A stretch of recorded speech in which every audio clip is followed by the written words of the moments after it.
right, good morning, everybody, and thank you very much for joining us today for what should hopefully be not only a long day, but an interesting day as well.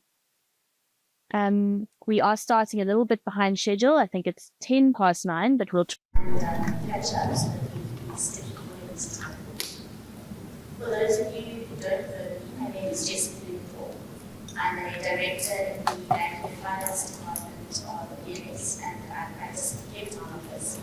But very glad to be with you and enjoy it today. We've been running the CPD series for 4 years now. For those of you who aren't from the financial services sector, CPD is continuous professional development. It's required by law for people who are raised licensed, who are representatives of key individuals. And the reason ES decided to become an accredited CPD provider and start offering CPD content was because we really align with the idea of taking time out from our busy schedules of actually offering advice to clients and rendering services to clients to remain curious and to learn. And as legal professionals, we place a lot of importance on that, and we try to do that in our own professional lives. And so we felt that to support the financial services sector, we wanted to be part of helping the financial services sector do that too. It's only really by taking time out and remaining curious and engaging with emerging topics like some of the ones we're going to talk about today that you really remain cutting edge and able to provide the best advice to clients, whether that be in the financial services space or even in the legal space. So it's because of that alignment that we wanted to offer CPD. So we've been doing it for 4 years. We've done it online for the last 3 years. Our webinars were relatively successful in reaching a large number of people, but we felt that they were lacking. Lacking because there was no engagement. People struggle to ask questions on webinars. It's hard to really have a proper conversation with the experts that you have exposure to through the webinar. And to be honest, none of us actually sit and listen to a webinar with all of our attention. Most of us are doing 100 other things at the same time. So this year we're trying out this new format for the first time. I'd be really grateful for your feedback if there are things you think we could do differently to make this more efficient and enjoyable for you. Our intention is to give you micro learnings. So each of the sessions the schedule's not up anymore, but each of the sessions on the agenda today is 20 minutes long. You will meet an expert from one of our different practice areas. They'll speak about their topic from their own perspective, from how they perceive the issue, given their own specialization and their own experience with their clients. All of the topics that we're speaking about fall under the heading of sustainability. For those of you who have engaged with us as ENS, you know that sustainability is very close to our hearts, something that we've been championing as a firm, both internally in our own operations and externally in our engagements with our clients for the last 4 years or so as well. There will be a bit of movement. You are welcome to leave halfway through sessions. As sessions go, people will obviously arrive. Some people are only coming for later sessions, so don't feel bad about getting up and stepping out. And there are refreshments outside if anybody needs a refreshment or a coffee to remain focused on the next micro session. So please do move around as you need to do. And also, we aren't going to take questions in the session because that kind of slows everything down a bit. But if someone has just spoken, I'll use Dorentia as an example because she's next up after me. If Dorentia's just made a really fascinating point about biodiversity and you want to tap her brain a bit further, then please do pull her aside afterwards, and you're welcome to step out and have a discussion with her and ask her your questions directly. The sessions are being recorded, so they will be available on our website afterwards for anyone who wants to revisit anything that's been said. Some of the presenters have got slides. We'll share those slides afterwards. Some of the presenters don't have slides and are just going to talk from the heart, so to speak. I think that's all the housekeeping points, other than to just say again, thank you very much for being with us. Oh, most important housekeeping point. If you are here for a CPD certificate, which some of you are, if you want the certificate for the full number of hours of content that we're presenting today, then please make sure you are here for the full number of hours. As a CPD provider, we obviously can't issue you with the certificate if you popped in. So just bear that in mind if you are here for CPD purposes. The rest of you obviously are not shackled to your chairs. Okay, so we are now at 9:15. So as I said, about 10 minutes behind schedule, but we'll try and catch up as we go. So I'm going to kick off today talking about the first topic, which is really a financial sector update, a regulatory update. In my practice in banking and finance, I focus on sustainable finance, but also on financial services regulatory advice. And I've been advising financial services providers for a number of years, particularly because I think the time that financial services providers come to us the most is when there's a moment of flux or some regulatory change. So I've been involved in quite a few of the watershed regulatory moments in South Africa, starting with the NCA, moving on to the transition of hedge funds into the regulated space, and most recently trying to help financial services providers to understand COFI. But luckily for me, my two practice areas of interest have essentially converged, and our regulator is starting to talk about sustainable finance and what that means for our regulator from a conduct regulatory perspective. And so today I'm going to try and talk about the convergence of those two interest areas. I thought I'd start with this concern of will we get left behind in the quicksand? Because one of the main things that clients say when we talk about regulatory change is, there's so much, I'm so overwhelmed, I can't deal with all the changes. That's just in the financial sector space. If you add on top of that all the regulatory change we're seeing in the sustainability space, which doesn't necessarily only target the financial sector, then it really does become quite overwhelming. And sometimes the reaction to that is something that looks a bit like this feeling of I'm drowning, I don't know what to do, and so therefore I'm going to do nothing.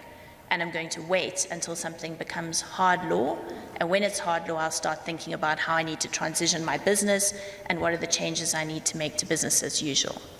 What I'm hoping to try and convince you of today is that you don't need to think about it like this picture. You should rather think about it as an opportunity to get yourself out of the quicksand and to move forward. The sooner we engage with policy developments, draft regulatory changes, things that we know are coming down the line, the better prepared our businesses can be, and the better we can serve our clients, and from a sustainability perspective, the better impact we can have.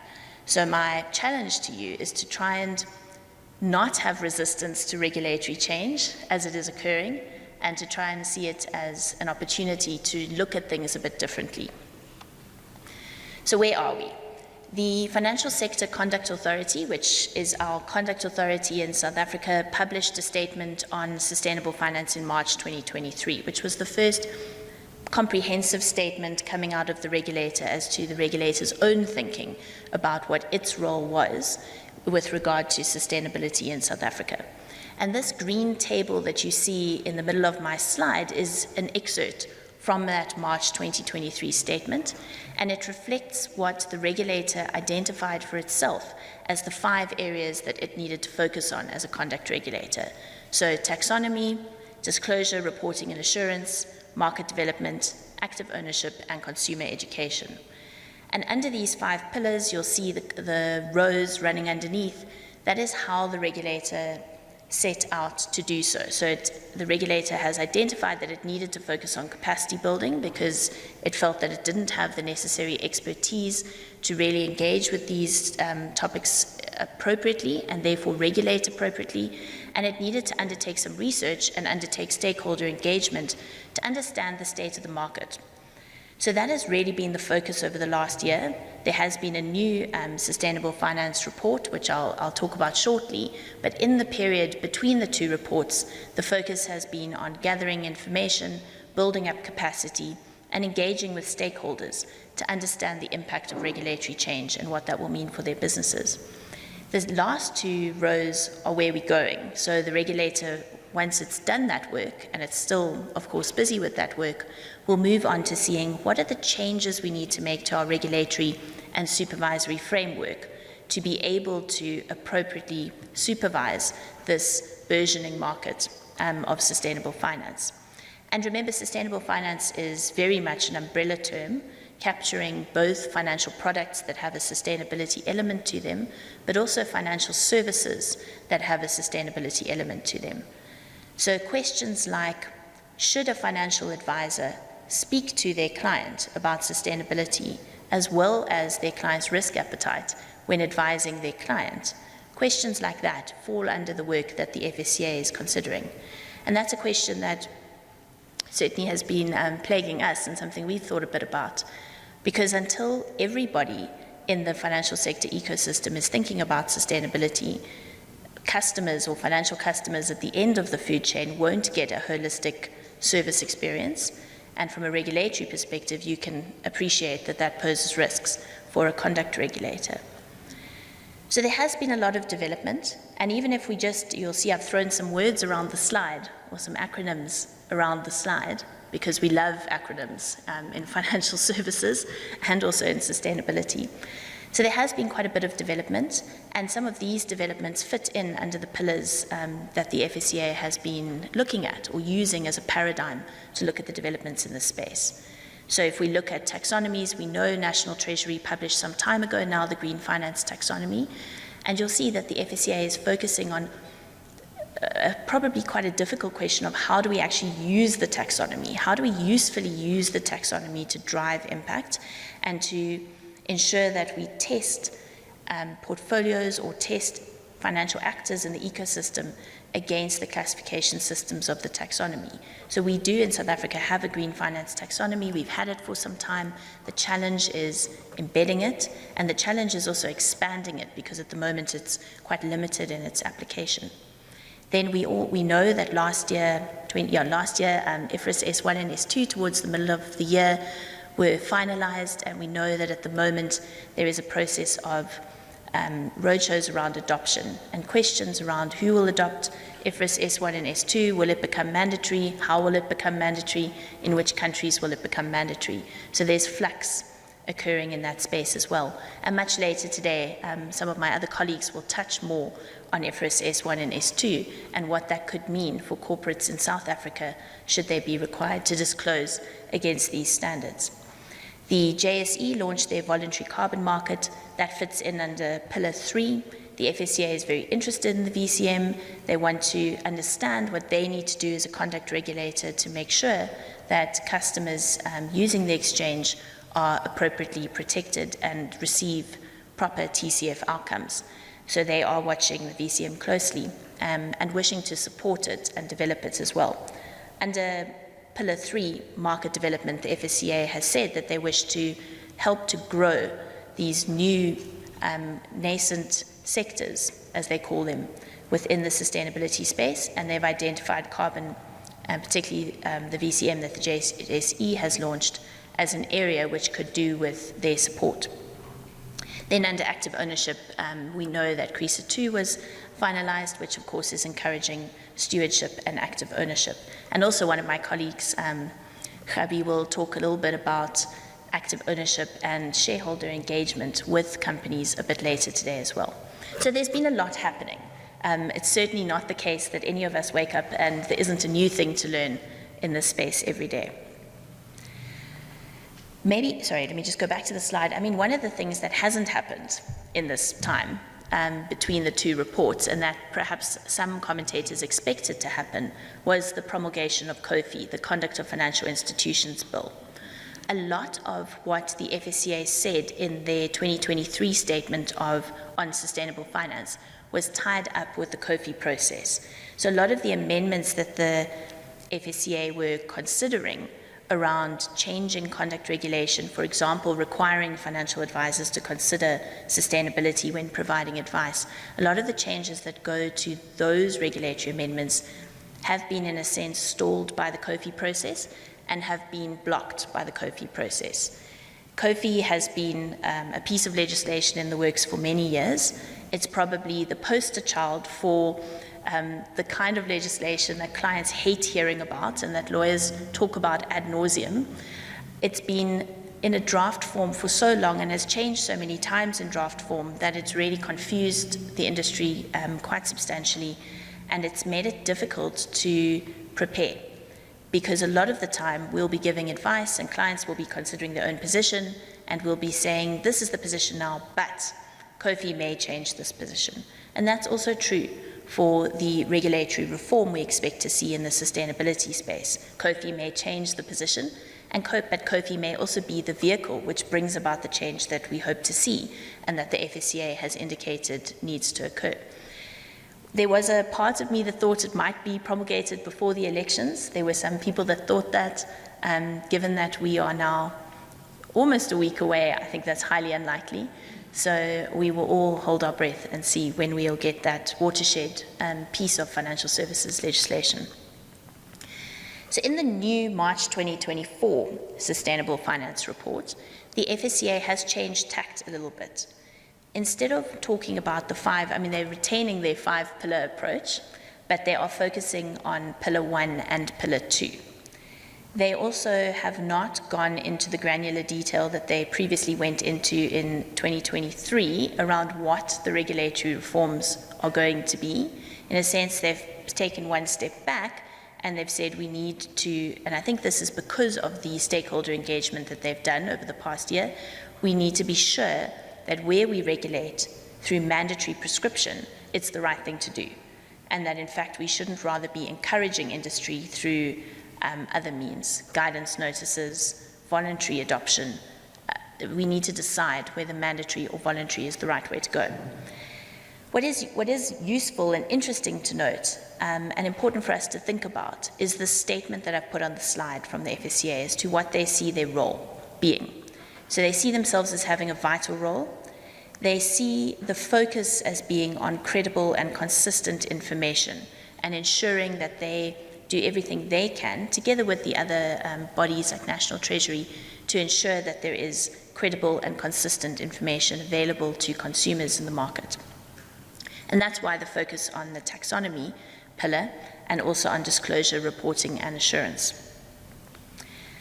So if we just take disclosure, reporting and assurance and sort of break it down into another table, you will see that under the corporate entity disclosure and reporting pillar, there has been development. As I've said, there's been IFRS S1 and S2, there's been the JSE guidance on climate and sustainability. We've already got the taxonomy, which gives us a classification system, and the Prudential Authority has put out their guidance to banks and insurers. All of that work is around reporting on at a particular corporate entity level. What are the disclosures we need to make? What is the report we need to make public? What is the information we're putting out there? Where there hasn't been that much development to date, albeit that there has been in other jurisdictions like Europe, is at the product disclosure level.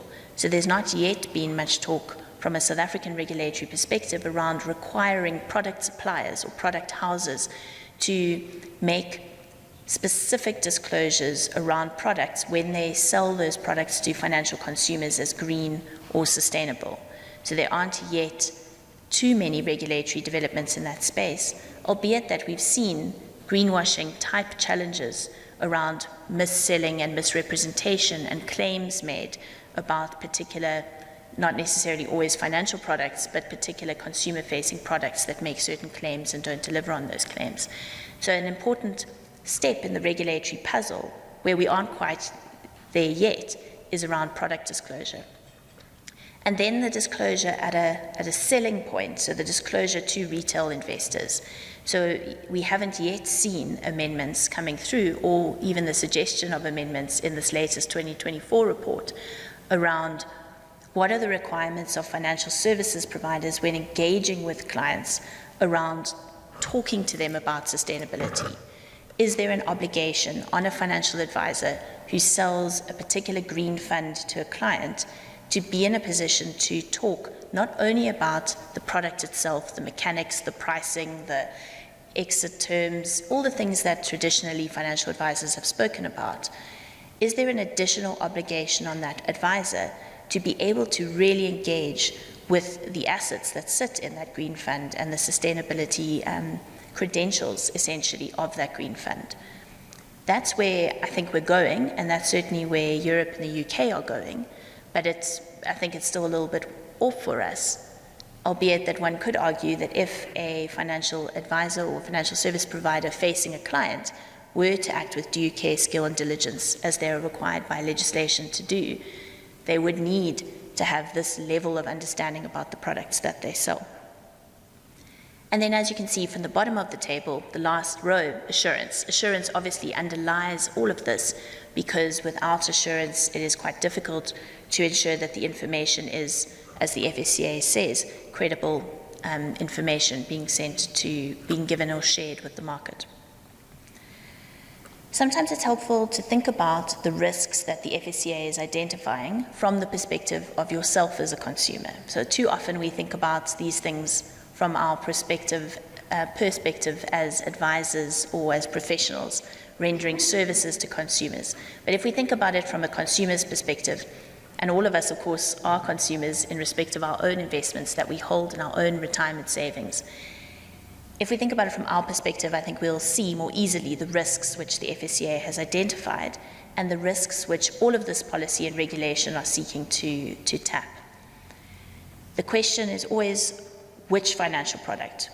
Why is this product that's being sold to me more sustainable than the product that I already hold in my portfolio? Why should I shift? Should I pay more fees? Why should I pay more fees?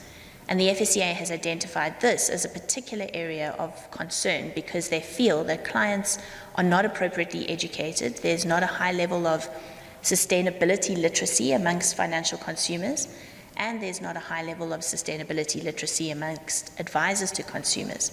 So oftentimes consumers are stuck in a position where they may know they want to ask questions. They don't know what the questions are that they need to be asking. They don't know what the risks are that they should be protecting themselves against, and the people who are advising them are also not in a position to assist them. That leaves a gap for obviously product houses or product suppliers to step in and to create products that meet this need. But again, without proper regulation, there is a risk of unscrupulous product houses stepping in and creating products that essentially ride a wave of market sentiment, as opposed to really aligning with the two objectives that a client, a financial customer, ultimately has. One, to manage their own financial risk, so to know that the investments that they make don't contain unmitigated transition risk, for example, or two, to align their own personal ambitions to potentially make positive impact with where they allocate their capital. Now, until such time as one can compare apples with apples and not apples with oranges, it's very difficult for a financial consumer to make those types of decisions. And it's for this reason that the FSCA is highlighting the risk of mis-selling, the risk of products being designed without the appropriate end goal in mind, the risk of lack of consumer education, lack of financial actor education, and the lack of consistent comparable information or inconsistent ESG metrics. All of those risks which the regulator has identified feed into the integrity of our economy and of our financial system and can lead to instability, as well as can affect vulnerable consumers. And so it's, for us, if we think about what does that mean for our businesses, what are the changes we should be thinking about? I find it useful to think about if that's the problem, and we know that policy and regulation is moving towards fixing that problem, or at least putting guardrails in place, and yet we might still have a debate around what those guardrails might be. But if regulation and policy is moving towards addressing and managing that problem and that risk, and we know that that's the area of travel, then one can extrapolate back from that as to what do I need to do in my business to be prepared for that change, and how do I need to think differently about the way that I sell either a financial product or the way I design a financial product to try and mitigate those risks, even if the regulation doesn't yet require me to do so. So where has the FSCA said we are going? They have made some quite relatively hard-dish statements in their 2024 statement, which are worth noting. They have indicated that they will continue to encourage the voluntary adoption of the green finance taxonomy. So there's no suggestion yet that that will be mandatory. And they've said that this voluntary adoption, or this encouraging of voluntary adoption, will be done between 2024 and 2026. So at least in the immediate future, we can see that the regulator certainly is not going to require portfolios to be taxonomically aligned, but they are certainly going to encourage financial institutions to think about the taxonomy and to see how it can be embedded. They have underscored it as an important tool, particularly in the just transition. I do think that we need some development from a taxonomy perspective in order for it to really be an important tool and to be a useful tool, but that's perhaps a parallel process. They've also made the comment that they believe that the taxonomy can be an important tool, or it can be important to support the flow of capital. and whether that be international or local. And I think it's important to note here that even if one looks at the LMA principles, which are the Loan Market Association principles applicable to the loan market, so we're talking about loan instruments, not bonds, even there is a suggestion that when one considers eligibility criteria for a green loan, for example, if there is a taxonomy in the particular jurisdiction in which the deal is being done, it is important to think about that taxonomy and to align with that taxonomy to the extent applicable. So there's further support for the idea that the taxonomy can be a useful tool, a useful classification system. And then, of course, the Prudential Authority, which the FSCA is echoing what the Prudential Authority has already said in their disclosures for banks and insurers, which is that they believe that institutions which are financing activities that are environmentally sustainable should reference the green finance taxonomy. Now, it should and not must, so it is all voluntary, but the indication we're getting from the regulators is that the taxonomy is something that we should all be engaging with and understanding. And then similarly, from a disclosure perspective, the FSCA have indicated that they wish to publish, or they intend to publish, voluntary disclosure, similar to voluntary disclosure guidance, similar to that which has been published by the Prudential Authority for insurers and banks. So the FSCA are indicating that they will publish something similar, and they are affirming that which has been published by the PA, so we can expect the content to be similar and not radically different, but they are intending to publish something similar for non-bank and non-insurer financial institutions, and again over the next sort of 2-year period. What's interesting about that is they've also indicated that they'll start with retirement funds, which makes sense because we know that retirement funds have been required to consider ESG factors for a long time now, more than a decade, and have already been encouraged by the regulator to include their consideration or how they intend to consider these factors and the sustainability of their investments in their IPS, and to report back to members as to how they are doing this and whether they have considered a particular factor or not. So it's a natural progression for the regulator to start with retirement funds. I must say I got very excited the other day. I don't know if any of you are on the FSCA's subscription mailer, but if you are, they send out a mail every night at midnight or 11 o'clock or so with whatever news they've put out for the day or whatever new draft legislation. And the other night, about a week ago or so, they sent out one which had a whole host of draft legislation, a long list. There must have been about 14 different pieces of draft legislation. And one of them was titled Directive Notice on Sustainable Investing for Pension Funds. So I quickly woke up and clicked on it, and I thought, here's the next piece in the regulatory puzzle. And unfortunately, it had been a computer glitch which had released draft legislation they'd had on their server from, I think it was 2017 or 2018. So it was the old directive that was ultimately replaced with the guidance notice, PF1. But so we'll watch and see, but that is certainly a development that we know will come from the FSCA. Then they've also indicated that they will move forward with a joint standard on culture and governance, and that they will take sustainability and these sustainability considerations and their own intentions around managing those risks I mentioned earlier into account when publishing that joint standard. The joint standard might be held up by COFI, but certainly that hasn't stopped the regulator from moving forward with other joint standards. Most recently, we've seen the information technology joint standard get finalized. So it may be that in any event, that joint standard comes out before we get COFI. And then there's a suggestion that they'll focus on product level disclosure, which I think will be quite a game changer for us.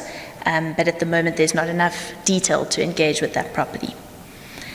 So it's a bit of a mouthful, but that's a quick 20-minute micro-learning on what the regulatory changes are that we can anticipate and that we can tell from a policy perspective are coming up. And as I said in the beginning, I'd like to encourage you to not be resistant to regulatory change and be scared of regulatory change, but rather to use it as an opportunity to engage and to think about how one can do business better and in a more positively impactful and sustainable way. So thank you very much. You have made it through the first micro session, and I am going to hand over to my colleague, Dorentia, from our Natural Resources and Environment Department, who's going to talk about something, I suppose, the newish kid on the block, biodiversity and the risk associated with biodiversity loss. For a long time, climate has had the headlines. Over the last sort of 2.5 years, 3 years or so, biodiversity has been sneaking into center place, and Dorentia is going to highlight for us some of the risks associated with that. Thanks, Dorentia.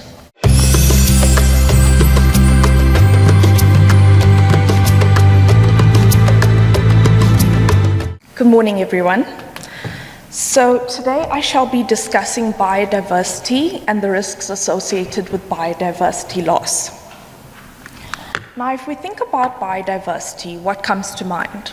Trees, plants, and animals, perhaps. So biodiversity is essentially all the different kinds of life that make up the natural world. And this includes plants, animals, fungi, and microorganisms like bacteria. Now, each of these species and organisms work together in ecosystems like an intricate web to maintain and support life. So we then ask, what is the problem? The great acceleration of the global economy over the past 70 years has boosted average income and life expectancy. However, these benefits are not always equitably shared and have come at a great cost to our natural systems. The planetary boundaries are a scientifically accepted means of measuring these natural systems. These are the 9 Earth system boundaries that scientists have identified that we need to stay within to maintain the stability of life as we know it, and avoid triggering tipping points that will irreversibly destabilize the Earth system. As you can see from this slide, over time, we've moved to a point where we are now exceeding 6 of our 9 planetary boundaries, including the planetary boundaries relating to biodiversity. There is a quote by William David Forman, an American advocate for the conservation of wild lands and wildlife, which reads, "We advocate biodiversity for biodiversity's sake. It may take our extinction to set things straight." So it begs the question, do we need to become extinct to set the record straight in the natural world? Now, risks around climate change are generally understood, and there are few companies out there that don't have a climate strategy or are in some way dealing with the risks posed by climate change to their business. But this wasn't always the case, as we collectively transitioned from questioning whether climate change exists to largely accepting that it does, to moving on to assessing the materiality for risk and opportunity, and then disclosing on that materiality. But until recently, companies could decide on whether to share information about their greenhouse gas emissions and how climate change might affect their business models. But that's rapidly changing. A new suite of laws, most notably in the EU and the United States, will soon make climate-related disclosures mandatory across much of the global economy. Once all pending disclosure rules in the US are in force, it is estimated that they will cover nearly 40% of the world's economy.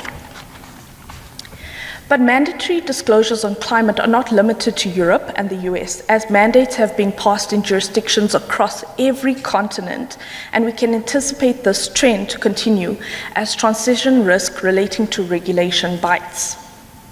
This is great for investors as it gives them greater transparency to allow them to make better decisions about material issues that assist in informing their capital allocations when it comes to climate. In South Africa, we do not yet have mandatory climate disclosures, but we are likely to follow international trends. However, today we won't be talking about climate change as this issue is well understood.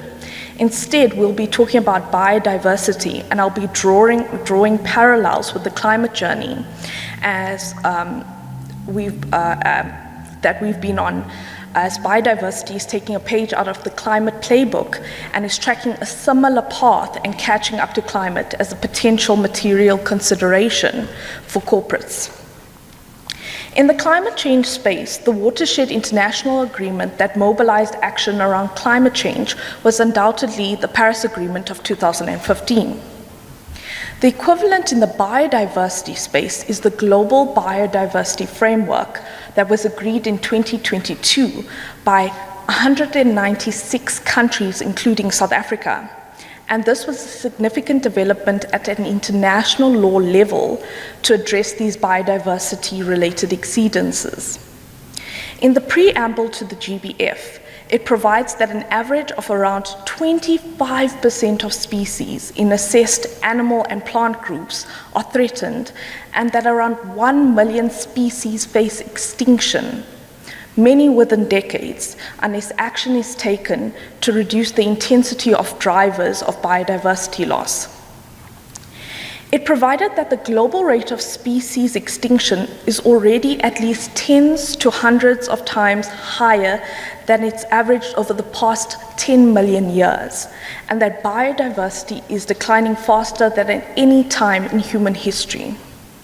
And while species extinction is a natural feature of life on Earth, as species have come and gone since the beginning of time, it's the pace at which biodiversity is currently declining that is the issue. So what is the relevance to investors? By losing individual species and degrading their habitats, we weaken unaccounted for ecosystem services that nature provides us. Ecosystem services are direct and indirect contributions ecosystems provide the economy. So last year, PwC published research suggesting more than half of the world's GDP is moderately or highly dependent on nature. All 163 economic sectors assessed by PwC had a portion of their value chain that was highly dependent on nature. They found that the health of natural ecosystems and biodiversity have far-reaching implications, with more than half of the market value of listed companies on 19 major stock exchanges exposed to material nature risk. According to research by the European Central Bank, 72% of European companies are dependent on at least one of nature's services, and these findings are relevant to other jurisdictions. So what are real-life examples we can use to get our heads around losing species and ecosystems that can impact the global economy? A useful first example is that 35% of the world's food crops are dependent on animal pollinators such as bees to reproduce. That's 1 out of 3, every 3 bites of food you eat. Without functional ecosystems, we would need to manually pollinate key crops ourselves, making food production unviable, with consequent knock-on effects to agribusiness, food, and beverage sectors. The pharmaceutical sector is exposed as 50% of our prescription drugs are based on plant-based derivatives, and 70% of cancer drugs are nature-based. So biodiversity loss is also linked to an increase in disease as humans encroach into untouched nature through deforestation and urbanization. Coffee production is also declining in countries that account for 75% of the world's Arabica coffee supply as the result of factors such as soil degradation, diseases, and hotter temperatures, and similar findings exist for other crops. A report by the World Resources Institute published on the 4th of April this year concluded that in 2023, we lost the equivalent of almost 10 soccer fields of tropical primary forest per minute globally for that 1-year period. So the indicators are still tracking in the wrong direction. The bottom line is our economy relies on nature. Destroying nature destroys the economy. And that is a problem and of relevance to investors. But is the risk being assessed and disclosed to allow for it to be priced in by investors? So realizing there's a problem and realizing its relevance, I'd like to touch on 4 of the latest developments in the bioeconomy, which are worth watching out for. And the first relates to disclosures. The reality is, without adequate disclosure, it's not possible to accurately price in the risk of biodiversity loss, as we don't know what we don't know. According to a report by Morningstar of January this year, companies with higher biodiversity risk are currently systematically overpriced.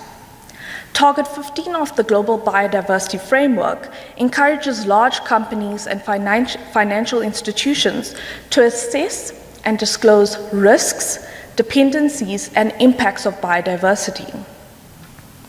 Related to this, we see the Task Force on Nature-Related Financial Disclosures, or the TNFD, recently releasing their final framework for nature-related disclosures in September of last year. In many respects, this is the twin cousin of the Task Force on Climate-Related Financial Disclosures that we are now familiar with in the climate space. And like the TCFD has been globally adopted for climate, we can anticipate a similar uptake for the TNFD for nature-related disclosures. By disclosing in this manner, there will be greater transparency on nature risks, which is great for investors. And off the back of the increase in prominence of the TNFD and the need for disclosures to understand exposure to risk, we are seeing shareholder activists bringing resolutions requiring disclosures on nature against the TNFD, with Starbucks, PepsiCo, and Kellogg's owner Kellanova all being subject to such filings by shareholders already this year in the US. So like we saw with climate, we can expect demands from stakeholders for nature disclosures, and we can anticipate the move from soft law obligations on disclosures to hard law mandatory requirements in due course. We are already seeing this in Europe, as starting from this year, around 49,000 European companies are expected to report in accordance with the Corporate Sustainability Reporting Directive. As part of this directive, separate standards known as the European Sustainability Reporting Standards, or the ESRS, have been developed. One of the standards falling within the topic of the environment is the ESRS E4, which specifically focuses on biodiversity and ecosystems. So it will not be long before nature catches up with climate when it comes to emergence of global mandatory disclosures. So where does this leave directors and fiduciary duties? On the 11th of March this year, a legal opinion was issued by the Commonwealth Climate and Law Initiative in respect of director duties relating to biodiversity risk in terms of the laws of England and Wales.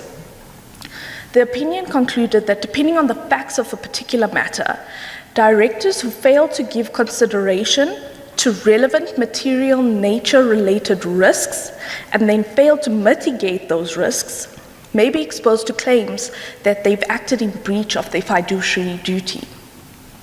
Although this opinion is limited to the laws of England and Wales, we can expect similar opinions in other jurisdictions such as South Africa. The opinion identified that the starting point for any director is the identification of the extent to which the company faces nature-related risks. For example, imagine a company that manufactures aeroplanes, the tires of which are made from a special conductive rubber latex to neutralize the electricity created naturally through friction on landings and takeoffs, and also to avoid damage to the electrical components of the aeroplane.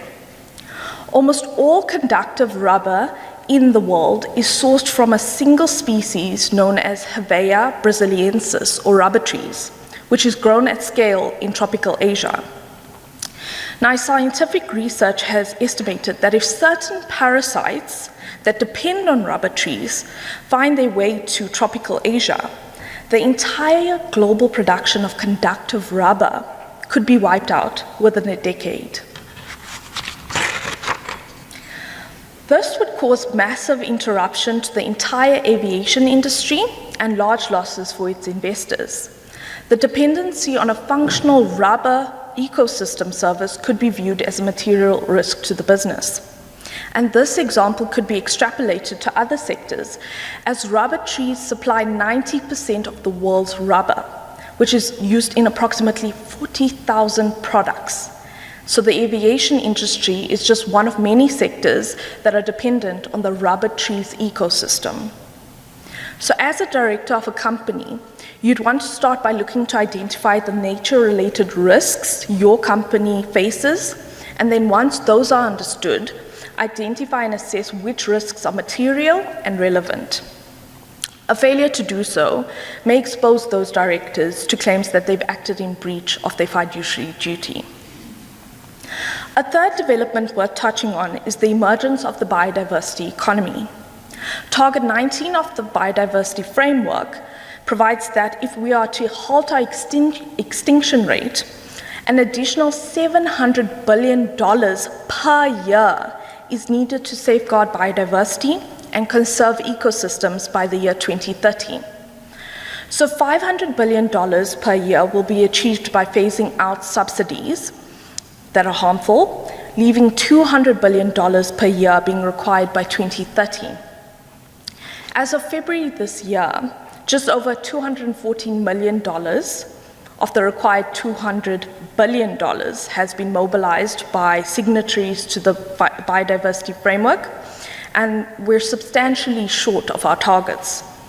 So the challenges we see in the climate space when it comes to mobilizing finance at a state level, we see repeating in the biodiversity space as responsible governments are slow to the uptake.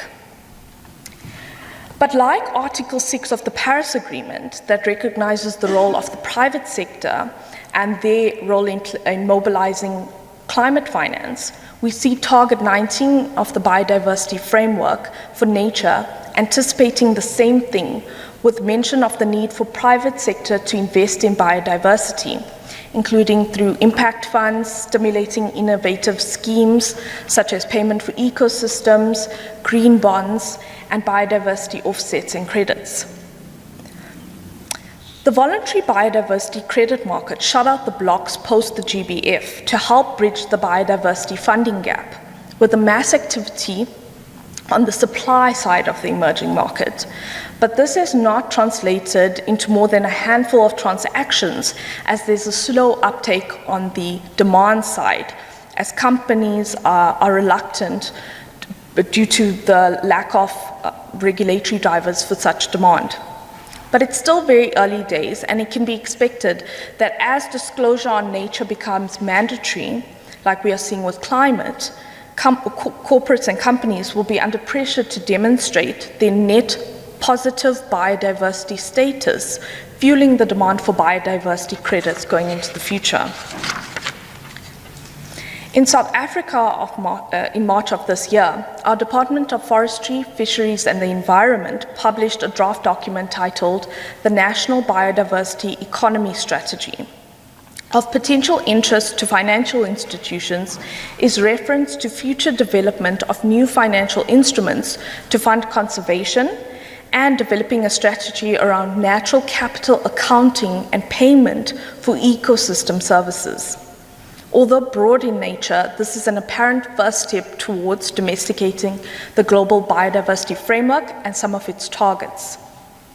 And then finally, cross-border initiatives from trading partners like the EU is something we're familiar with in the climate space, like the Carbon Border Adjustment Mechanism, or CBAM, which seeks to penalize trading partners who produce goods in carbon-intensive economies. In the biodiversity space, we see a similar pattern with the EU Deforestation Regulation, or the EUDR, which comes into operation at the end of the year. It's designed to limit the EU's impact on global deforestation and to promote deforestation-free supply chains. Companies will only be allowed to sell products such as beef, cacao, coffee, palm oil, soya, rubber, wood, charcoal, and printed paper products in the EU if the supplier of that product has issued a so-called due diligence statement, confirming that the product itself does not come from deforested land. Exactly how this will play out in the African and South African exports is yet to be seen, but like we see with CBAM in the carbon space, we can expect more cross-border themes emerging in the biodiversity space as well. Finally, the image on the slide is taken from the World Economic Forum's Risk Report of 2024. And you'll see risks relating to biodiversity loss and ecosystem collapse being rated third behind critical change to the Earth systems and extreme weather events created by climate. Fortunately, how we approach climate change has provided us with a playbook and many learnings. As a result, we can expect biodiversity developments to evolve quicker than we saw with climate, and we can expect it to move rapidly up the corporate agenda as it catches up to receive equivalent attention alongside climate. I'll end off by saying the signing of the Global Biodiversity Framework was our collective shift out of neutral and into first gear, and we can expect the global economy to react quickly from here as we shift to meet the challenges relating to biodiversity. Thank you.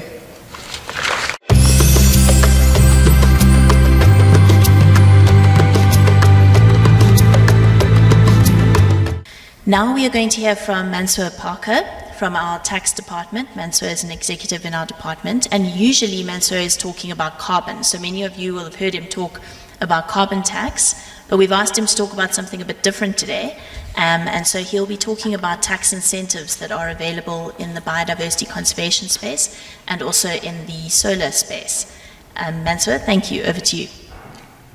And although speaking about biodiversity, I can't quite let carbon go. So I'm going to start off my talk by also looking at climate and biodiversity and looking at how it's transitioned, how my experience has transitioned from the one to the other. Now, in preparing this talk, I looked at a few quotes, and I found this one from 2015 Investors to be quite interesting, that carbon has caused global warming of 1.1 degrees Celsius, destabilized Earth's climate, and started a sixth mass extinction of biodiversity. And it's interesting that the slide that you had early on with the dinosaurs, it was the fifth mass extinction event 65.5 million years ago, and we are currently in the sixth. But it's not an event that just happens, it's an event that happens over a period of time. So it could be thousands of years. I found this to be quite chilling when I read it. I looked again to see whether this is repeated elsewhere, and the IUCN said a similar thing. We are in the sixth major extinction phenomenon, and that the biodiversity risk is now more than at any other point in human history, and $44 trillion of economic value generation is dependent on nature. That's quite a staggering number. I'm not sure what the basis was for that number or how it compares to other estimates that's been done, but it's like it's a really big a deal for companies to take into account. So in preparing this, I thought I'd compare the climate journey with the biodiversity journey. And my climate journey began in 2010 when National Treasury issued the policy paper looking at which route will we go down on the carbon space. Will we take a carbon tax, the route of a carbon tax where no cap on emissions, but you pay a tax on the amount of emissions, or an ETS scheme where you get given a cap for your emissions. We decided to go the route of the carbon tax, and that's usually confirmed in a paper that came out 3 years later. And it took me a bit of time and lots of meetings with carbon consultants to understand I'd never come across a more acronym-laden field as I did in carbon. As tax lawyers, we tend to be letters and numbers. You say 24J and 12B, it gets us very excited. Here we had to learn CDP, VCM, IPCC, and all the and people just threw out the terms as though everyone knew it. So it took us a bit of time to get to grips with that. And in the carbon space, and you'll see how it relates to renewable energy, which I'll be touching on a little bit later. So in the carbon space, you have the net zero goal. And companies will often state the net zero goals in their financial statements. And sometimes companies will have a goal by 2030 or 2040 or 2050. And I always wondered, why do they have these different time periods? Does 2050 reveal a lack of ambition, or is 2030 too ambitious? But oftentimes there's a further statement. They'll say we want to achieve net zero in our operations or we want to achieve net zero in our value chain, which is a far broader range of companies in which to achieve it. So when companies say we want to achieve net zero in our value chain amongst all their suppliers, then they normally have 2050 as their goal, whereas those who want to achieve net zero in their operations, they tend to have a much shorter time frame. What is it? Climate's basically the weather patterns over a long period of time, but climate does affect things such as agriculture, water supply, and many other aspects of life on Earth. Biodiversity, as you said, Dorentia, the variety of life on Earth. So the two are interdependent. You can't de-link them. The one does influence the other. The frameworks that you mentioned, the climate change one came out first, the TCFD, and now on biodiversity we have the TNFD. So we see them following a similar pathway. But unlike the net zero one, which is very clear, on biodiversity we have the 30 by 30 target. The initiative to designate 30% of the Earth's land and ocean as protected areas by 2030. And that's where the tax incentive starts coming in. On the measurement side, on the climate side, I thought I was getting very used to the measurement side, because companies would do their CDP disclosures, they'd say they follow the greenhouse gas protocol methodology, and it became very clear how that's measured. On the biodiversity side, it's still a bit difficult for me to follow those metrics that's involved, to look at the impact of business operations on aspects such as land use, species, or water. So that's an ongoing process for me. Now, I'll get onto the renewable energy stuff on the next slide, but what is it meant to do? This is a slide that's done by the GHG protocol, and it identifies the three scopes. And companies, when they do the reporting, they often refer to these three scopes in their sustainability reports. We have scope one. Scope one are the emissions from your actual operations, and that's where carbon tax is levied on companies. But the footprint looks at scope one, scope two, and scope three. Now, the scope 2 emissions are those emissions which result from electricity which companies purchase from Exxon. So for Exxon, those greenhouse gas emissions would be their scope 1 emission. So Exxon will report that as their scope 1 emission, but where we buy electricity from Exxon, we report that as our scope 2 emissions. The renewable energy comes in on the reduction of those scope 2 emissions, as we will see on the next slide. So I'm keeping an eye on my timer. What are the renewable energy incentives meant to do? It's meant to encourage the shift from fossil fuel-based generators of electricity towards renewable-based sources. So what this slide shows are the three legs in delivery of electricity from the generator to your home or to your business. You get the first leg, the generation phase, followed by the transmission phase, and then followed by the distribution, which is also what the subject matter, the Eskom unbundling is, to unbundle Eskom into three separate entities, one generation, the other one which has recently been formed, and where the deal has just been done in the past month, transmission, and will be followed by distribution, which will happen in the next year or two. So corporates and households, but the focus of this will be on corporates, will look at how they can shift their supply from Eskom purchased electricity to renewable purchased electricity, thereby reducing the scope 2 emissions. And what does the Income Tax Act do to encourage the shift? It has an incentive for renewable energy. And although the topic in the agenda said solar, it's actually quite broader. It's renewable energy, so it covers solar, it covers wind, hydropower, and biomass. And the rule is that the owner of the renewable energy plant can claim an accelerated capital allowance on the renewable energy. That accelerated capital allowance means that you can claim the cost of this plant over the general rule is over a 3-year period, 50%, 30%, or 20%. If it's a solar power installation of less than 1 megawatt, it's a 1-year right of period, 100%. But if you are bringing your assets into use in the next year, up until 31 March 2025, you get 125% incentive. And that 125% incentive will not be on the statute books for a long time. It falls away. It has a sunset date of actually end of Feb of next year. Now, the issue that often arises here is that businesses will do an assessment of their solar needs, and they will speak to engineers and carbon consultants. They'll do a costing, and they might find that the cost of installation might be a bit too high for them to bear. So instead of acquiring the renewable energy system themselves, they will find a renewable energy company to do the installation, but pay them a fee under power purchase agreement for the use of that electricity.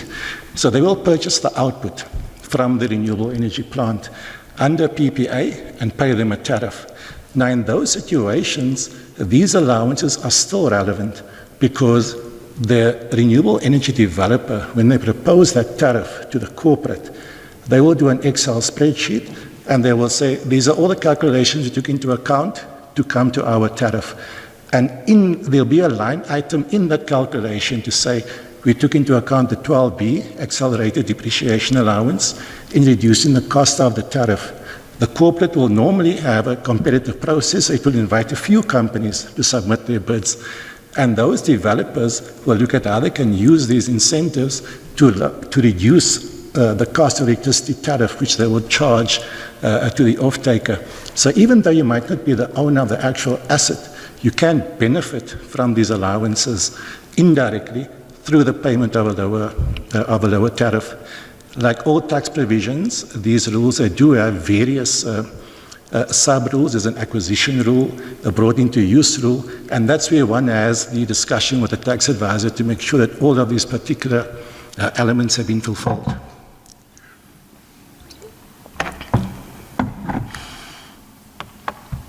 Moving on from renewable energy onto biodiversity. I call this biodiversity offsetting, but as I was thinking more and more about it, that there is not actually an offsetting because the Income Tax Act doesn't concern itself so much with offsetting. The classical example is if somebody does a commercial lodge in an area and they have to build the road, the lodge, the pool, the accommodation areas, and they're going to be destroying some biodiversity in that process. They enter into a biodiversity management agreement and they say that the biodiversity loss in area A will be made up by a biodiversity gain in area B. And that's why the tax concession says the conservation and maintenance expenses that you incur in your conservation area must be adjacent to your commercial area. So you can't have conservation work being done in Limpopo and seek to deduct the cost against a factory that's based in Cape Town. There's got to be a proximity between those two in order for this deduction to apply. From an Income Tax Act perspective, the actual deduction works quite smoothly. The issue, as you've understood it, is concluding the biodiversity management agreement, and that's taken a bit of time because you need guidelines for who will qualify. DEFI is concerned about the expertise of people who claim to be doing all the ecosystem work, whether they've got the ability to do so.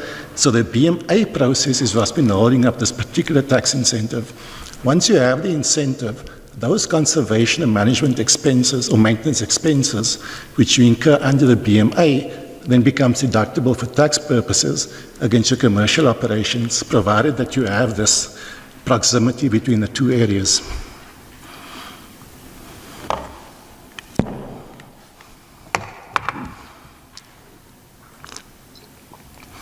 (37D). 37D is known as the Protected Area Tax Incentive, and this is the area where if you have a declaration of an area as a nature reserve or a national park, accompanied by a 99-year title deed endorsement, you get a deduction, so it's the value of the land multiplied by the right of period, 4% over 25 years. There's a formula to determine the value of the land. The incentive works quite well at national level. It's at municipal level where issues are encountered. Municipalities whose jurisdiction covers lots of areas which can be declared as nature reserves and national parks will suffer quite a big decline in their municipal rates the moment those declarations goes through, because under sections 15 and 17 of the Municipal Rates Act, they're required to exempt these areas from municipal rates, and that's where we find the blockage often occurs in getting these arrangements in place, because it forms such a big part of their revenue that process becomes unnecessarily long and drawn out in order to get this incentive flowing. It is there, but there's quite a bit of work that needs to happen outside of the Income Tax Act for the full benefit of the incentive to be enjoyed. Emerging financial products. You'll see I'm actually going quite quickly through this. The biodiversity payments for ecosystem services. We've seen this emerge in situations where you have, say, a downstream user of water.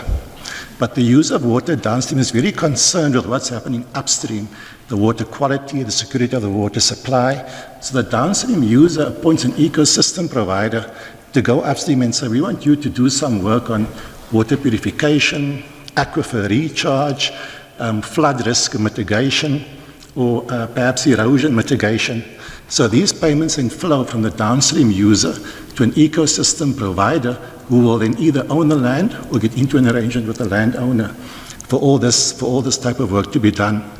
The biodiversity offset part, there was a paper issued in 2022 by DEFI dealing with biodiversity offset, different to the biodiversity trade-off in 37C of the Income Tax Act, because the income tax provision looks more at have you incurred the expenses under your BMA. Your SARS official won't be concerned with has there been a net gain, has there been nature positive, has there been no net loss. They're not concerned about those aspects. However, the biodiversity offset rules under the DEFI guidelines, they'll be concerned with those issues. So it's a slightly different mechanism. The carbon credits, an emerging area. Well, not emerging, it's been there for a long time, but it's becoming more relevant in this space. And the reason for it becoming much more of an issue locally is that in your typical negotiation between your carbon credit provider, your company which does a carbon credit project, and your carbon tax paying company, your carbon taxpayer will say, I'm paying carbon tax to SARS of 190 Rand per ton of CO2 equivalent emissions. That's what I'm paying to SARS. I can offset at least 10% of my tax liability by acquiring carbon credits. But I'm not going to pay you 190 for a carbon credit. I might as well just pay the tax to SARS. What I will do is pay you 190 multiplied by 80% or 70% of that amount in order to get the credit, and I will then use that credit as an offset against my carbon tax liability. Now that carbon tax rate, it's 190 Rand per ton this year, but it will increase to over 400 Rand per ton by 2030. So that steep price means that developers of carbon development projects, they now have a much higher floor price, so they can produce the credit this year at less than 190 per ton is profitable for them. In future, that floor will be increased to 400 Rand per ton, so it's creating quite a big area of supply for carbon credits to be used as offsets for carbon tax purposes. The major issue that we find is that within the carbon tax regime, there's a series of rules that exclude certain types of carbon credits. So it is constraining the supply somewhat. But the moment those rules are relaxed, I think we're going to see a further push for carbon credit development projects. Renewable energy certificates. Not all renewable energy projects qualify for carbon credits. If you're connected to the grid, then bodies like VCS will say that they won't issue you with carbon credits. And then what companies do as the alternative is they apply to get IREX or the local equivalent REX, which is based on each megawatt of renewable energy power which companies generate. And those REX are then used as offsets against their Scope 2 emissions. Uncommitted partnerships. What we've seen recently is the use of these GP-LP structures in terms of which the LPs contribute the capital. They become the part owners of the underlying asset, and the deductions under 12B flow up to the LPs, and then that particular partnership provides the renewable energy to the off-taker. So that's become a way of spreading the benefit of these 12B allowances amongst a whole variety of investors, and it's opened up that field quite broadly. And I think that's the points that I wanted to touch on this morning. A quick helicopter view of what's happening in the tax space with regard to biodiversity and carbon and climate. Thank you. Thanks very much, Mansour. And you only went over by 1 minute, so well done. Thank you.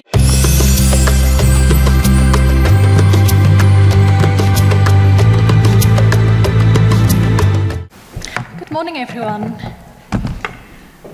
Thank you so much, Jessica. So today we're going to take a dive into blue bonds. Now, blue bonds are one of the latest subclasses of bonds that falls within the almost $5 trillion sustainable bond market. Now, before we get started, can I maybe just ask everyone, just by a show of hands, to show me who know what bonds are or who's worked with bonds before?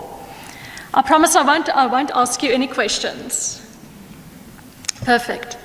So, for the benefit of a few of you that don't know what bonds are. So, if you have a look at this diagram, basically a bond is a debt instrument. So it's very similar to a loan, and an issuer will issue that bond or instrument to investors. Now, the issuer can really be, it can be a bank, it can be a financial institution, it can be a government, it can be a municipality, or it can really be any type of corporate, really. Now, the bonds are usually listed. In South Africa, it's usually listed on the JSE. And the issuers will pay a subscription price for that bond. It will pay the issuer that price. Now, the issuer will in turn make interest payments to the investors. It will be at predetermined dates, can be monthly, quarterly, annually, anything really that the bond documents provide. And then the bonds will also be redeemed at a future date, usually at the principal amount outstanding. Now, the issuer will apply the subscription price that it received really to any purpose that's identified in the bond documents. So it can be for general corporate purposes, it can be to invest in the company, in the infrastructure, really anything in the bond documents, you name it. Okay, so that's a bond in a nutshell. Now, what is a blue bond? Now, for me to answer that question, I first need to explain to you what sustainable bonds are. Now, sustainable bonds can be classified in two classes. You get use of proceeds bonds and you get general purpose bonds. Now, under use of proceeds bonds, you get green bonds, social bonds, sustainability bonds, and under general purpose bonds, you get sustainability linked bonds. Now, going back to use of proceeds bonds, green bonds are defined as any type of bond instrument where the proceeds or an equivalent amount will be exclusively applied to finance or refinance, in full or in part, new and or existing eligible green projects. Now, these type of projects will be anything like wind farms, solar energy, anything green like that. Then social bonds have the same definition as green bonds. It will just be used to finance social projects. Social projects will be projects such as affordable housing or access to clean drinking water. Sustainability bonds are bonds that finance a combination of green projects and social projects. Now, general purpose bonds are any type of bond or instrument that will finance any, for which financial and structural characteristics can vary on whether the issuer achieves predetermined sustainability or ESG objectives. So basically, your financial performance will be linked to certain environmental KPIs, or key performance indicators. So now, going to what a blue bond is. A blue bond is a green bond that finances blue projects. So you can think of any type of marine projects, anything to finance marine pollution, combating of marine pollution, sustainable ports, sustainable marine transport, anything like that. I would just also like to point out that sustainability bonds can also finance blue projects if it's combined with a social project. And then sustainability-linked bonds can also be linked to certain blue KPIs. But a green bond in its purest form, or a blue bond in its purest form, will be a green bond that finances blue projects. So now going back to our first picture, you can see here that it works exactly the same as a conventional bond, but it will finance blue projects.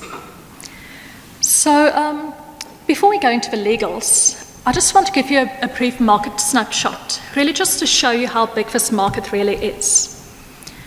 So you will see here that the World Bank said that the total cumulative sustainable bond issuances were 4.9 trillion last year. I believe that's up to 5.3 million at this time this year. And then S&P Global Ratings also published the outlook for sustainable bonds in 2024.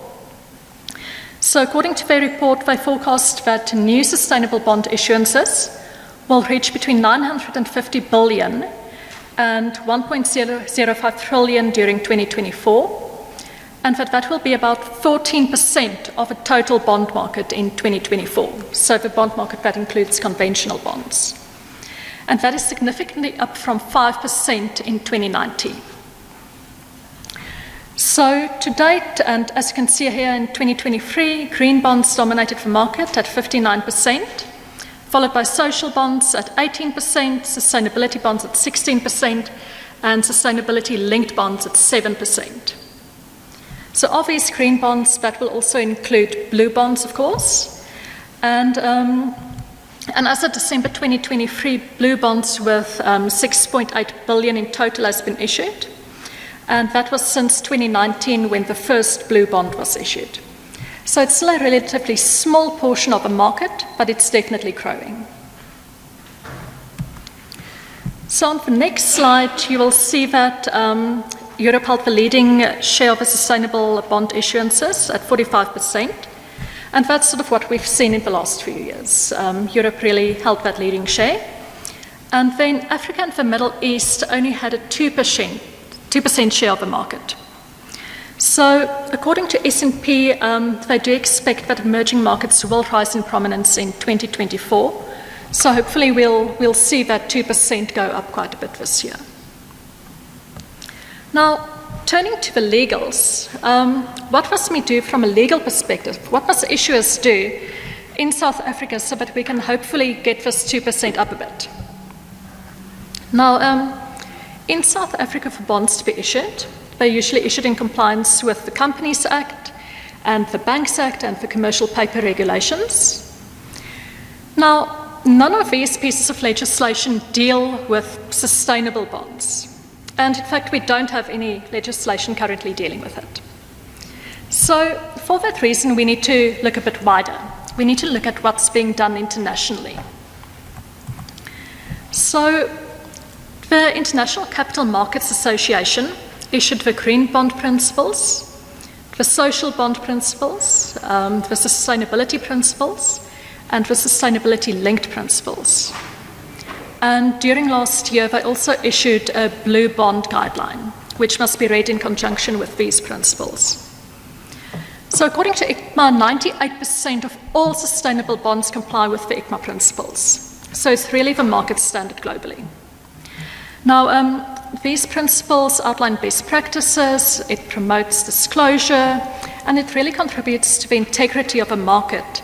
And it aims to combat practices such as greenwashing, where issuers will really misrepresent the greenness of a product to investors. So with the increased disclosure that ICMA aims to promote, it will really combat practices like greenwashing. So I'm going to go into ICMA now a bit more, but I think it's important to mention that the JSE recently established the sustainability segment of the interest rate market. So on this segment, sustainable bonds can be issued. So green bonds, blue bonds, any type of sustainable bonds can be issued on this market. And for you to issue on this market, you need to comply with the JSE debt listing requirements, and you also need to comply with the ICMA principles. So that's been incorporated in the debt listing requirements, and it is a requirement for you to list on the sustainability segment. So although not technically law, if you want to list a bond in South Africa on the JSE, you will need to comply with these principles. The Cape Town Stock Exchange also recently made amendments to their debt listing requirements, which is still in draft form, but it also incorporates these principles. So we really see that that's where the market is going. So now going back to the ICMA principles, what do you need to do to issue a blue bond or green bond or any type of sustainable bond on the market?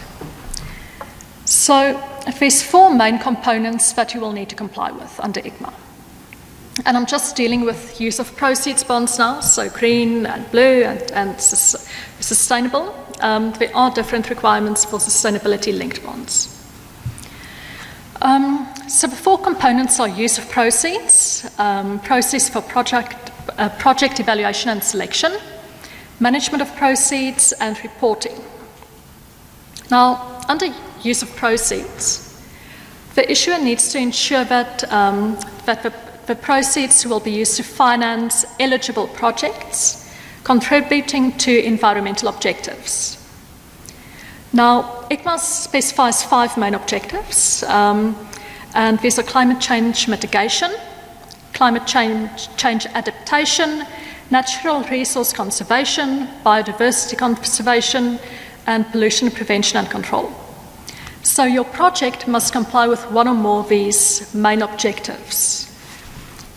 Now, secondly, the process for project evaluation and selection. The issuer must communicate to the investors what environmental objects it will aim to meet.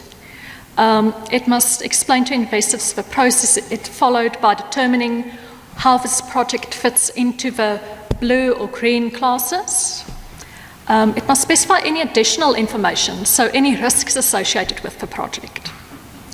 It must also specify the alignment with any relevant taxonomies. So Jessica mentioned the new South African taxonomy. So if you comply with that, you need to mention that to investors also. So then management of proceeds. When the issuer receives the proceeds, it needs to ring-fence those proceeds by crediting them to a sub-account or moving them to a sub-portfolio. And the issuer also needs to track the allocation of those proceeds. So the proceeds must be used to the actual project. And then under reporting, the issuer must report annually on the performance of the projects, how the funds are being allocated to the projects, the amounts being allocated, and their impact. These are the main components, really. So in addition to this component, it recommends issuers a framework, and that will review speed. On frameworks is typically a available document. It can be legal, so in the placing document or in program memorandum, be a separate incorporate to your placements by reference. And the document will outline how the issuer complies with these 4 core principles of it, or 4 components of the ICMA principles. It will also state how what its sustainability objectives are, and it will describe how it complies with any relevant taxonomies. And investors will really use this document to make an informed decision about its investment. It will base its due diligence on this framework. Then under external reviews, it's proposed that a pre-issuance report be done. They usually call it a second-party opinion. And this will be an independent reviewer that establishes whether the issuer is in alignment with the core principles of ICMA.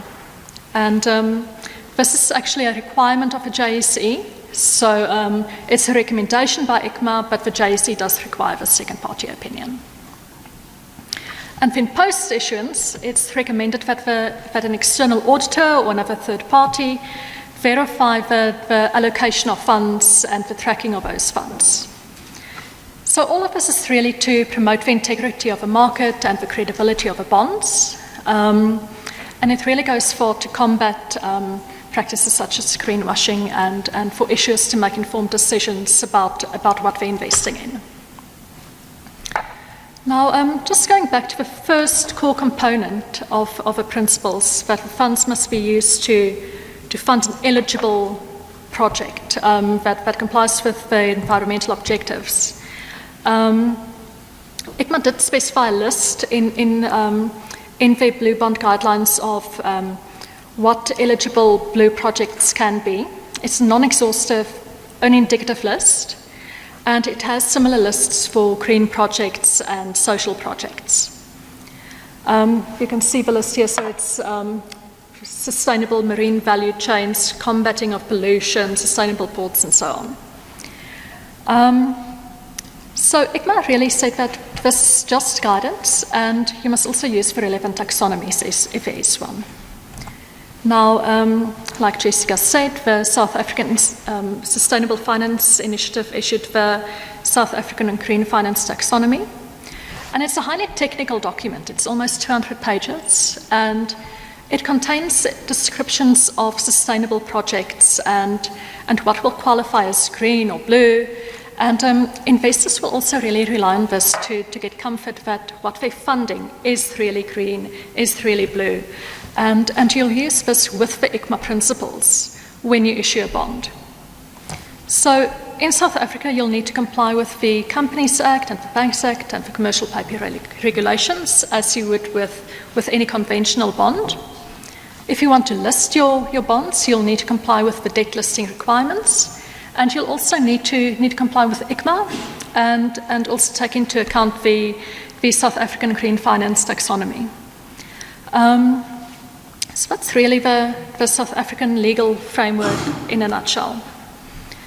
I think we might be running out of time, but I would just like to mention that in South Africa there's been quite a lot of green issuances. I'm not aware of any blue issuances as of yet. In Namibia, there is an exciting bond issuance coming up at the end of the year. It's been in the news quite a lot. It's called Kelp Blue. And I believe that it's the first for the African continent.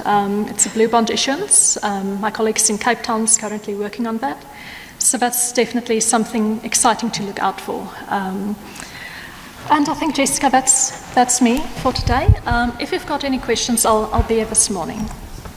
Thanks very much, Vicky. Thank you, Jessica. Thank you.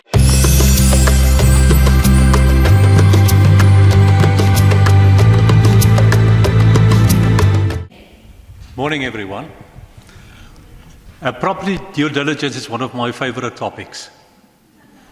I often get this last-minute frantic phone call where clients want to conclude a commercial transaction and they've identified certain property issues which delay the closing of a commercial transaction. Clients underestimate the importance of a property due diligence transaction. In a recent matter where I acted for clients in respect of a spec boom transaction in the Eastern Cape, they had to acquire various land portions.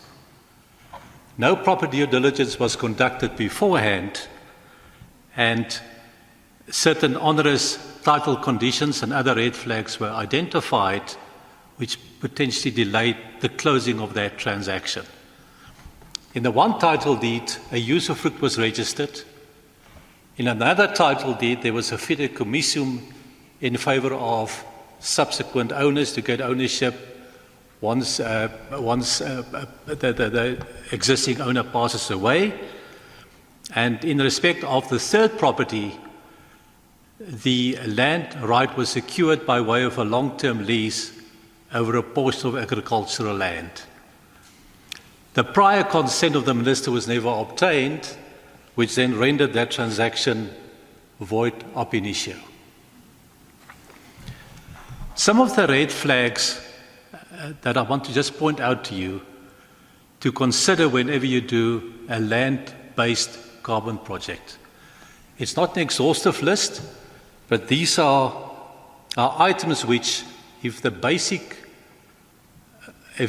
assessments are not done, and these items are not picked up early enough, could potentially substantially delay or derail a transaction. The source document for a due diligence is always the title deed of a property.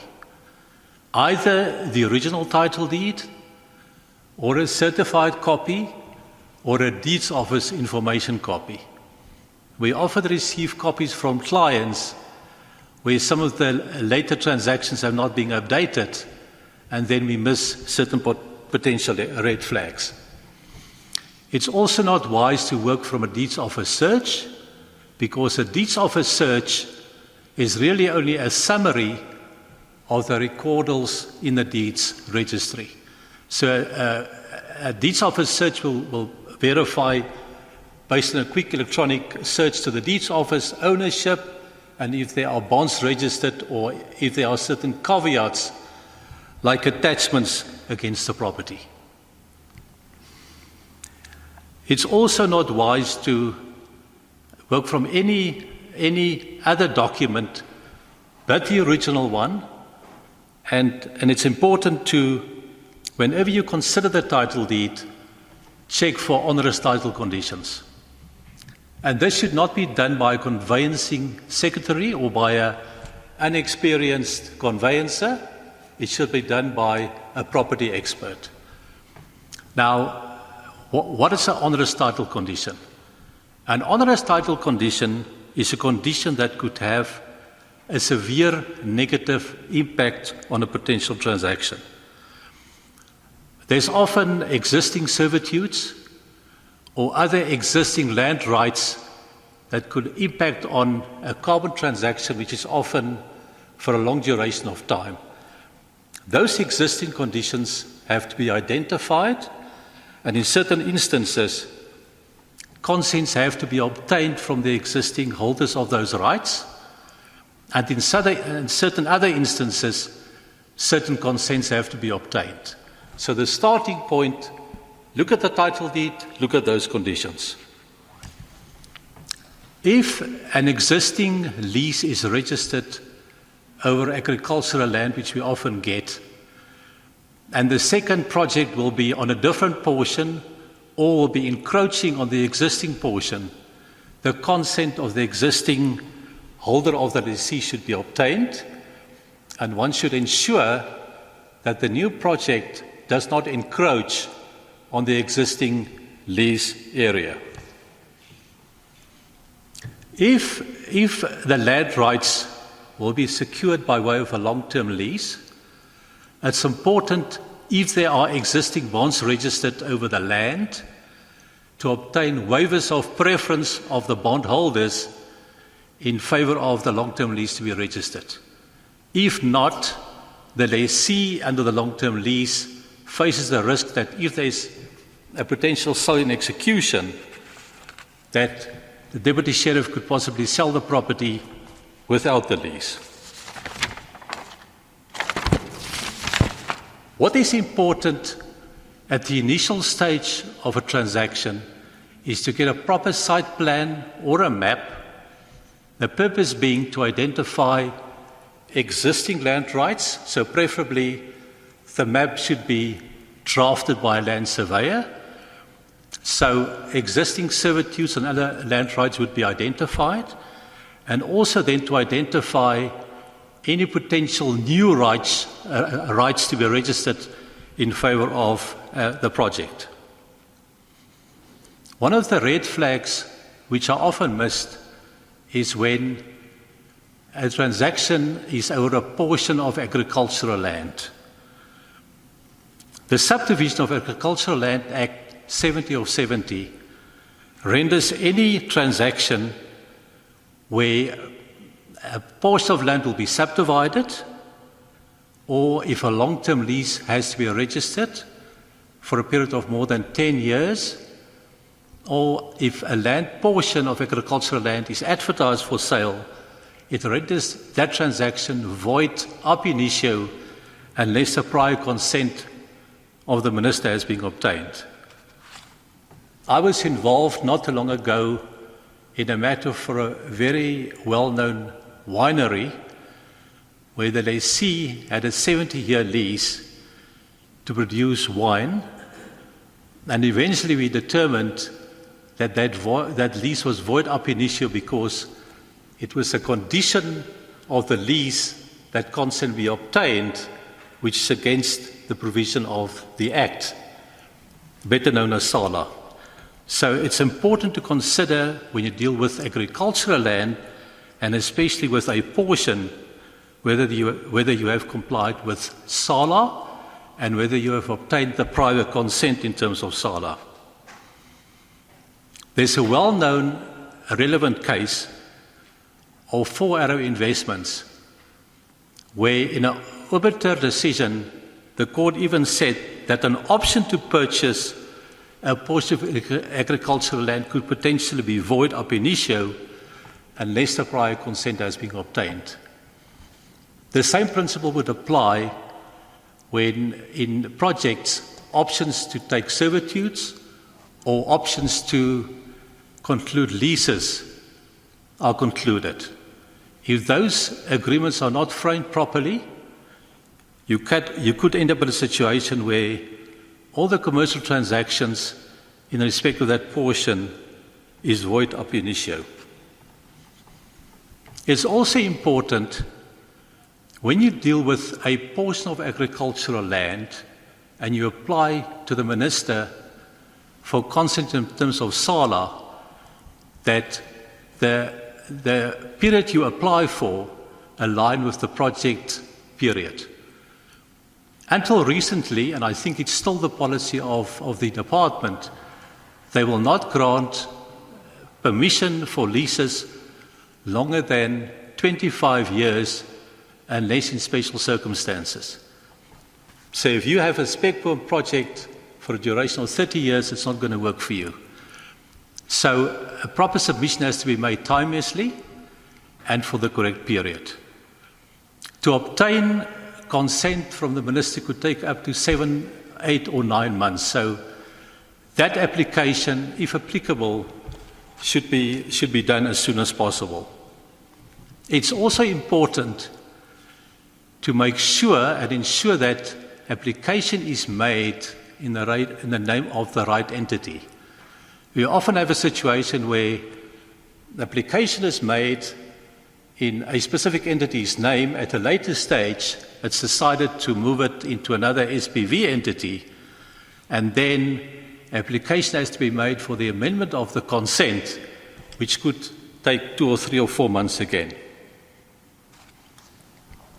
What's also important is to identify and assess the development to determine what additional rights for the project going forward is required. Access to the land could be paramount. Servitudes for power purposes, servitude for water purposes, servitudes for a power plant.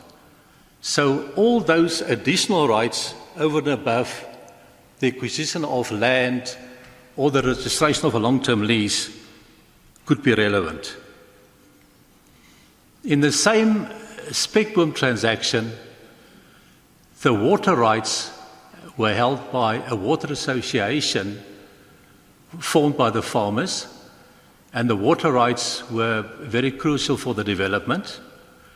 When our environmental team investigated the license, they determined that the license had lapsed. So obviously water and water rights are also important to consider. Another onerous red flag are land claims.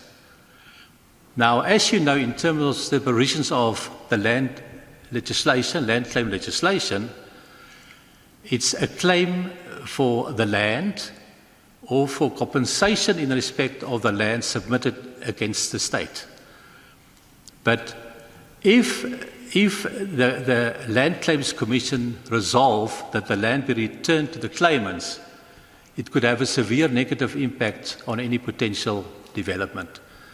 So the land claim, the merits thereof, and the status of that land claim should be considered.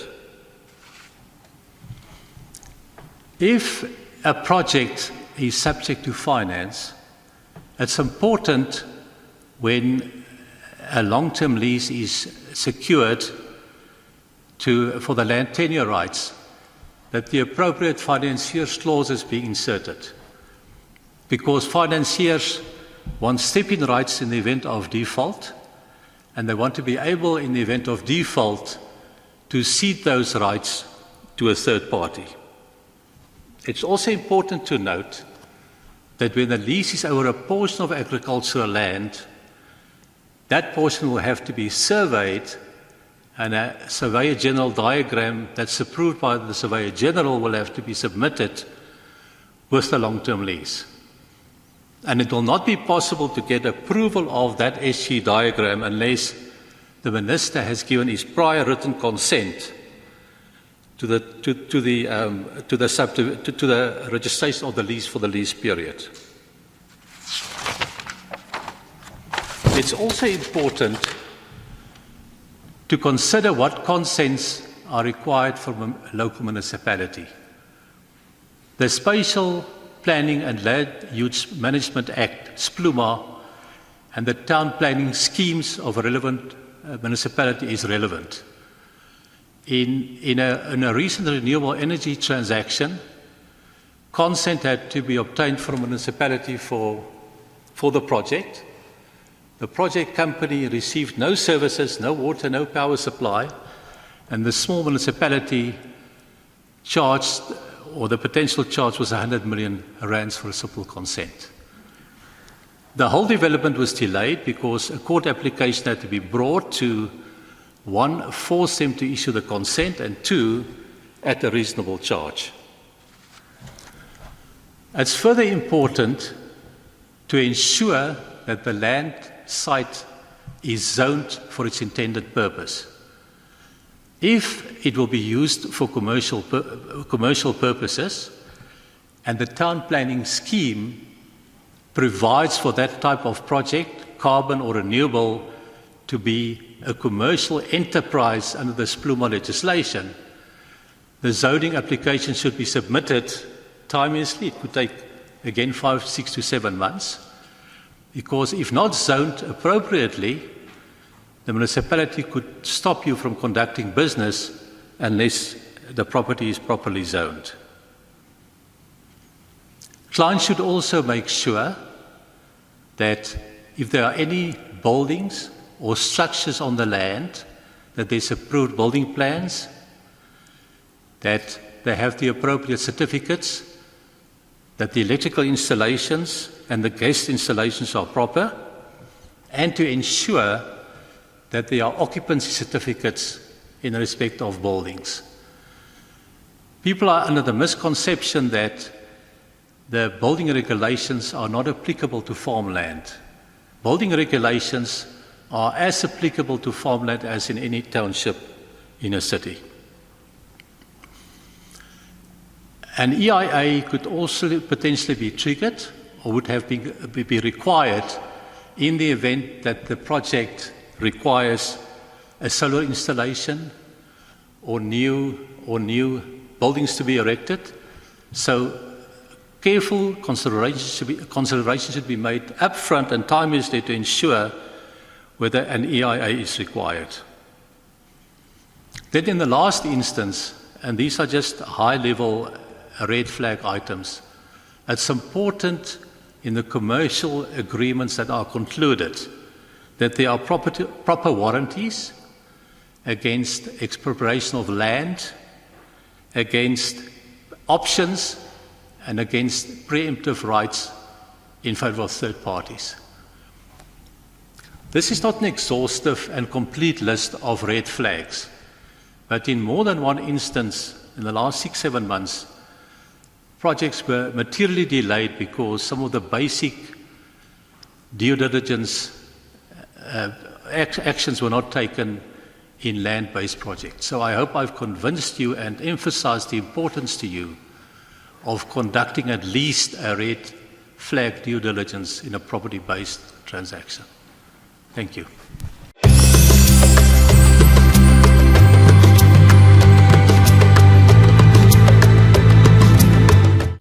Thanks so much, Jess, and morning everyone. Welcome to the session.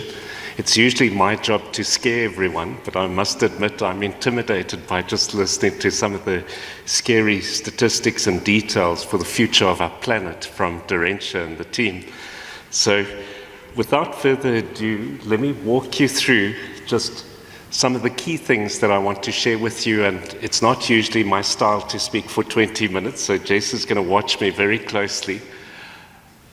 I could speak for, I think, a couple of hours because there is so much happening on the forensics and governance and compliance front at the moment. And what has happened is, as you all know, South Africa was grey listed at the start of the last year, and 2024 is a watershed year for our country because we are being measured and monitored by the FATF on what we are doing to address the shortcomings in our anti-money laundering, anti-terrorism, anti-corruption ecosystem in South Africa. Huge weaknesses and deficiencies were identified in the FATF Mutual Evaluation Report that was issued in October 2021. We had 2 years to rectify, and we did way too little, way too late. And when the FATF reviewed, we were compliant with 50%, partially compliant with 17 of the 40 FATF recommendations, and only fully compliant with 3. There has been a spate of activity by government, and I'm going to take you through some of these activities. You'll remember that last year, Judge Raymond Zondo threw his toys out the cot. He blasted government for not implementing many of the recommendations that he had made in the State Capture Commission to try and address corruption risks in our country. What we've had recently, and this is breaking news, and it's important news for all of you to take back to your organizations, is that on the 3rd of April of this year, our President signed into law the new Failure to Prevent Corrupt Activities offense. So this is now law and it applies. And let me just, I said I wouldn't scare you, but I actually have to do that. What this means is that South Africa has copied what the British government has done. Section 7 of the Bribery Act of the United Kingdom has had this commercial offence since 2010, and the British government have been using this for the last decade to fine companies that go out and bribe. And so when bribery takes place in any organization, and remember, your dishonest employee is your weakest link. You can have bribery and corruption in some of the best organizations out there with great governance. And what you'll have to demonstrate is that the company had adequate procedures to prevent the corruption.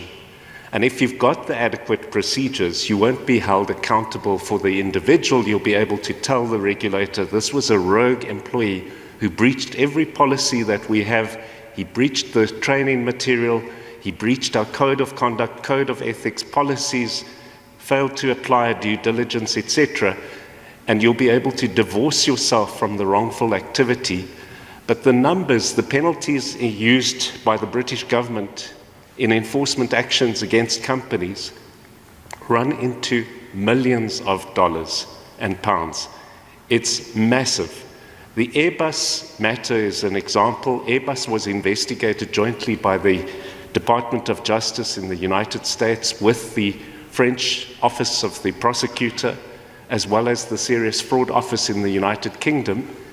The cumulative penalties issued against Airbus for corruption in Asia, Latin America, Africa, Ghana was $4 billion. So you can see it's massive.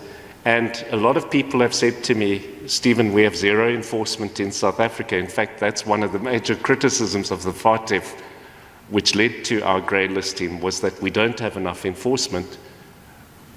Do we need to be scared of this? Because if there's no enforcement, it's just another law that won't be enforced. And my advice is that actually it's a dangerous law and it's better to be on the right side of this law. So it is going to be important that you're able to use this defense of adequate procedures to show that you've had the controls designed to prevent people associated with your company from getting involved in corrupt practices. Section 34 remains. Remember, Section 34 is the reporting obligation in PRECA. Any person in a position of authority who knows or reasonably to have known or suspects that an act of fraud, theft, extortion, forgery, uttery, or corruption has been committed, that person shall report such knowledge or suspicion to the DPCI. That remains. What we now have is Section 34A, and what this says is that if a person associated with a member of the private sector or incorporated state-owned entity bribes another person intending to obtain or retain business and advantage for that member, the member itself commits an offence. This was a recommendation. It was recommendation of 8 of the Zondo Commission, and as I said earlier, it's aligned with Section 7 of the UK Bribery Act. This will lessen the burden on prosecutors, and it will proactively force companies to go out and make sure that they have anti-corruption programs. And in South Africa, many of the companies with associations with the US or the UK have had these anti-bribery compliance programs for years, because the US government and the British government have robustly brought enforcement actions against companies that bribe. You've seen in SA we had 2 recent settlements with SAP and ABB. Both of those were induced by pressure from the DOJ as a result of enforcement actions brought on that side.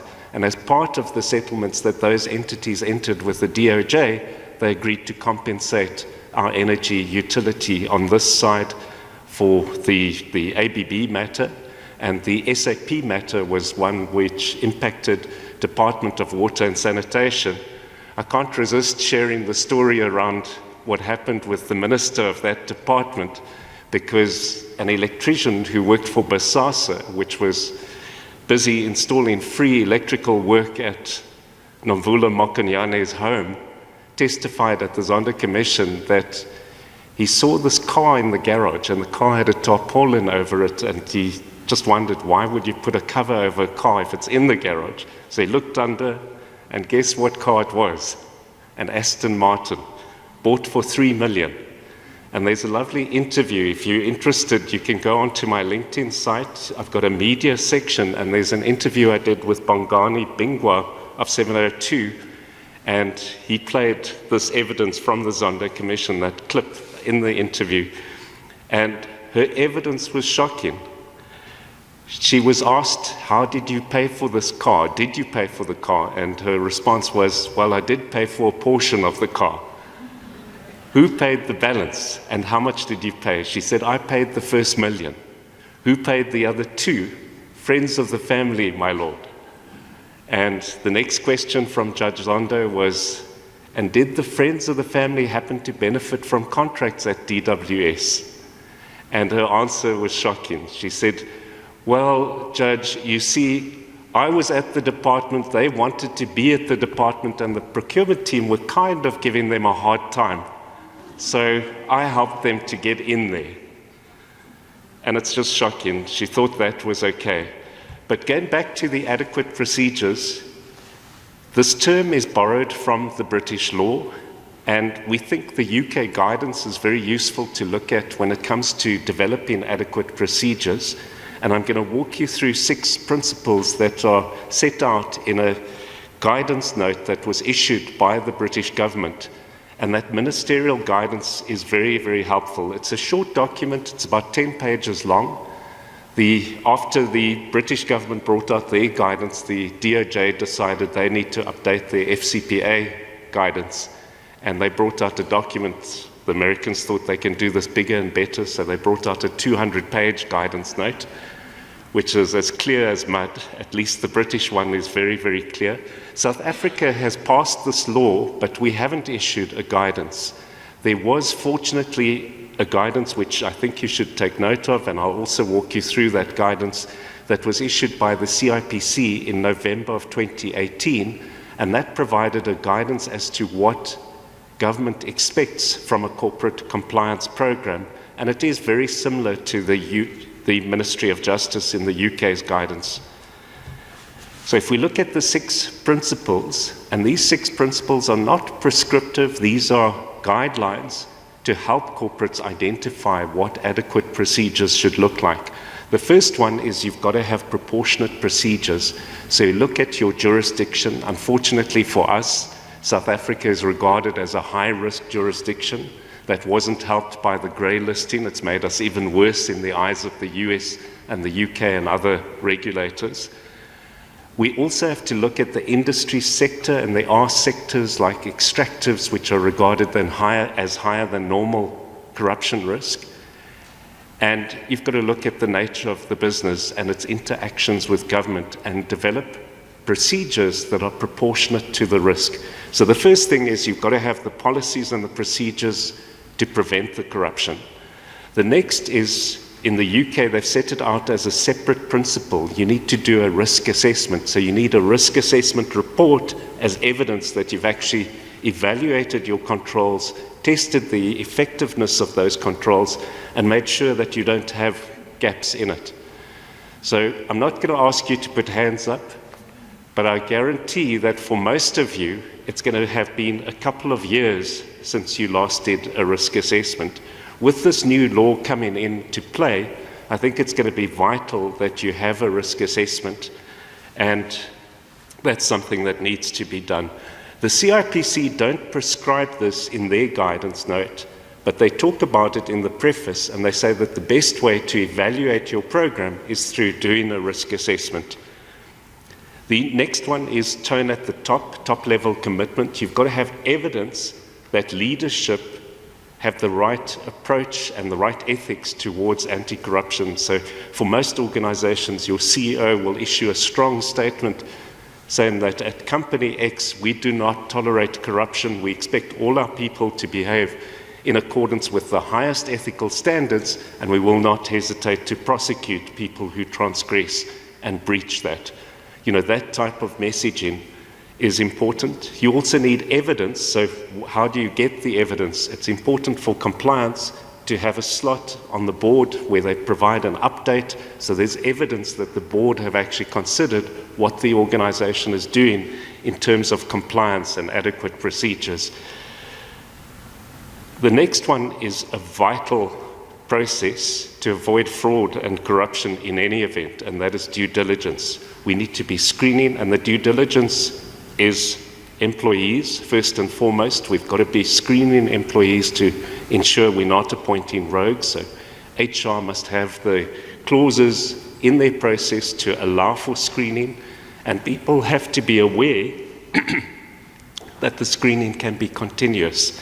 It's not a once-off, that the company reserves the right to screen at any particular time. And then, more importantly, due diligence on service providers. And you adopt a risk-based approach. So consultants who engage with government are higher than normal risk. Clearing agents, customs authorities, these tax advisors, those are all high risk because they're engaging with regulators where there is a risk of bribe solicitation. And government often uses permits, concessions, rights that our clients need as a bribe solicitation opportunity. So do the due diligence, make sure you've got the reports. So when you're doing M&As, make sure you've done it. When you're acquiring, you've got to understand that you acquire the sins of the target. So if you acquire a corrupt entity and you haven't done the due diligence, the regulator takes a view that you were willfully blind. You actually knew this is a corrupt player, but you wanted to use it for corrupt purposes, therefore there's no DD. The next one is training and communication to make sure that your processes are embedded throughout the organization. And then you've got to have processes to monitor and review and check the effectiveness of your program. So you do transaction testing, you check that people are declaring gifts, entertainment, travel. Make sure we're doing due diligence on sponsorships, donations, that's not a hidden mechanism to get money into the hands of government officials and corrupt parties. So those are the principles from the UK. And if you look at the CIPC guidelines, we use different terminology, but it's all the same stuff. clear practical policies and procedures, similar to the proportionate procedures. We've swapped out auditing and accounting controls instead of the risk assessment in the South African guidance note. But I am hoping that government issues a guidance that is very, very clear and sets out these principles like the British have done. I'm sure that will happen in the not too distant future. But in the interim, if you adhere to the UK guidance, the CIPC guidance, thanks Jess, she's keeping me on my toes, I'm speaking as fast as I can. If you adhere to those guidance notes, you'll be compliant not only with UK, South Africa, but you'll also be compliant with the ISO 37001, which is the standard, the ISO international standard for anti-bribery management programs. And that is also very, very useful. And then I don't think that any regulator will be able to pursue a charge of failing to prevent corruption if you've done all of that. The next important change was introduced just 2 weeks ago. The NPA announced they issued a directive on deferred prosecution agreements, alternative sentencing, just mixing up, Corporate Alternative Dispute Resolution Directive, that's the full term. And what that is it gives the NPA the ability to negotiate deferred prosecution agreements or non-prosecution agreements. These are used extensively by the global regulators to deal with companies that bribe but cooperate. When a company admits they've done wrong, they get into an agreement, they settle an enforcement action with the NPA, they will be subjected to a fine, but it does give the entity the ability to negotiate and avoid prosecution. Why is this important? It's one of the recommendations of Judge Zondo to encourage more companies to do what one of the companies that I helped clean up corruption at was EOH. And there we had the CEO committed to cleaning up the corruption. They reported the offenders, ensured that they prosecuted the rogues that were identified, and they built a anti-corruption program from scratch. And they've implemented that, and that helped the company to survive, because any of the departments, and they committed acts of corruption at many government departments, there were some corrupt former employees who decided it's much easier to buy a tender than to compete on a tender. And when we imaged cell phones and did the email reviews, what we found was horrific. The questions to colleagues would be, dude, did you buy that tender? Big smiley face. How much did you pay? And it varied from 100,000 Rand to 1 million Rand. And at one stage we came across this acronym butternuts. We found out that the butternut is 1 million Rand. So 1 or 2 butternuts. And sometimes there'd be emails to prominent political figures, and the question would be, dude, can you ensure this tender comes our way? If you can, there's a quick butternut in it for you. So I think this Corporate Alternative Dispute Resolution Directive is going to create certainty. For EOH, we actually had to engage with Treasury because the company could have been blacklisted, and we had to negotiate with various different regulators. Now a corporate in that similar position will be able to engage with the DPA and get to that kind of agreement. The factors that increase the likelihood of a non-prosecutorial outcome are voluntary disclosure, full cooperation, willingness to implement an effective compliance program, those adequate procedures we spoke about, no pervasive wrongdoing in the company, and would a conviction result in significant adverse collateral effects on innocent parties. I mentioned the Airbus prosecution. Airbus negotiated a deferred prosecution, and it's important just to understand the rationale for that. Airbus has hundreds of government contracts.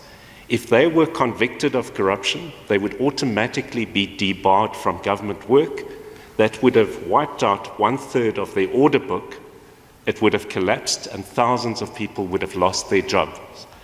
The new management, like Stephen van Coller at EOH, implemented new controls, prosecuted the rogues, the individuals are all being indicted, and did everything to fix.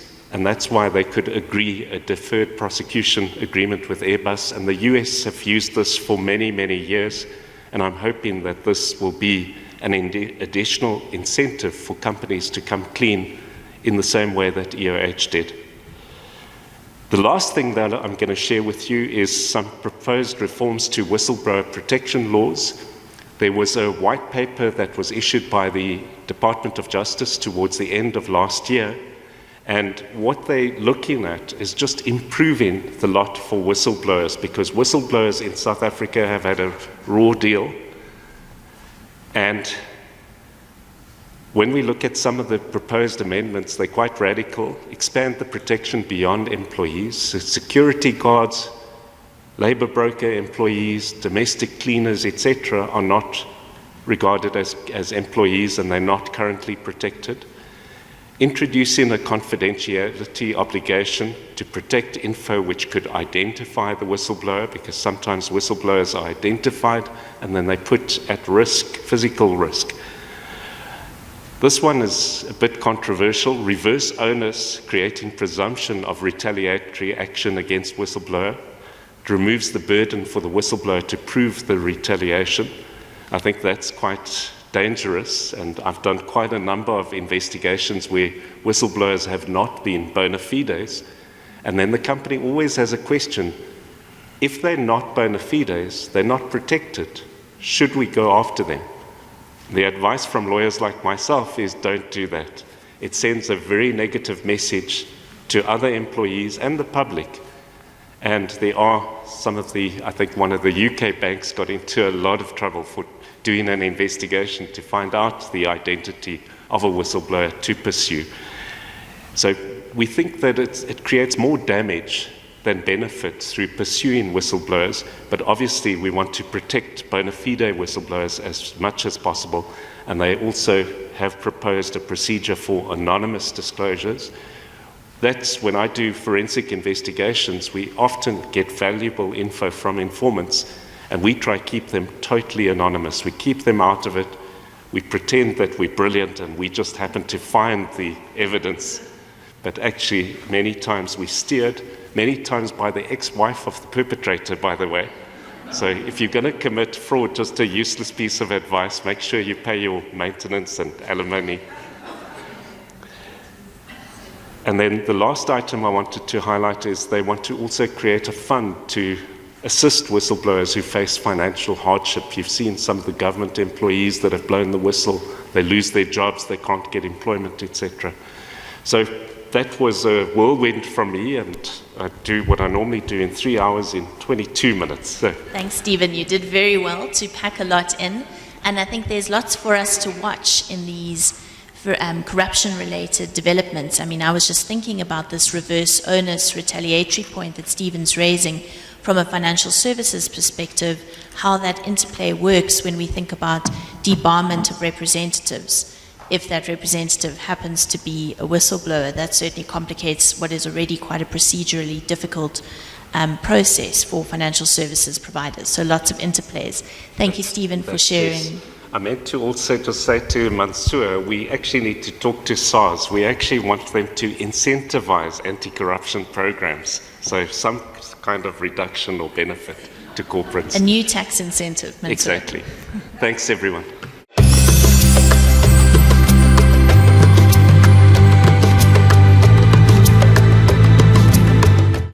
Thank you so much, Jess. I am going to try and keep to time, so I'm going to put a little timer for myself. So as Jess said, I'm Carlin Fratelli-Davies. I also have a little Instagram page called Conscious Carlin, where I try and share some of the brands that we had at our last event and just open up access to our local brands. And connection, access, and convenience. Those three things are really what makes the difference between companies becoming global conglomerates like our fast fashion and luxury brands compared to our local brands who really face many stumbling blocks.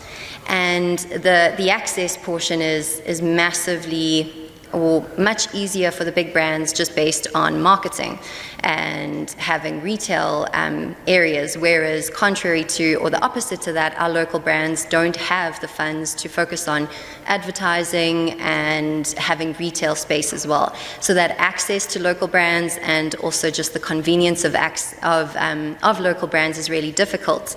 And the funny thing though is that local brands are more likely to be sustainable without greenwashing, without trying to connect with other bigger companies and say more than they are actually doing. So I just want you to remember those sort of concepts.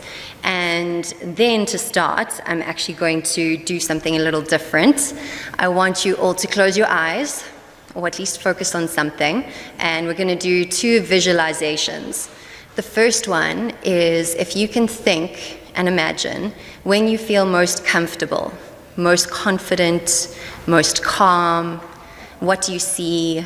What do you hear around you? Maybe what do you smell even? And most importantly, what are you wearing? Okay, so hold on to that image. And then the next mission I want you to go on is find your local shopping center or the one that you love the most. You are stopping by quickly to get some takeaway food, not from a fast food store, somewhere where you have to wait at least 10 to 15 minutes. While you wait, instead of standing idly by, you decide to go and check in at a shop. You have a jacket that you wanted to go and see, so you rush there. On the way, you see there's a special on a pair of sneakers, trainers, tackies, whatever you want to call them. And so you run in, you find your size on special and you buy it. You continue down to go and check the jacket. Maybe the jacket's for a child or someone else. You get there, the assistant sluggishly comes to your assistance, but they don't have your size. They go and check if there are any other online areas or online stores that maybe have it for you. And then you realize that you are running late. So you rush back to go and get your food, you pay your parking ticket, and then you realize that you're late to your next meeting. And then I want you to open your eyes and then take 2 deep breaths for me. Everyone, come on, put your lungs into it. Okay, so very random. I'm sorry if that felt awkward, but not really sorry. And so what I wanted to illustrate with those 2 different visualizations is the first one, that is what the global fashion industry focuses on, how you feel, and the end product, what you're wearing. And it's about 80 years of marketing, social science, psychology, advertising that has gone into making sure that we as consumers only focus on that end point. And so that's why fashion is known as shallow, superfluous, all of those things. But it's actually far more intricate. And then the second visualization, I wanted you to feel overwhelmed, or at least under time pressure. Maybe the moms in the room didn't quite feel that way because they're used to that type of pace. But for the rest of you, I hope you felt at least a little uncomfortable, as you would feel when you look at something like this, which is the supply chain for the fashion industry. It is extremely complex. And while it starts with something like agriculture or the oil industry, because polyester, after all, is just plastic, it has a very large impact. And you go through all different stages of the process, from agriculture and producing your polyester to dyeing to washing. There's a lot of washing in clothes production. To transport, to cutting and sewing. I never knew what CMT stood for. It's cut, measure, trim. Those are smaller factories that a lot of fashion brands use. And then it goes to labeling, photography. There are whole other industries built on the fashion industry. And then we get to things like, hopefully, the more conscious side, like clothing swaps, repairing your clothes, looking after what you have, but that is not always the case. And ultimately, our clothes go to the landfill. And this is very much the case overseas, in the global north. Africa, not as much. We often get the waste donated to Africa. But it's actually just cheaper to send all of the clothes to an underdeveloped or a developing country rather than processing, recycling, treating, or fixing the massive amount of waste that you have in your own country. And so this is the extreme.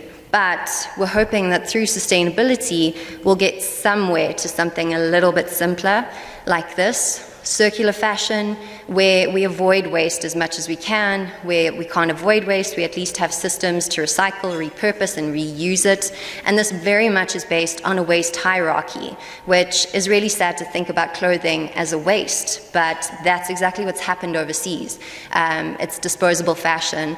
Why repair a shirt that you paid $5 for when you can just get another one? Just throw it away. And that kind of mentality, I'm really hoping doesn't filter into South Africa and Africa, but I am a bit worried.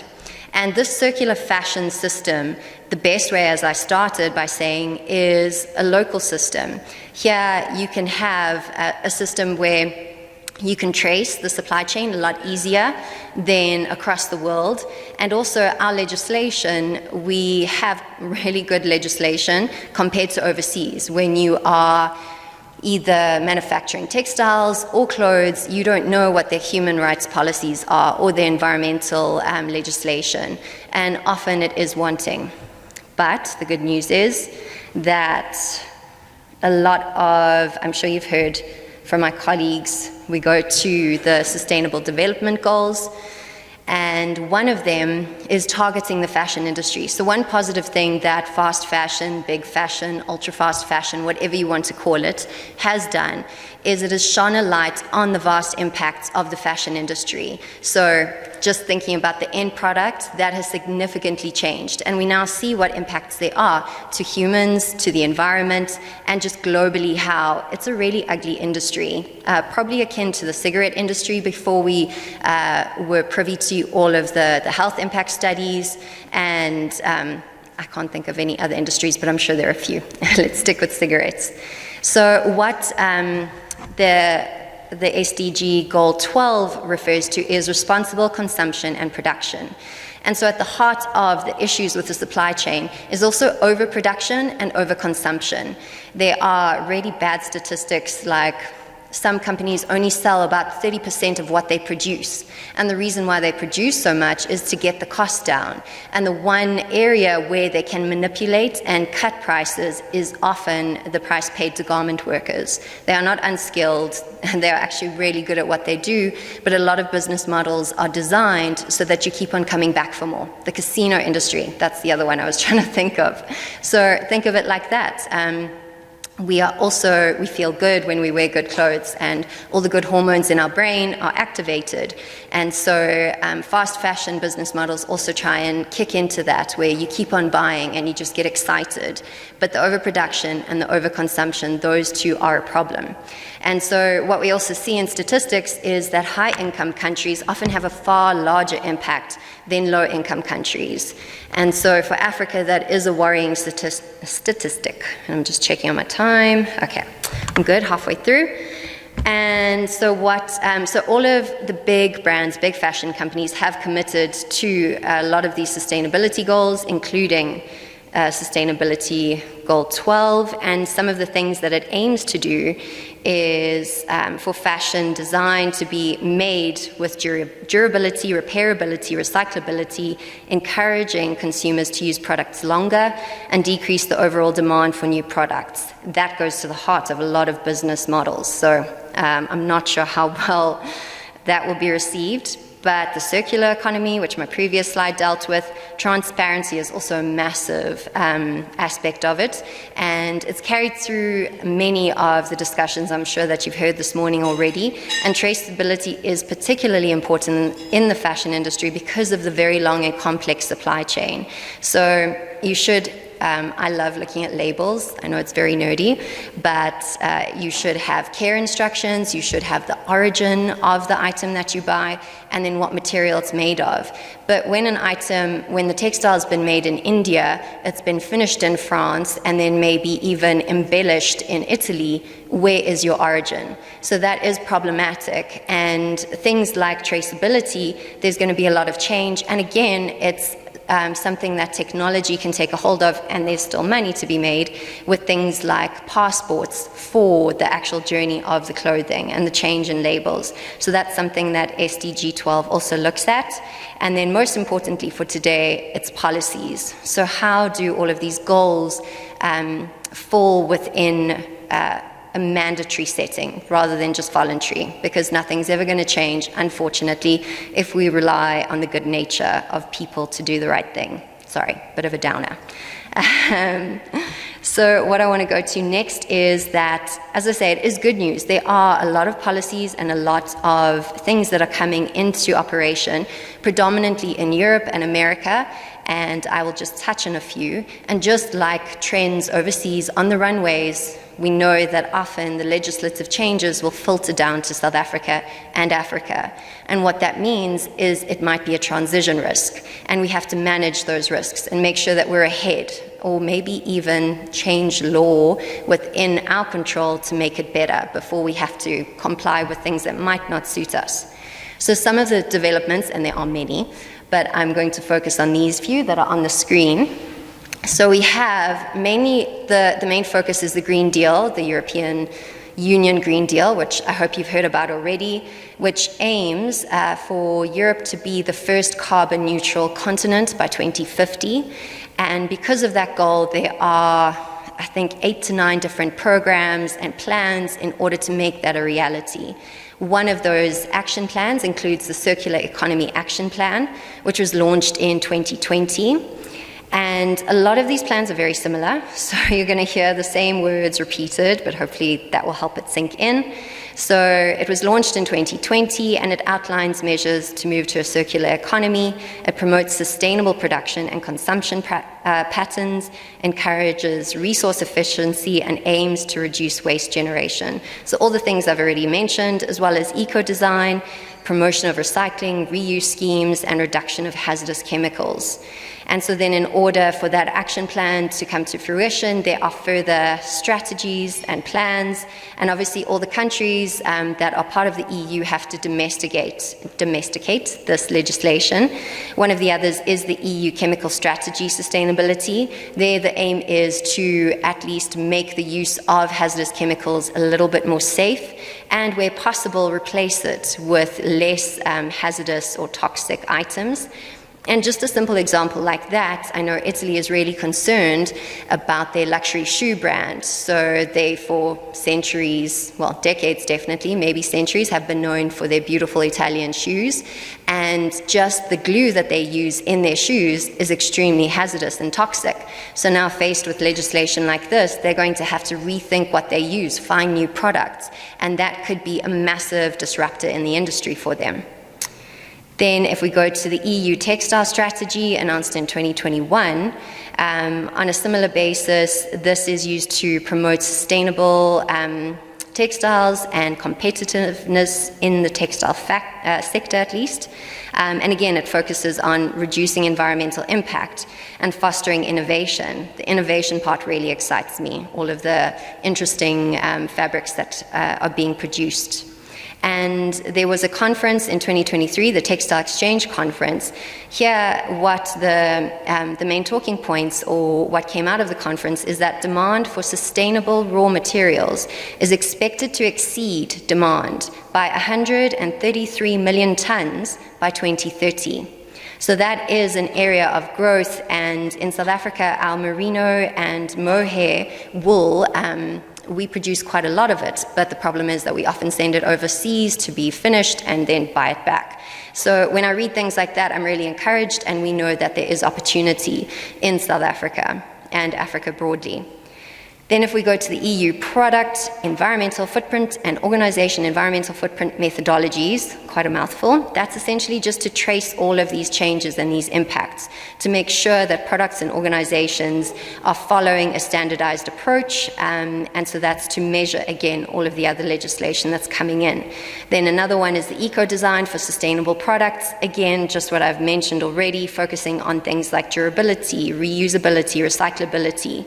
And interestingly enough, this directive actually came in 2009, but it focused on energy efficiency, and now it's been broadened to further products. And by 2030, they're going to identify specific industries, and the textile industry will be included in this list to develop specific regulations for those industries. So a lot of legislation coming in. And then one that you would have heard of already fairly often, the EU Corporate Sustainability Reporting Directive. That's been expanded to non-financial reporting directive, and it's going to focus on public interest entities and reporting on sustainability. And so on the 15th of March 2024, we also had the CSDD, or I've also seen it referred to as the CS3D. So that's the Corporate Sustainability Due Diligence Directive. And that's, again, just as I started with, where the extreme complexity in a supply chain will have to be measured. And the crux of that is data management and collection, and making sure that everything is known within that supply chain. And then I wanted to touch on France very quickly. Being the home of couture, they have a very real interest to protect. And fast fashion has had a very big impact, but funny enough, luxury brands are not perfect either. Sometimes they produce their items in the same factories as fast fashion. So this protectionist stance is very interesting. But they have the Anti-Waste for Circular Economy law that was launched in 2020, and it hits a certain company at an annual turnover level. And then it's just about getting information, again, the traceability and providing information for consumers so that they can make decisions, and also holding companies to task to make sure that they themselves know all of the impacts along their supply chain. They have to get things like, again, referring to durability, repairability, compostability, and the use of renewable resources, repairability, presence of hazardous materials, traceability, and the release of plastic microfibers. That item is specifically meant to be on labels. And as I mentioned earlier, all of this is going to result in having things like product passports, which is very interesting. They also have the Climate and Resilience Law, which emphasizes environmental labeling, and that's again to back up the previous law, and to combat greenwashing. And then one that I really found interesting, last November, they launched subsidies for repair. So they will give French citizens money to go and have their shoes or their clothes mended and repaired, which is great. And then the latest hot topic is the anti-fast fashion bill. What France aims to do is to add an additional 5 to 10 euros on items made by fast fashion companies to try and deter their countrymen from buying from fast fashion, but then also providing 5 euros or so to those who support and buy local or sustainable brands. So it's a lot of information and a lot of change. And what we want to know is, how does it impact Africa and South Africa? So as I mentioned earlier, it's a transition risk, and for those companies in South Africa who export to Europe, along with supply chain due diligences and requirements, our local businesses are going to have to understand and know their supply chain. And that information in South Africa is even hard to come by. So that's going to be an area to focus on. Also to, as I said, with transition risk, you obviously have companies taking unforeseen or unmanaged risks. Again, just not knowing what they don't know what they don't know. And then also, because of the supply chain requirement, they're going to have to be quite a lot more due diligences, contractual updates, and basically just equipping our companies with information so that when they are asked questions from companies in Europe, they'll be able to answer it. And even things like the broader Green Deal, where they're going to start closing in on companies that use fossil fuels, that is quite an issue for Africa broadly, and that goes beyond the fashion sector, as well as things like localization. They're trying to shift and build dyeing industries in Europe so that there isn't as much of a need to import products. And then in South Africa, the good news again, I'm trying to give you lots of good news. As I mentioned earlier, our existing legislation is really good. Our environmental laws are based on international practices, and so we are well placed to hopefully ensure that our environmental impacts are less. But we haven't seen a focus on the fashion industry. Mining and industrial companies have been the focus of our authorities. When it comes to employment law, I'm not an employment lawyer. That's my time. I'm almost done. But we have really good employment laws, which sometimes can be stifling for businesses, but at least we can be fairly comfortable that we haven't got slave labor or child labor, that type of thing. And there are other things that are happening to try and promote the industry, like the master plan, which is an agreement between a lot of our big local brands like Mr. Price, Pick and Pay, Clothing, TFG, True Words, where they have agreed to produce 65% of their clothing locally by 2030. SMMEs, it doesn't really focus on that. It's a bit of a gap, or a massive gap in my view. And then they also said that they're going to try and focus on import, particularly illegal, and hopefully ensure that there's more legal import. And then existing practices, as I said, local brands are predominantly already more sustainable, and we're seeing a change and a focus on traditional craftsmanship, hand-me-down, informal second-hand economy. The second-hand economy is, I think, said to grow in the billions in the next 5 years. So a lot of sustainable changes, though it doesn't feel like it. And so on sustainability reporting, all of this comes down to what we'll have to do to support our local industry, and where ENS can come in and assist you is looking to things like sustainability reporting.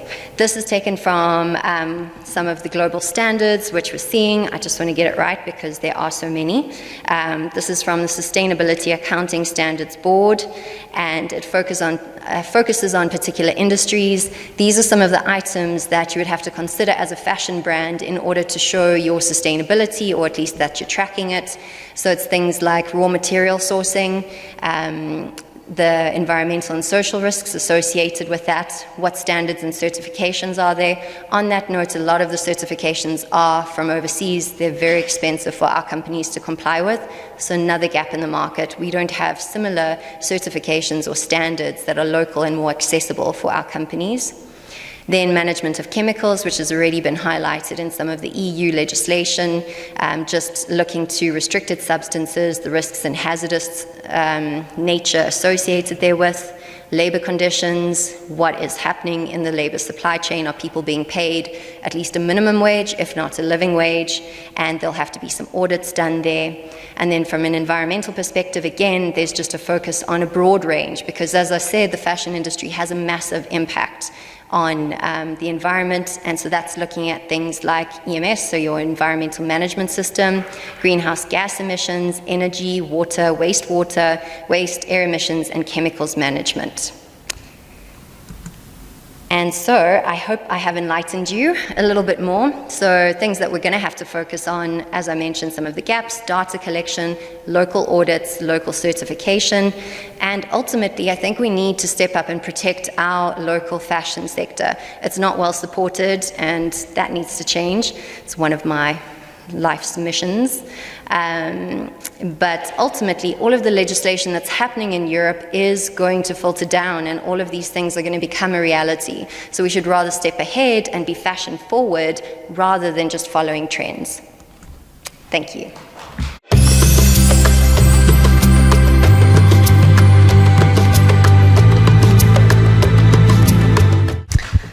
Thank you, Jessica.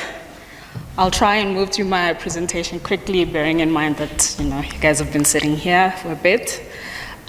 So I'm going to talk about climate change, shareholder activism, and corporate governance, with a specific focus on the Exxon Mobil case. So just as a quick background, won't spend much on this, and just to give some context. So shareholder activists are typically nonprofit organizations whose primary purpose is to urge and encourage large corporate organizations to drive the action against climate change.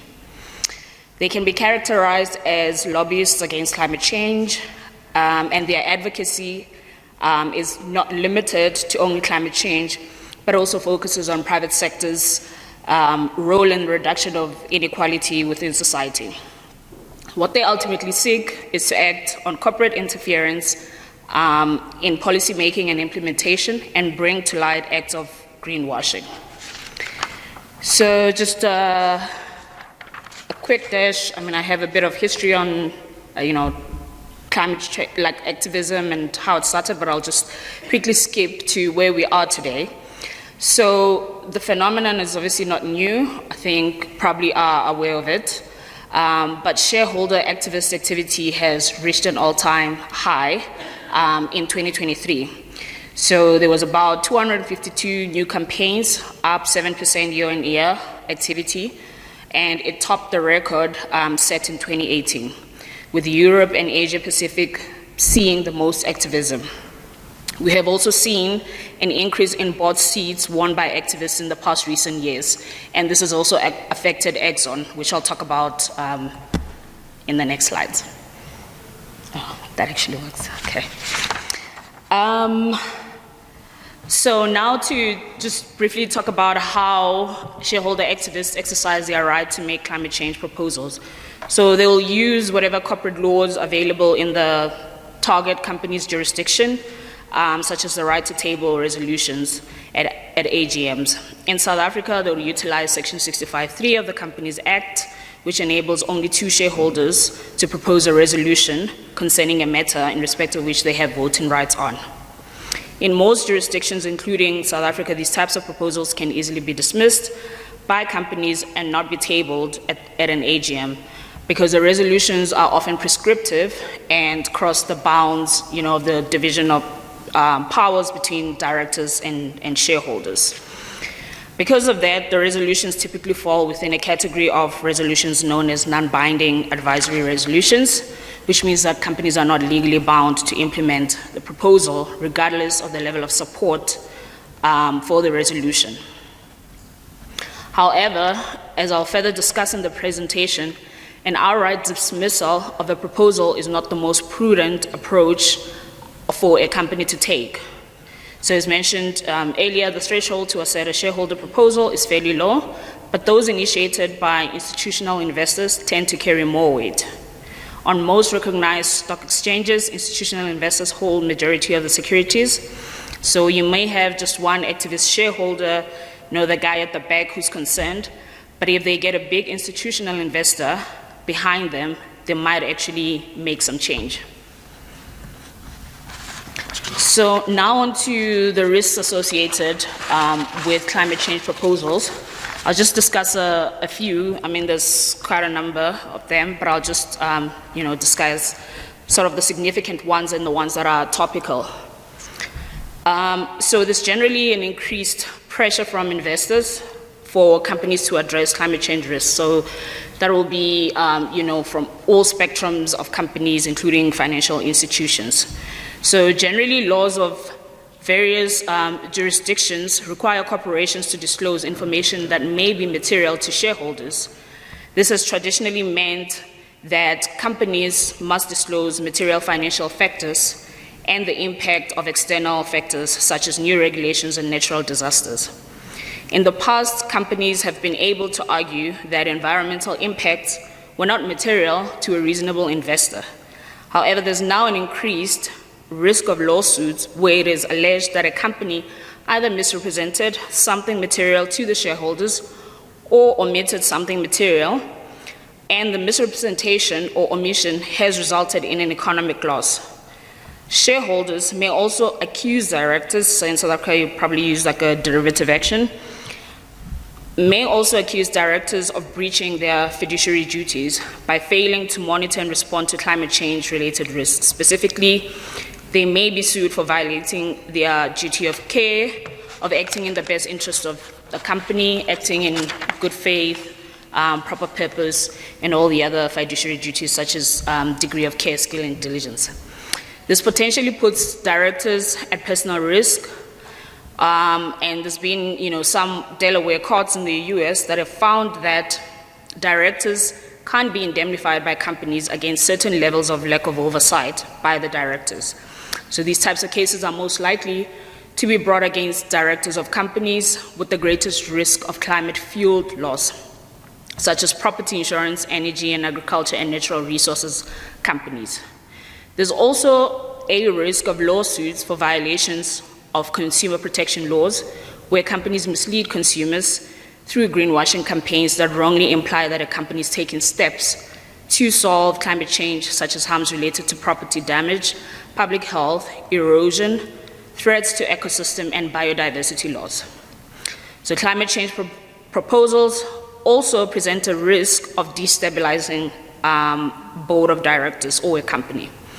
The most notable example happened at ExxonMobil in 2021, and it's happening again now. I'll just get to that as well. An activist shareholder owned 0.2% of the shares of Exxon, but got support of 3 institutional investors.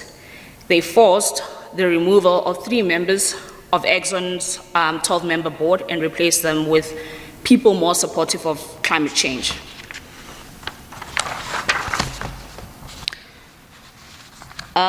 So now I'll just talk to the ExxonMobil case that's currently topical in the news articles all over about the lawsuit.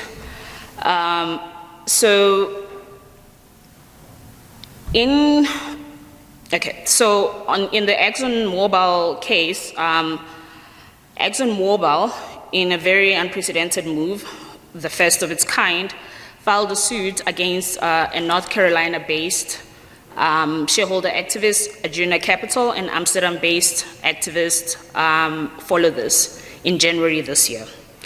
The suit alleges that the request in the resolution is part of an extreme agenda aimed at diminishing the company's existing business and is an abuse of the Securities Exchange Commission rules.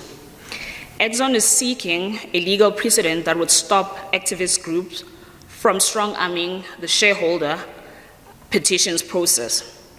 So the resolution tabled by Arjuna Capital and Follow This includes a call for Exxon to set targets for Scope 3 emissions from broad use of Exxon's products. So it will be, downstream and upstream in Exxon's business. Exxon has targets for operational emissions and energy that powers it, but not Scope 3 targets, given the nature of Exxon's business. So Exxon contains that the resolution seeks to force Exxon to change the nature of its ordinary business and to go out of business in its entirety. Just a quick one. So Arjuna Capital and Follow This, and this year in 2024, that was not the first time that they were actually making the proposal. So they've put forth the same proposal a couple of times. I think now this is the 3rd time. So hence the allegation of abuse of process. So while the 2 activist groups have withdrawn the resolutions concerned, Exxon has indicated that it will be proceeding with the lawsuit as it believes the underlying issue remains and it must be resolved.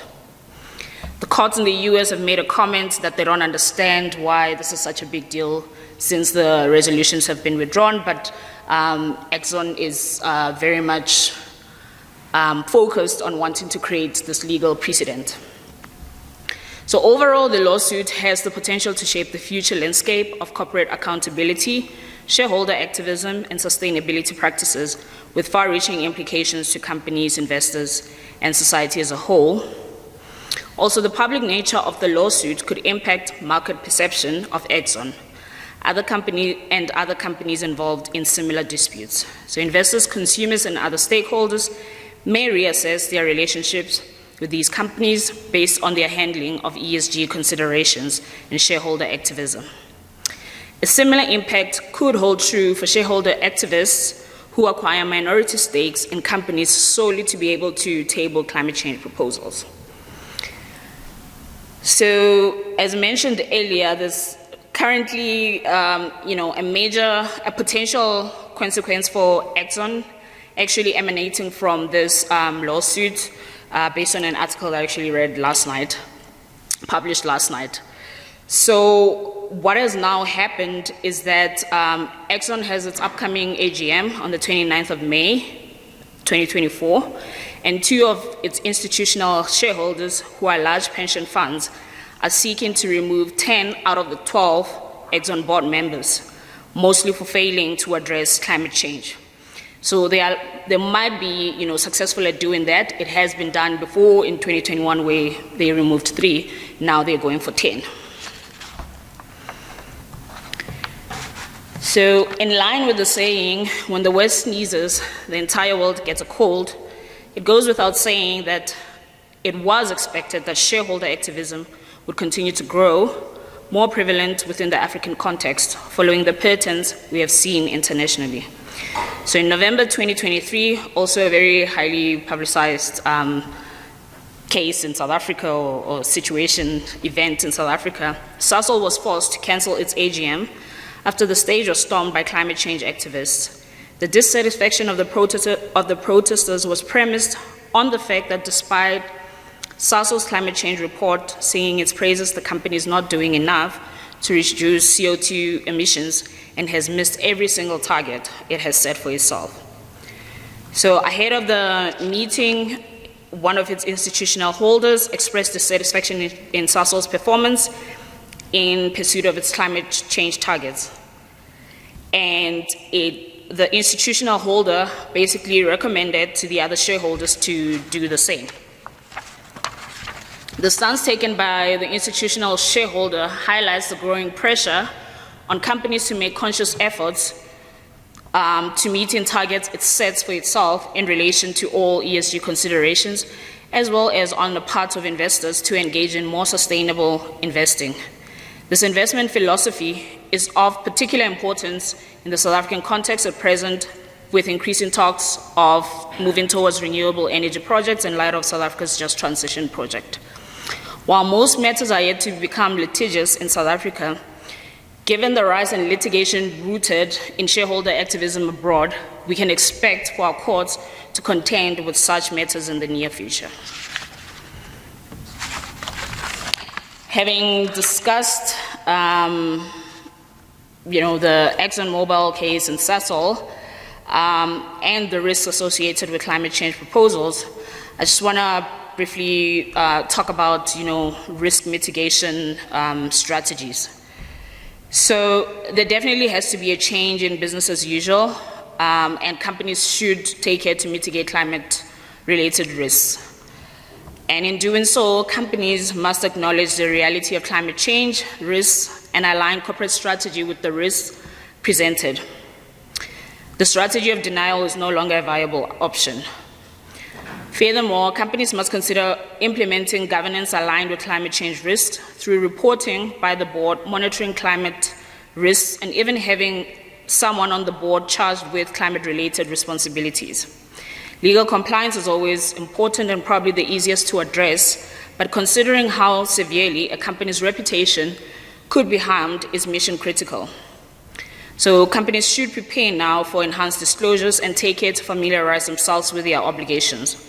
This is especially true for multinational companies who may be subject to numerous jurisdictions. Furthermore, companies must understand their institutional shareholders and asset managers, as has been demonstrated with the Exxon Mobil case in Sasol, and understand what their views are on climate change and really be close to them. Institutional investors' interest in ESG disclosures often stems from their desire to mitigate systemic risks, of which climate change-related risks comprise a large part. In addition, you must live up to your commitments, otherwise you risk reputational harm as well as shareholder action in the form of lawsuits and proposals. In fact, the risk of reputational harm might be a major impetus for directors to better monitor and account for companies' environmental impact and lead to better governance. Companies with good corporate governance can strengthen their attractiveness to investors, employees, and consumers and have improved goodwill overall. Your public relations, sustainability, and messaging must be aligned, and ultimately, you must operationalize your commitments. With that said, all the above must always be done with the awareness of the downside of disclosures in general. And this is not to say you mustn't disclose, it's definitely a must and it's a very important thing to do. But I just want to highlight a few of the downsides, and because it'll be important to strategize around them and to think of how to manage them. So disclosures may reveal vulnerabilities that companies would prefer to keep from investors, competitors, customers, and other stakeholders. These vulnerabilities may include risks pertaining to the damage, injury, liability, loss, or any other climate-related harm to the company. Disclosures may also reveal a company's financial risk associated with so-called stranded assets, that is, assets that are listed in the books but might in fact need to be written off or retired early, as they may be left stranded due to the stricter regulations intended to curb climate change. For example, buildings in high-risk flood zones, power plants that may need to be shut down, and fossil fuel reserves such as coal, oil, and gas that may never be drilled due to stricter regulations. In addition, disclosing climate risk information attracts direct costs such as human capital. Investors might also use information disclosed to rebalance their portfolios, reallocating funds away from the disclosing company to other companies with more favorable risk-return profiles. Despite the increase in shareholder proposals relating to climate change, fewer have been approved. This could be because some of the proposals were withdrawn after successful negotiation with the shareholder activists, or didn't receive sufficient support from shareholders because they were too prescriptive or extremely out of kilter with the strategy of the company, with possibility of diminishing value for shareholders. What has, however, been clear is that in the absence of mandated disclosures, shareholder activism increases voluntary disclosures, especially when brought by institutional investors. So, some key takeaways set out there. I'm not going to go through them, as I've basically discussed all of that. But just to close off, in a world where climate-related risk climbs ever higher on the global agenda, shareholder activism around this issue is gaining unprecedented traction, as we can see. So businesses must engage now to remain ahead of the game, or they will risk significant legal, reputational, and financial consequences. Obviously, as ENS, we are there to support you in that process and be a business partner and help you navigate this treacherous terrain. Thank you.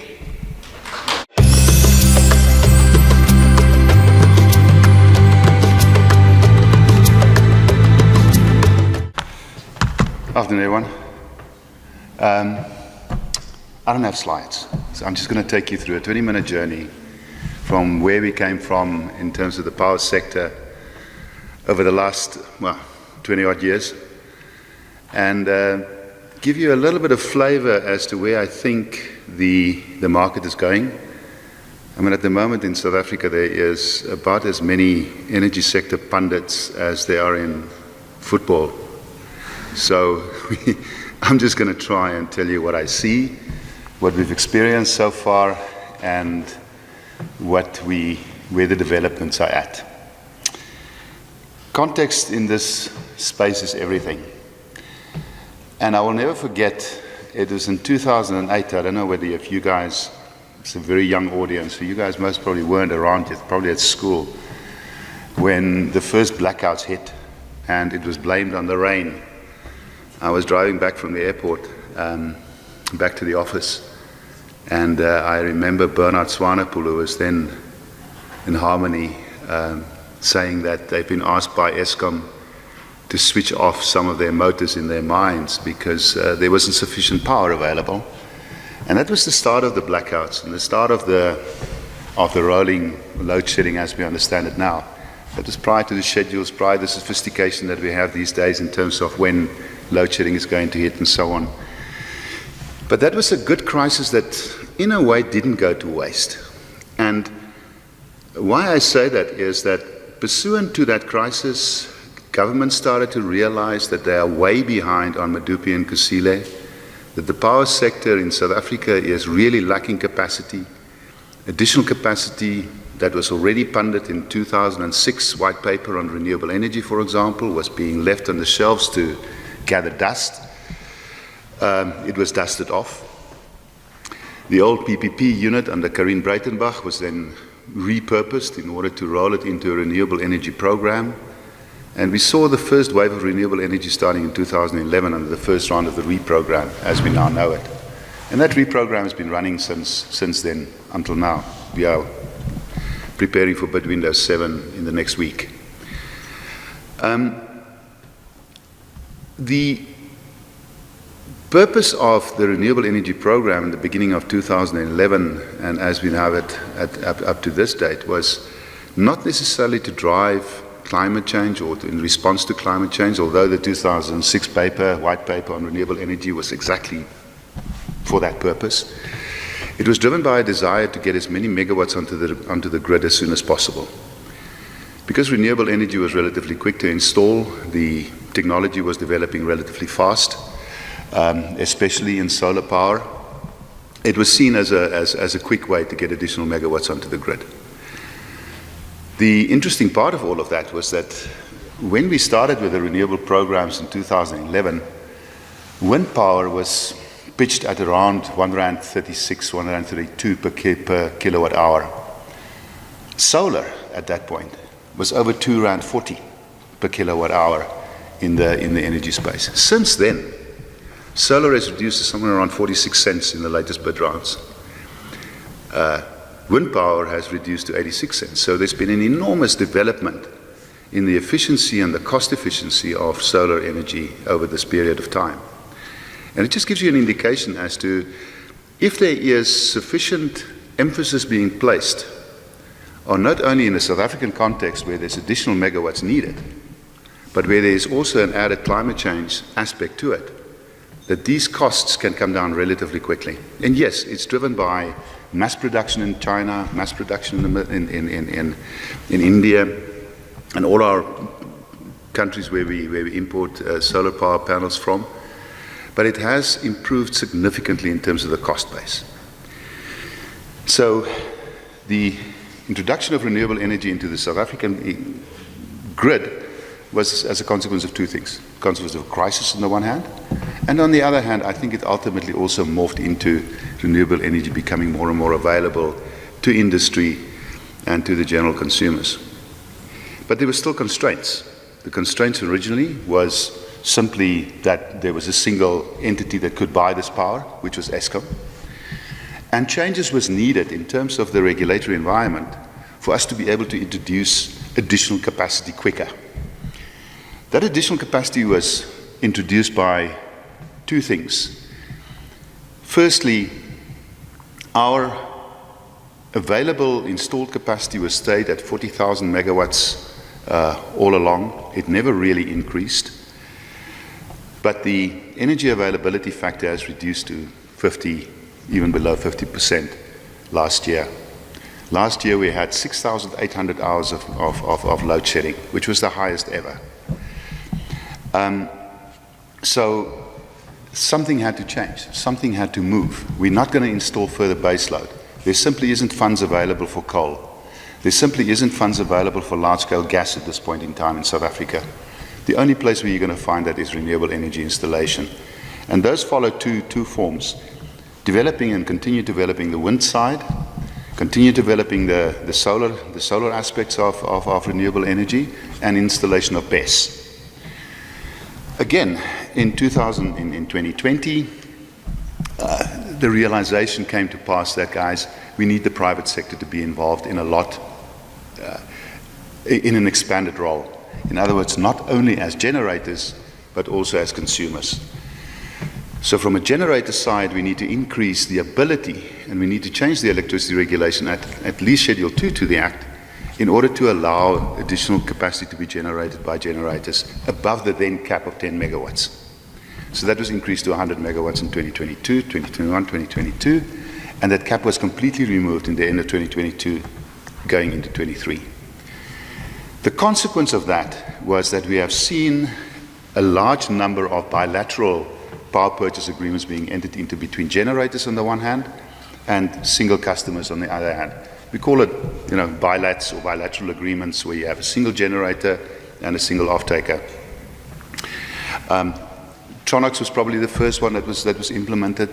At this point in time, there is probably around about 5,000 plus megawatts that is being procured on a bilateral basis. The second step of that evolution has been the establishment of traders and the trader platforms. Probably over the last 12 to 18 months, we have seen trading platforms coming into fruition, being granted trading licenses, and actually physically started trading in electricity.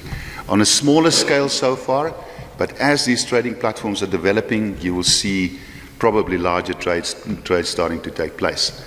From a trading platform perspective, the megawatts that's being introduced into those trading platforms range from 10 megawatts to 700 megawatts at this point in time, some of the transactions on which we are working. So we can see that there's enormous interest in the market in the development of trading platforms. And how do they work? A trading platform will enter into a power purchase agreement with a range of generators, hopefully a range of generators. At this point in time, it's not really a range, it is one or two generators. And on the other side of the trading platform, they would sell power to a range of their customers. And their customers can be mines, it can be big industry, it can be anybody that's sitting at that point in time connected to a grid. And the only thing that needs to happen is I need to be able to measure the energy that I introduce into the grid, and I need to be able to offset that energy that I've introduced into the grid against the invoice of the customer. Now, as you can see, that already creates a little bit of a wrinkle, because what if my customer is connected to a distribution network inside a municipality? It's easy when everybody is sitting on the transmission lines. When you're connected to the distribution of municipality, municipalities come into play. Municipalities have a constitutionally enshrined right to reticulate electricity within their jurisdictions. And that's always going to be an issue in order to get Eskom and the municipalities to agree on a mechanism. So you see the development of virtual wheeling, the ability to virtually wheel. The wrinkle there from an Eskom perspective is that it is very difficult for Eskom to offset bills and entities where it is a municipality that is effectively in default to it. So there is going to be constraints. There is going to be fiscal constraints in doing virtual wheeling. But actual wheeling works, and it is working as we are talking about it here. So those are the energy platforms. They've developed as a consequence of just supply and demand in the electricity market. The Electricity Regulation Amendment Bill is about to be signed into law by the President. There's a couple of things that is important as far as that's concerned. Firstly, the establishment of an ISMO, or an Independent Systems and Market Operator. That will lead to the institutionalization of trading of energy and electricity in the South African market on a more personal basis. It's going to take time to get there. There is a lot of regulation that needs to be put in place in order for us to have the ability to, as you would go to a certain shopping center for you and I to go and buy our power from the cheapest supplier. That will come. That's probably 5 to 10 years away from now. But at least the initial steps is being put in place in order to allow the general ability of people to trade electricity freely from whoever they require it at the best possible price. The benefit for industry in the end of that type of market instrument or that type of market is that you would be able to buy electricity when you need it. The establishment, as we have already seen in the Southern African power pool, where you can buy on a day-ahead market or a week-ahead market or a year-ahead market, those things will follow. And in the South African context, I think it's important for that to follow sooner rather than later. But the caution must be, guys, it's not going to happen overnight. Also, you will probably need to have sufficient visibility to see who you are buying from. Because in general, our power stack in South Africa is still dominated by coal. And it is probably going to continue to be dominated by coal for many years to come. 40,000 megawatts of installed capacity in South Africa at the moment is largely coal. The renewable energy that is currently being installed is probably not even it's a small percentage of that. Currently on the grid, just from the reprogram, is roughly 7,500 megawatts of power that is produced by the reprogram over the last 11 years. It is probably going to increase rapidly over the next couple of years. But as a percentage of the overall, coal is still going to be dominant. Our ability to generate electricity from renewable energy sources, of course, is constrained by the weather. But the second most important thing of constraint in that level is the absence of a grid. The development of renewable energy is fundamentally dependent upon us being able to get that energy into the grid. The grid at the moment has not developed in tandem with where renewable energy resources are appropriately situated. For example, there is no grid connectivity or very little grid connectivity available in the northern province. Probably the area in South Africa where we have the most reliable solar resources available. The grid in the Western Cape and the Eastern Cape is extremely constrained. It is going to cost an enormous amount of money to build the grid in those areas, but it cannot be left for too late. You would have seen Jan Oberholzer in a couple of articles in the last couple of weeks mentioning specifically, guys, we need to go and do something about our grid access and our ability to shift the grid development to the private sector as well. It's already happening. If you are working in the sector, you would know that a lot of the IPPs are already taking up the opportunity to actually build MTS substations, grid connection works on behalf of Eskom, handing it over to Eskom, with the off-takers paying for that capital cost of those grid connection works. That is a fundamental aspect to developing the grid even further. The second one in that area is the introduction of battery energy systems, where you can utilize the energy that is oversupplied at this time of the day as we're sitting here now, store it in batteries, and release it tonight when we have our peak hours. That's already making a difference. And the difference is something that we can see right now. We've had 54 odd days, maybe more, of load shedding free days. The consequence of that is not only, and it is part of it, that the energy electricity factor of the Eskom power stations, energy availability factor of the Eskom power stations has actually improved. They have. Consequence of many years of maintenance, a proper plan to make these power stations work better. But geez, they burn coal. The other reason is that during the daytime periods, we have quite a bit of renewable energy coming through the grid, and you can see it on the Eskom meterings on their website. So what it means is that there's a lot more power available in daytime to pump the water uphill, to utilize the storage systems a lot better than we have in the past, for the systems operator to be better equipped to deal with the peak hours in the evenings. And we've been able to ride the peak hours in the evenings, generally speaking. Tonight I see we may not make it, but generally riding the peak hours in the evenings without having to run the diesel generators. Because that's all we have left. We've got the diesel generators and then we've got load shedding. And at the point in time, I think tonight we're probably going to utilize about 2,000 megawatts of diesel in order to get through the peak, and that's getting into winter, so we are looking at maybe 29,000 megawatts of demand against 27,000, just over 27,000 of declared capacity available by Eskom. That'll change as more and more battery energy systems is being installed. Battery energy systems is relatively new. South Africa is probably sitting on some of the largest of these installed systems. Scatec, just outside of Kennard in the Northern Cape, where they have 150 megawatts of installed capacity for battery energy systems, running off a 370 megawatt solar park, producing 150 megawatts of energy availability during 5 o'clock until 9:30 in the evenings. You can see that already making a difference. It is relatively small still, but it will change. And the battery energy storage system and the bid process that's currently on the run is going to make a huge difference in that respect. The last thing I just want to touch on, I don't know how much time I've got left. Fine. The last thing I just wanted to quickly touch on is where are we as far as the market driven by the state and the market driven by the private sector is concerned. We have seen the ambitious target of procuring 5,000 megawatts in the next round of the reprogram, where the bids is currently being developed by many developers. They're sitting here in Joburg all over the place. The bids have to be in by the end of next week. The fact that we haven't had an in-tandem development of the grid at the same time as we've had the development of renewable energy in South Africa is forcing a lot of the developers to develop projects in areas which is not optimal as far as resources concerned. Because the new projects that is going to be coming online under the reprogram is probably going to be sitting in areas where there's grid connectivity. And that grid connectivity is in Mpumalanga, around the old coal-fired power plants, Northwest Province, the mining towns and the mining areas in the northern parts of the country.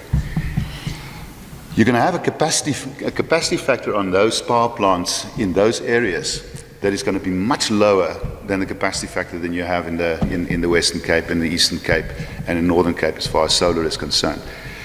When in the Western Cape you have a capacity factor, in other words, just a factor of how much energy can be produced from the installed capacity, of roughly 40%. That's some of the highest wind factors or capacity factors on wind farms in the world. The same thing in the Northern Cape. We've got some of the best irradiation in the world as far as solar generation is concerned. Those plants run at a capacity factor of close on 45%, which is really, really good. I mean, they generate electricity until 6 o'clock in the evening because the sun is so good. But the grid hasn't developed in those areas. So now you're going to have to go and install your plants, your generators, in areas where the capacity factor is so much less.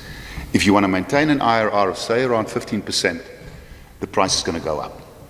The minute that price goes up, the delta between the price that Eskom produces at and the price at which you are going to be able to buy from renewable power plants is diminishing. And that places quite a constraint on the ability to generate, the ability to sustainably generate electricity at those levels. Because in the end, the idea would be for all of this to bring the prices down. For renewable energy to play two roles. It's cheap because it doesn't need a resource that you have to pay for. But the second one also is, as far as sustainability is concerned, is that we need to look after the climate. We need to look after our planet. And the minute you start the tail start wagging the dog, as it is going to be in this instance, where the absence of the grid increases generation cost, we're losing on both fronts. And I think that fundamentally, in the end, what we need to look at is, guys, how do we get the private sector involved as soon as we possibly can in expansion of the grid, introduction of more and more battery energy storage systems as the technology develops, and it is going to develop, and it is going to develop relatively quickly, not only in the rest of the world, but in South Africa specifically. Australia is a good example, although they have a better developed grid and they are less dependent upon battery energy storage in order to sustain themselves. We may have it the other way around. But as we have seen so far, a good crisis didn't go to waste when we had load shedding in 2008, when it started, and we blamed the rain.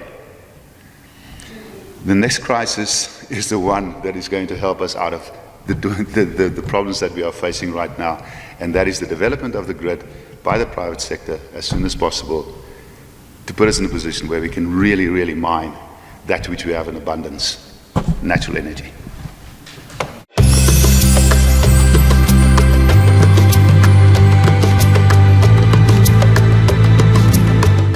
Right, hi everyone. I thought I'd put a timer on the phone to see if I can stay in time. I know we're running a little bit late. So yes, competition law and ESG, what on earth might they have to do with one another? Where does the intersection of competition law and ESG arise? So maybe I'll start with a little bit of a situating you in competition law and what competition law is all about, right? So competition law aims structurally to achieve the best outcomes for consumers, greatest amount of choice at the lowest possible price, right? At the high level, that's what competition law aims to do. It does it essentially in two ways. One, preventing anti-competitive structures from being formed by way of merger control, right? So when you are merging, competition authorities tell you what you can and can't do. The other thing they do is look backwards at conduct. Have firms behaved anti-competitively in the market and seek to remedy that by sort of various mechanisms. So those are things like abusive dominance or restrictive practices, agreements between competitors that are outlawed by the Competition Act. So that's what competition law seeks to do. So let me start with a couple of examples that sound like good ideas, right? So financial services firms get together and decide what kinds of industries they will invest in or fund, and at what rates, right? So in that way, they give lower rates to firms pursuing lofty goals and higher rates to firms that are, I don't know, supporting child labor or high carbon emission or whatever the case may be, right? Or the retail industry, the grocery industry decides to collectively reduce plastic packaging and comes up with some collective way of doing that, recycle paper bags, etc. You can think of many examples of this. The bread industry decides to source only, collectively source only organically grown wheat, or whatever the case may be. Right? So these are all extremely lofty goals. And so one would think that would overcome any obstacles. The problem is that you are supposed to be rivals, fierce rivals with your competitors. You're not supposed to collaborate with your competitors, because if you collaborate with your competitors, we don't get the competitive outcomes, right? We don't get the highest possible choices at the lowest possible price. What we get is the outcome, products that are the outcome of some kind of collusion or some kind of collaboration. And that's what competition law is actually aiming to prevent. So where does this find itself in the Act? All right, so Section 4, which is the party spoiler, right, says that you can't agree with your competitors to do certain things. You can't divide markets. You can't fix prices or trading terms. You can't tender collusively. And in the context of ESG, what that means is that you can't get together to agree on these kinds of initiatives where they stray into issues that may give you a competitive edge, right? So if you as a retailer decide to reduce your plastic use by going for paper bags, that's your competitive edge. And your customers who are interested in the environment may choose to shop in your store because you are taking these steps. If everybody does it collaboratively, that reduces competition. It's one example, but you can see how that extends into other examples. Collectively agreeing to boycott a certain input supplier. Same situation, right? So why would collaboration be necessary for ESG initiatives? Why would you do that? Well, you do it because it's costly, right? Changing to ESG-friendly practices for any business bears a cost, and that cost then has to get passed on to your consumer. And if you're the only one to do it, you are at a disadvantage. And if you're the first one to do it, you are at a first mover disadvantage, right? And so doing it together does a couple of things. One, it yields efficiencies. So if everybody's doing it together, there are efficiencies to be had from a cost perspective. There's also that certainty of somebody else not stealing a march on you, or you not being left behind, or you taking the first step and being the one to bear the brunt of that and the cost of that. So the problem is that this not wanting to go it alone is what ultimately will lead to parties seeking to collaborate.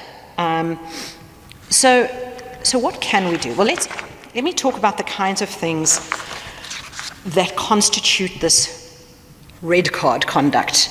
When we thought about the title for this discussion, we actually toyed around with the road to hell is paved with good intentions, right?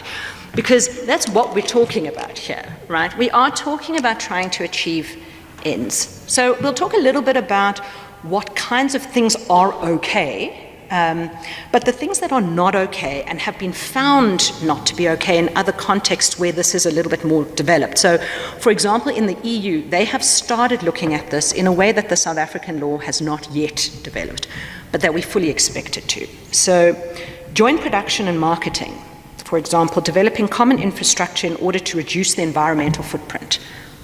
Sounds like a really good idea. The EU has found it to contravene these horizontal sections that I talked about, the price fixing of trading terms, etc. Similarly, joint purchasing conditions. So things like, incentivizing suppliers to no longer use chemical-treated items for their products, things like that. Exchanges of information. So collecting and sharing information on suppliers' methods of production. Also, if it's for the purposes of unlocking environmentally friendly processes, that's one thing, but to the extent that it starts impacting on the competitive process, not permitted. Standardization of things like CO2 emissions. Setting standards, and I'll come to that a little bit later, setting standards in an industry also generally can yield positive and pro-competitive outcomes, but there are restrictions on what you can and can't agree to as a group of competitors. Something like collective withdrawal, the exclusion of suppliers who don't respect environmental standards, also preventing parties from acting in the market if you do that collectively. So that's the first kind of contravention under the Competition Act, is where parties who are competitors of one another get together and agree to either fix trading terms, fix prices, divide markets, etc. There is a second kind of contravention under this broad heading of horizontal conduct, and that is what we call the rule of reason approach, right? So on the red card is a per se prohibition. There is no defense, and that's why this is such a tricky intersection, right? Because you can't lead as a defense, my intentions are good, I have a lofty purpose. It doesn't get you anywhere because there is simply no mechanism to put forward a defense. The yellow card stuff is this rule of reason stuff. So yes, maybe this agreement might lead to a substantial lessening or prevention of competition, but it can be justified on pro-competitive, technological, or efficiency grounds. That's how the Act reads. And I think we would take the view that the Act is broad enough to lend itself to an ESG-type justification. So when the Act says, yes, this is a substantial lessening or prevention of competition, but there is a justification, I think we are going to start seeing justifications based on ESG purposes led in these kinds of situations.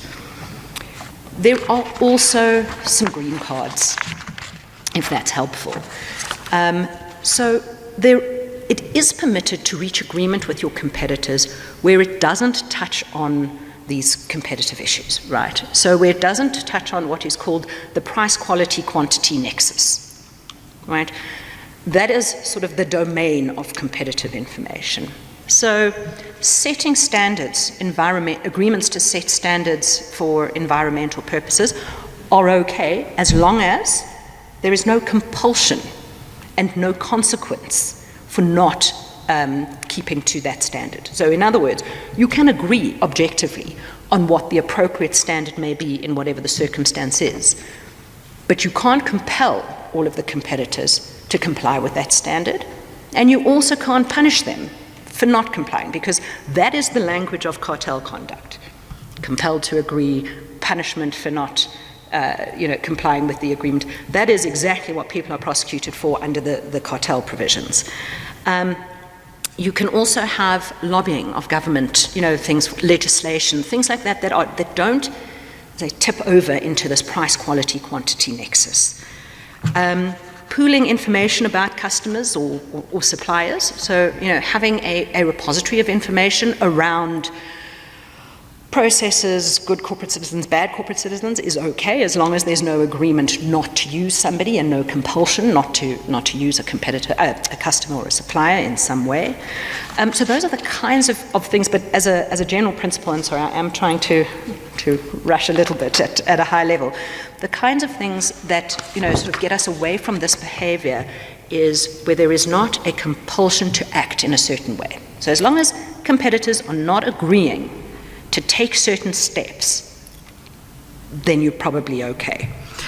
There is, in South Africa, a way to overcome some of this red card conduct. It is a little bit double-edged, but we have here what's called an exemption process. So you can apply in certain designated industries to seek to be exempt from prosecution under the Competition Act. Right? So you're saying, I want to agree with my competitor to collaborate in a way that would otherwise breach the Act. I've got very good reasons to do that, and I'm asking you, Competition Commission, to exempt us from prosecution. So you can see why that's a little bit double-edged, because if you say that to the Commission and they say no, then of course what you're doing, you've already admitted that what you're doing is cartel conduct, right? So, but there are ways around it, and you know, there's a process. But it really is, you know, sort of there's a number of categories, and it's maintenance, promotion of exports, promotion of effective entry into participation in or expansion within a market by SMMEs or HDPs, change in productive capacity necessary to stop decline in an industry, the economic development, growth, transformation, or stability of any industry designated by the minister. There are these categories that apply for exemption, and to the extent that your agreement or concerted practice, as it may be called, pertaining to ESG contributes in some way to one of these objectives, you may qualify for an exemption. So that may be somewhere, and we have seen it in a number of cases. There are exemptions that are granted. In the old days, very old days, but all of that unfortunately fell away, a number of the parties in the healthcare industry sought and obtained exemption to act together collaboratively. And in fact, it was only once all of those exemptions fell away that we started seeing this massive escalation in healthcare prices. But that's a topic for another day that I don't have time to go off on a tangent today. What I do want to just talk to you very briefly about is the second category, and that is merger control. Where does ESG find itself in merger control? So the way merger control works in South Africa, which is fairly unique, or has been fairly unique since its beginning, but less unique now in the world, our authorities have always had the right to look at both the competition impact of a transaction and the public interest impact of a transaction. All over the world, competition law was only about the economics. It was about, if we put these two firms together, what is the impact going to be on customers, competitors, suppliers? Are we going to create market power? Are we going to create a dominant firm? And is it going to have an impact, an economic impact on the market? Our authorities have said, is it going to have a substantial lessening prevention of competition? And if so, can it be justified on the technological efficiency or pro-competitive grounds? And what is the impact of this merger on the public interest? That has been unique to South Africa. But in the last few years, the rest of the world is starting to consider public interest as part of its merger process. Now, historically, we've had very specific grounds of public interest in how this is looked at on this weighing up exercise. Does the merger lead to a negative impact, and can it be justified on public interest and other grounds?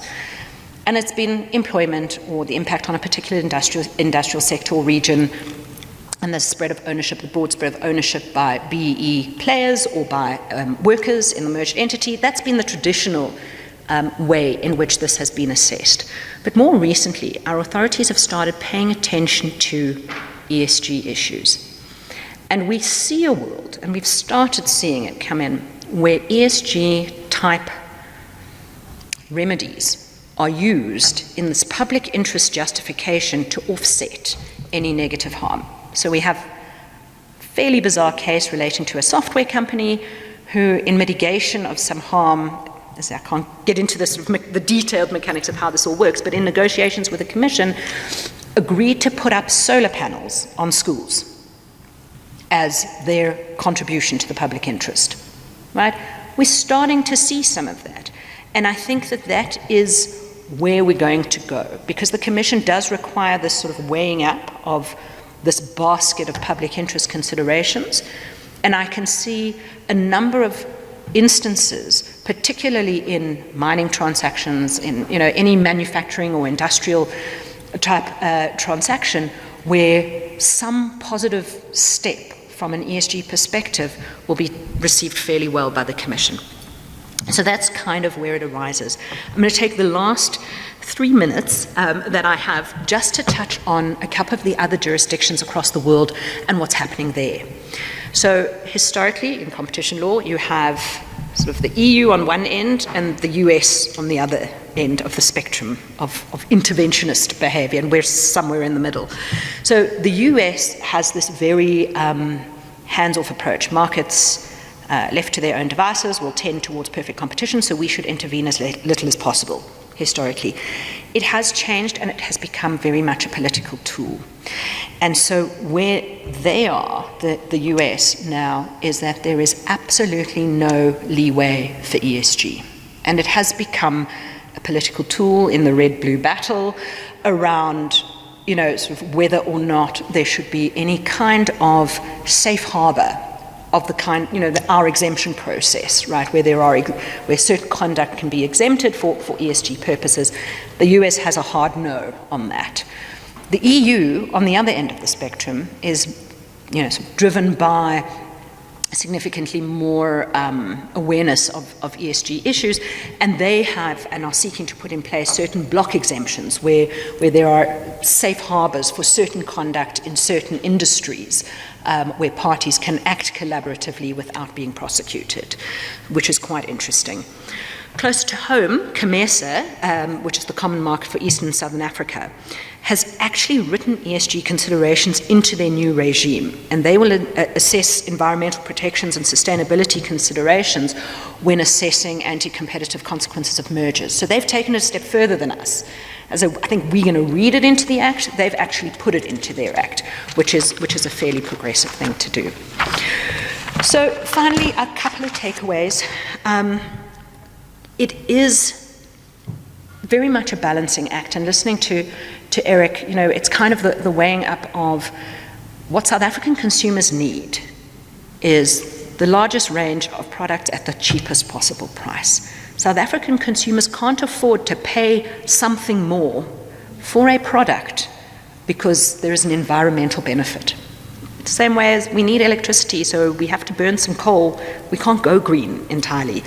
And this is kind of the challenge that we face. So I think that we are going to be in the world where it is used as a positive rather than a means of justifying conduct. But basically, this is going to be a bit of a tough thing to navigate, because there is no doubt that ESG initiatives and competition law are going to bump up against one another. So do a compliance check-in when you are taking decisions. Obviously, just seek advice as to whether we're in the red, yellow, green scenario. Unfortunately, your good intentions are not enough to absolve you from competition harm. I think I'm bang on. Good. Thanks.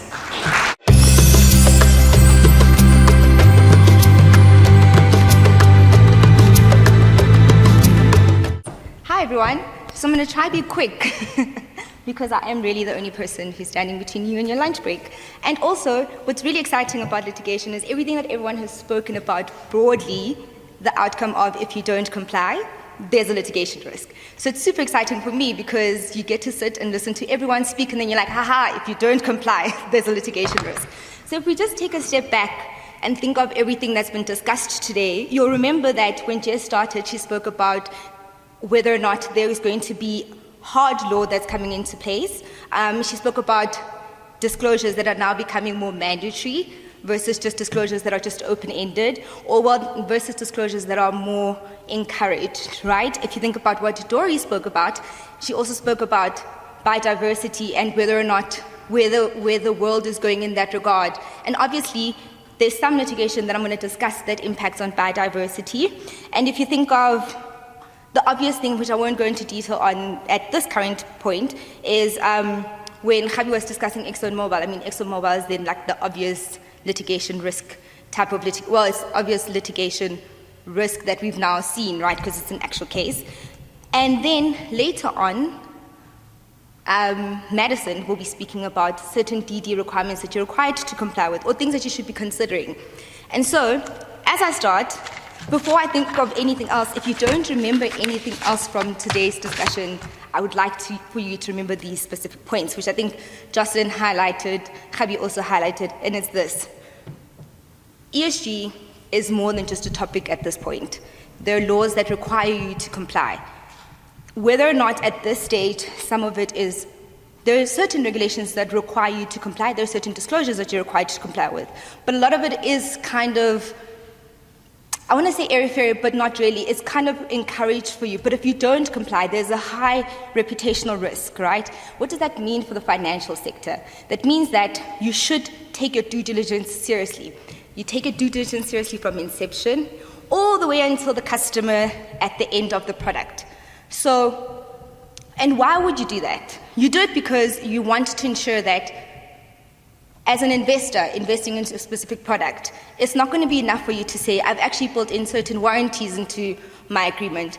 It's not enough for you to say, I thought about this, we looked at this company, you were investing money in it, but actually we then built a warranty to say, you can't sue us for anything that they do that isn't ESG compliant, right? You're going to have to take actual measures to look at the end goal and make sure that you're investing in companies that actually align, one, with your ESG goals, two, ensure that all of the things I'll discuss, that you must ensure that they comply with, right? And then the last thing that you'd want to ensure that you do is, in addition to opening yourself up to a litigation risk that's based on only non-compliance in your own sector, you don't want to be in a space where, if you've built in the necessary warranties to protect you from all of the potential risk, there's also a reputational risk that you must just keep in mind at all times. Okay, I'm going to end here. I'm joking. I won't. I'm just going to go through examples of litigation that we've seen. So, because litigation is very general, and because ESG is kind of a developing area of law, there are certain. When I think about it in certain sectors, in certain. I think of it in certain sectors, right? So if I think of the environmental law aspect, I think in South Africa we've come to terms with domestic laws. We have very, very good EA compliance requirements. So if you think about the mining sector, it's very clear. You have to comply with certain requirements to ensure that, one, you keep your mining right, two, you repair the environment thereafter, and if not, there are certain penalties, and the penalties include, you could be, the director of the company could be arrested, there's imprisonment, there are fines, and the things of that nature that you should think about in relation to the mining area. Similarly, in the oil and gas area, we've got certain domestic laws that are very rigid that you must comply with. Dory is an expert in this, I'm not, so I'm going to just keep it at that there's litigation that's obvious that we've seen where power plants are not allowed to be built because the project is thought not to be, because there isn't enough that the company has done to ensure that it complies with ESG, with the environmental laws. And then another thing that's also been exciting, which is outside of the oil and gas sector that I found personally exciting, was we were dealing with the crematorium where it was said that you must consider the amount of, I'm going to say it in a very crude way. So when you burn the bodies, you must then consider the amount of the amount of smoke that you produce into the air, which is something I wouldn't have thought of, but it's a litigation risk I would have never thought of from inception, but it's something that when we're dealing with the mining, when I was working with the Enviro guys, it was like, actually, this is a litigation risk. So when you think about your own specific industry, think of the litigation, think of what you're required to comply with, and failing which you'll be open to a litigation issue. And then how ESG has evolved in international law has been a lot of rights-based litigation, right? What does that mean? So it means someone says, hi, I have a human rights law, I have a human right, and the human right is I have a right to life, I have a right to a clean environment. X, you're not complying with that in that one, you're not ensuring that your emissions are growing towards a sustainable future, therefore you're harming me, right?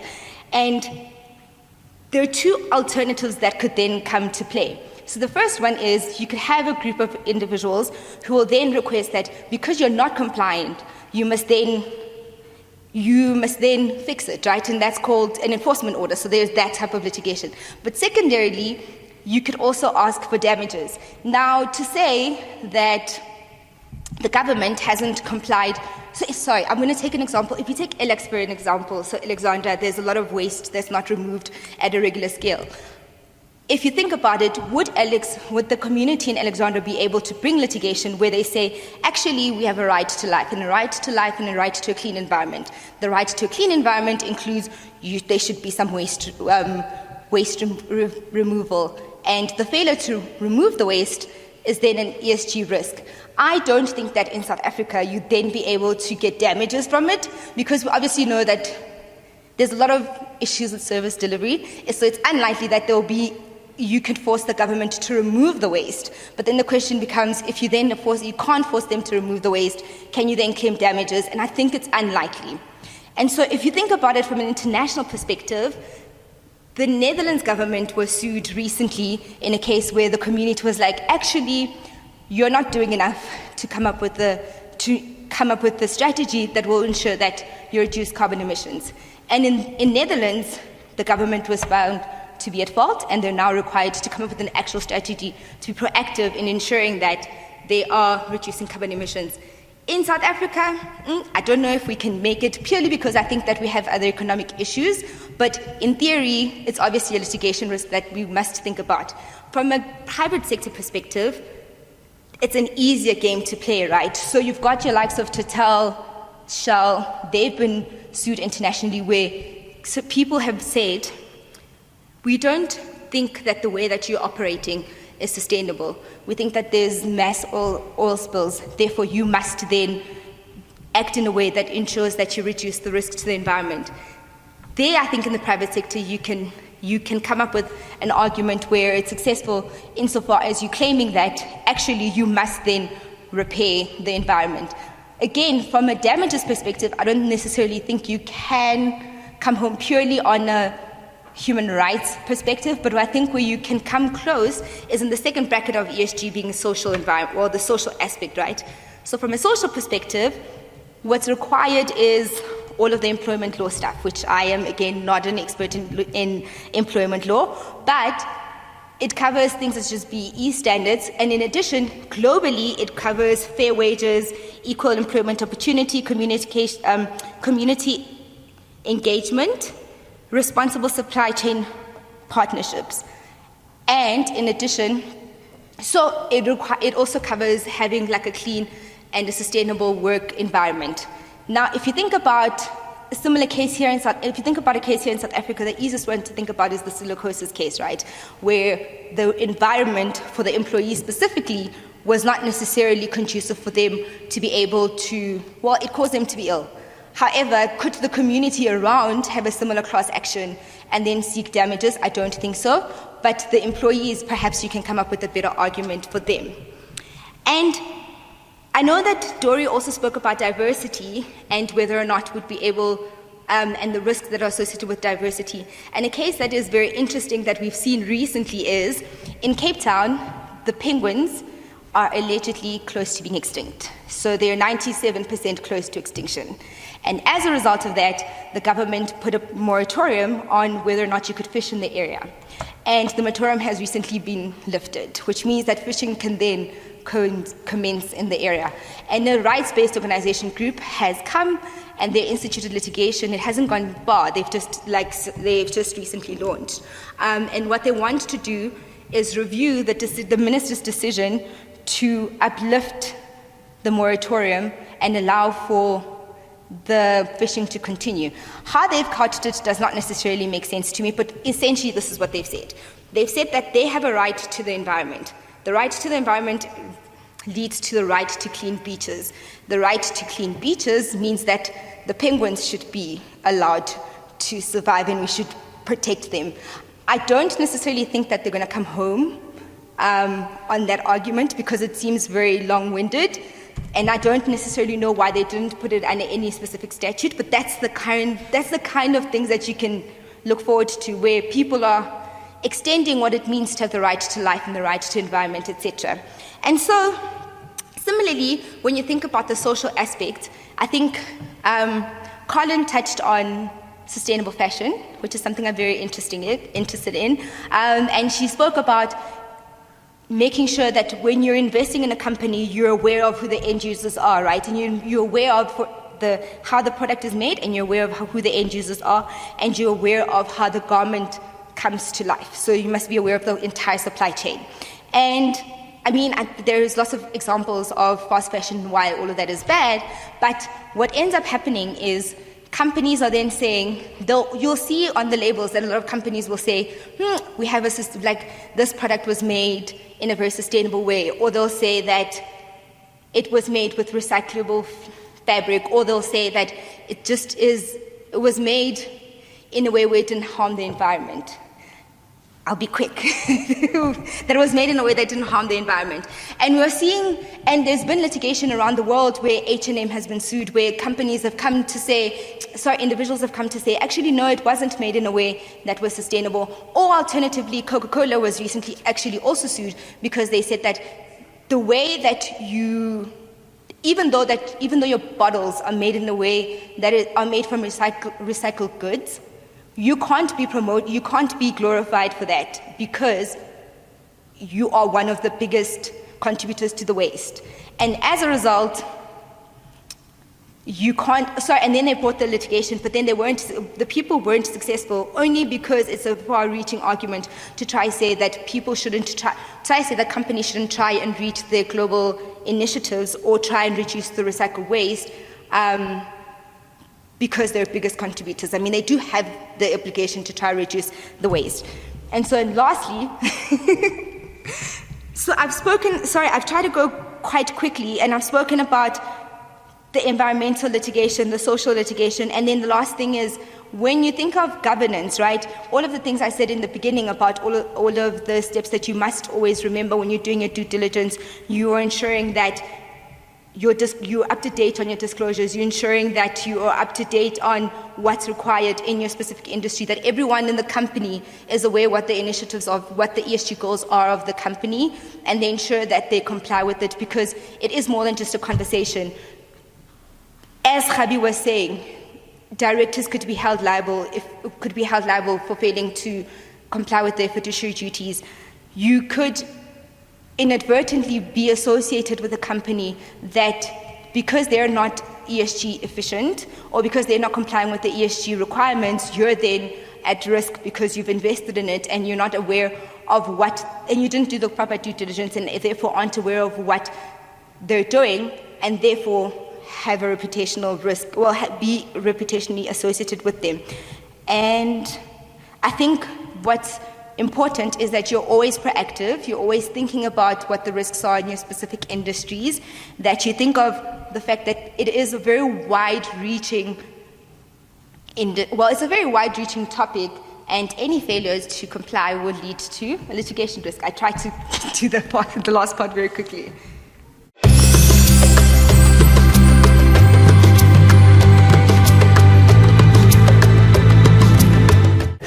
Today I'll be talking to you about the obligations of the employer to take and provide and maintain a working environment which is safe to the health and safety of its employees, as well as persons that are not employees but may be directly affected by the activities of an operation.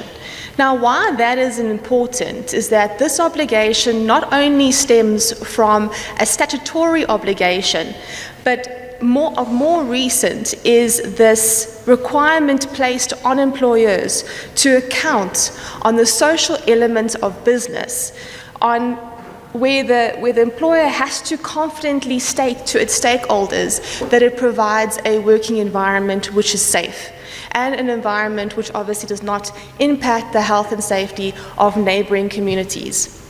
Now, the question that is often posed is what can an employer do to ensure that an environment is safe as far as reasonably practicable? And to assist employers answering this question, the regulatory statutes provide a lot of guidance.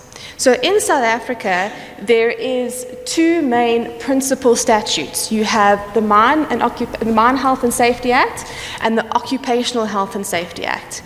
Now, with compliance with these statutes, employers can use it as a very good persuasive tool to tell its stakeholders that we are doing everything that we can to provide the safe environment to our employees.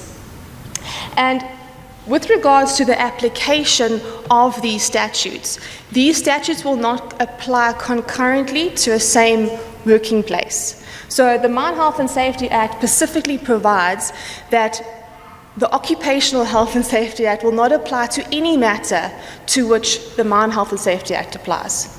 So the MHSA will then govern mines and works as defined in Section 102 of the Act, and the Occupational Health and Safety Act will apply to all other industries. So the application of OSH is extensive. It applies to banks, to schools, to shopping centres, to hospitals, to everything. So in all those aspects of any workplace, you have to comply with the obligations of OSH. And as stated before, is that there is this general obligation to provide a safe working environment. And if you look at the definition in Section 8 of OSH and compare it to the definition of Section 5 in the Mine Health and Safety Act, you can see the obligation is very similar. So it in essence says that the employer must provide and maintain, as far as reasonably practicable, a working environment which is safe and without risk to the health of its employees. Now, this obligation also, as I said previously, does not just limit it to employees of the employer, but also extends beyond that to persons who may be directly affected by the activities of the employer.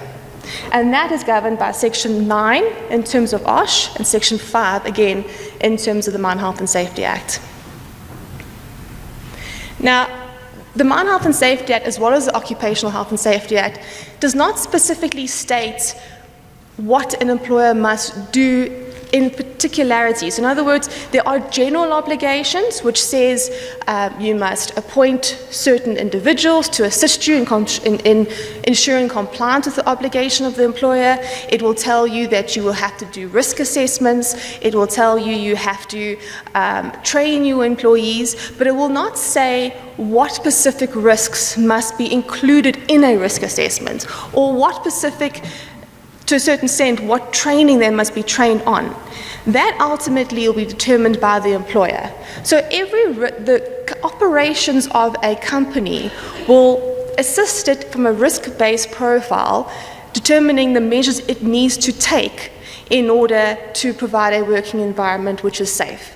So for instance, if I have a mining operation and I'm an open cast pit, I predominantly make use of TMMs, tractors, mobile machinery, then that is a specific risk profile that I must cater for.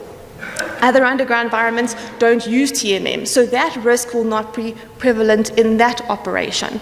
So you would need to assess and risk profile your specific business and determine the risks that employees may be exposed to, and then the measures that are required in order to mitigate against that risk. And what employers are required to do and promoted to do is to have what we call a health and safety management system. Now that system is just not one element, but comprises of a multifaceted measures that are taken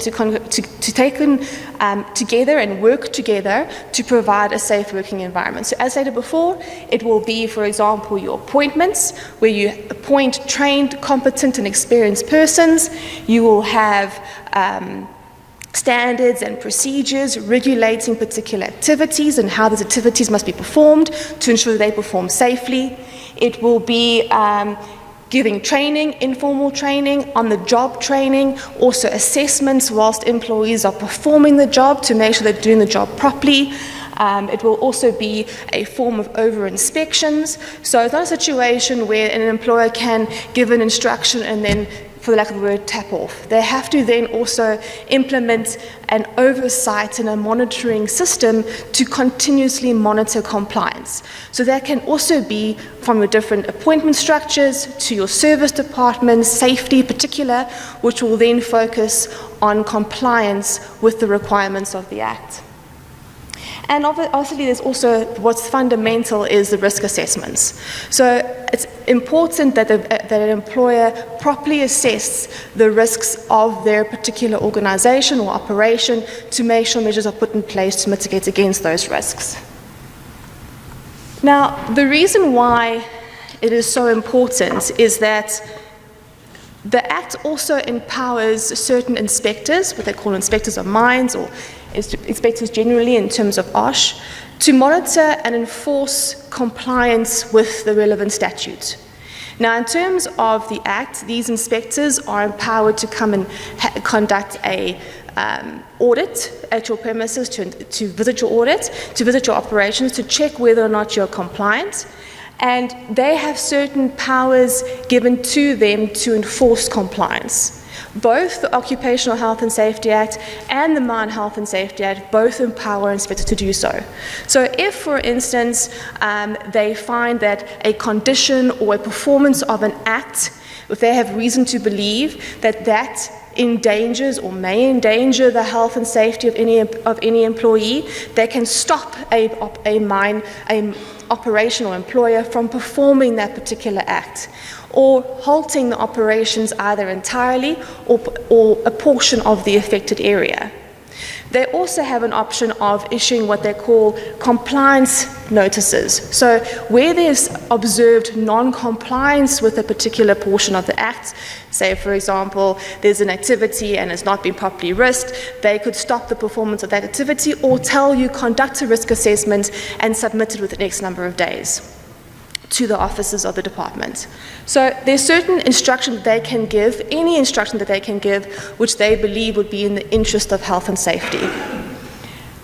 An additional element, which is also can be quite costly for an employer in the event of a non-compliance, in terms of the Mine Health and Safety Act, is a recommendation for the imposition of an admin fine. So in terms of Schedule 8 to the Mine Health and Safety Act, a transgression can be up to R1 million. So R1 million per transgression. If they find that you're not performing or not complying with the Act, they can then recommend an admin fine.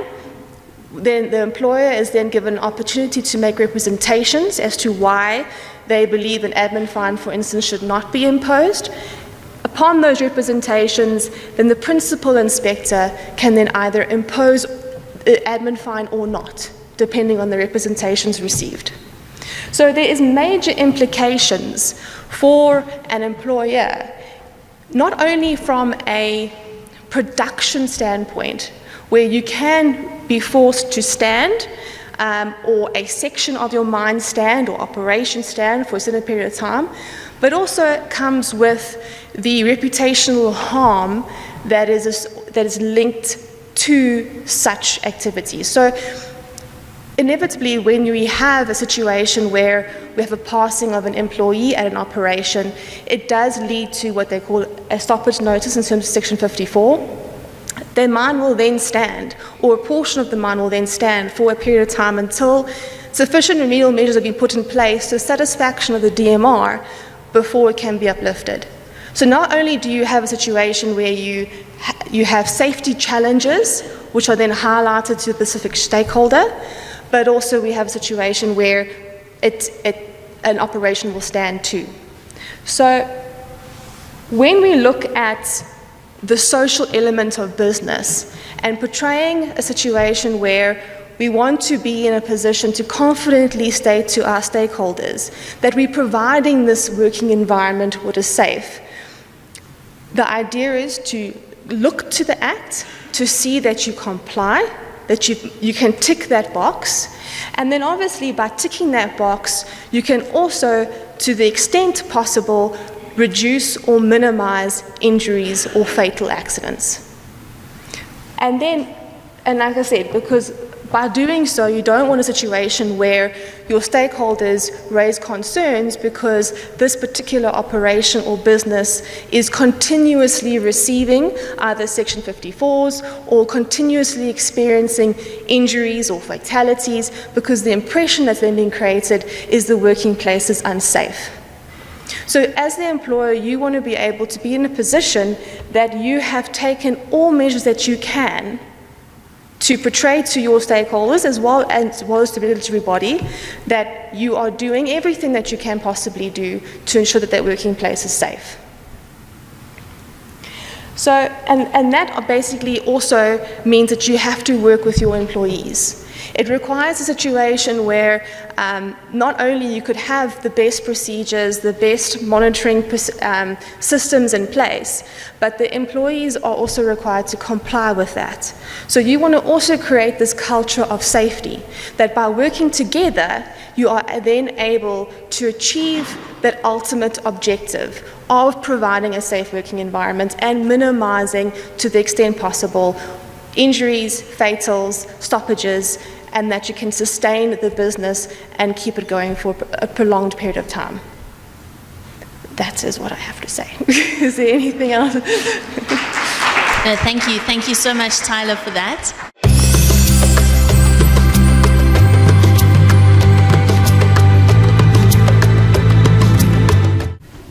Hi, everybody.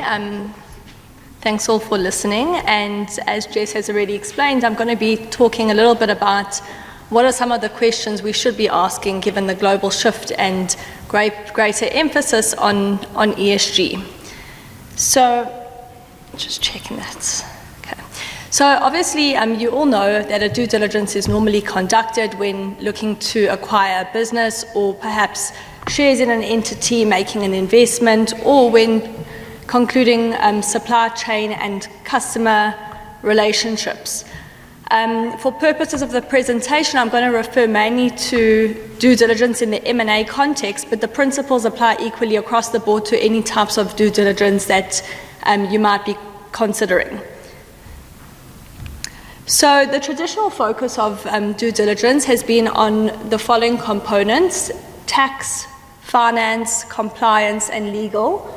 And while legal has ordinarily included components that touch on aspects of ESG, in our experience, standard due diligence templates in the market don't go far enough to include the level of detail that ESG disclosure speaks to.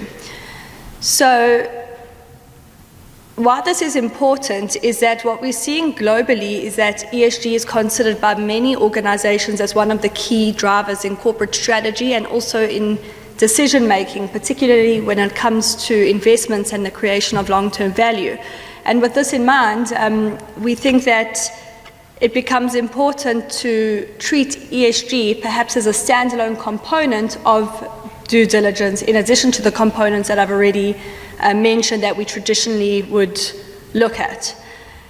So, as I mentioned, ESG does go a lot deeper than traditional DDs, and the key outcomes of a ESG-focused due diligence extend the investigation of a target's operations and the evaluation of the risks and opportunities to include really detailed ESG considerations. And the the consequences actually of conducting an ESG due diligence is obviously something that it informs whether we're going to conduct an ESG due diligence in the first place. So just to paint a bit of a picture of the South African landscape at the moment, so we know a lot of my colleagues today have spoken about the various guidelines and directives globally that are developing. In the South African market, currently, other than Regulation 28 of the Pension Funds Act, which requires retirement funds to consider specifically ESG factors when making investment decisions, there's no requirements in South African law to conduct an ESG-focused due diligence, and accordingly, this means that because there's no hard law legal obligation, there's no consequence of or potential for a fine or a penalty for failing to do so.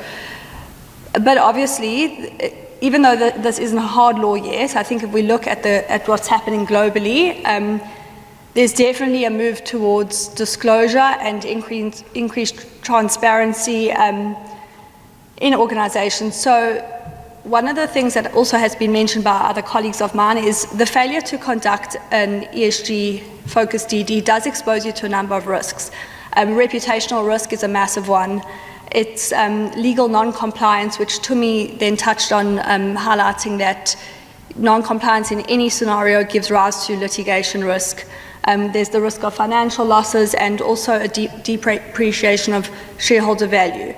In the M&A context, ESG due diligence could help you on a deal, and as I said, these principles apply equally to any kind of business conduct. So it could land up in cancelling the deal, it could result in a price reduction, it could result in specific warranties and indemnities being baked into the transaction agreements. And as Tumi mentioned, I don't think that warranties and indemnities always go far enough. They offer us some degree of protection, but I think what's probably a key change driver is post-closing undertakings and how, as an acquirer, you take the business you're buying forward into the ESG landscape in terms of what policies you might require are implemented once the deal goes through.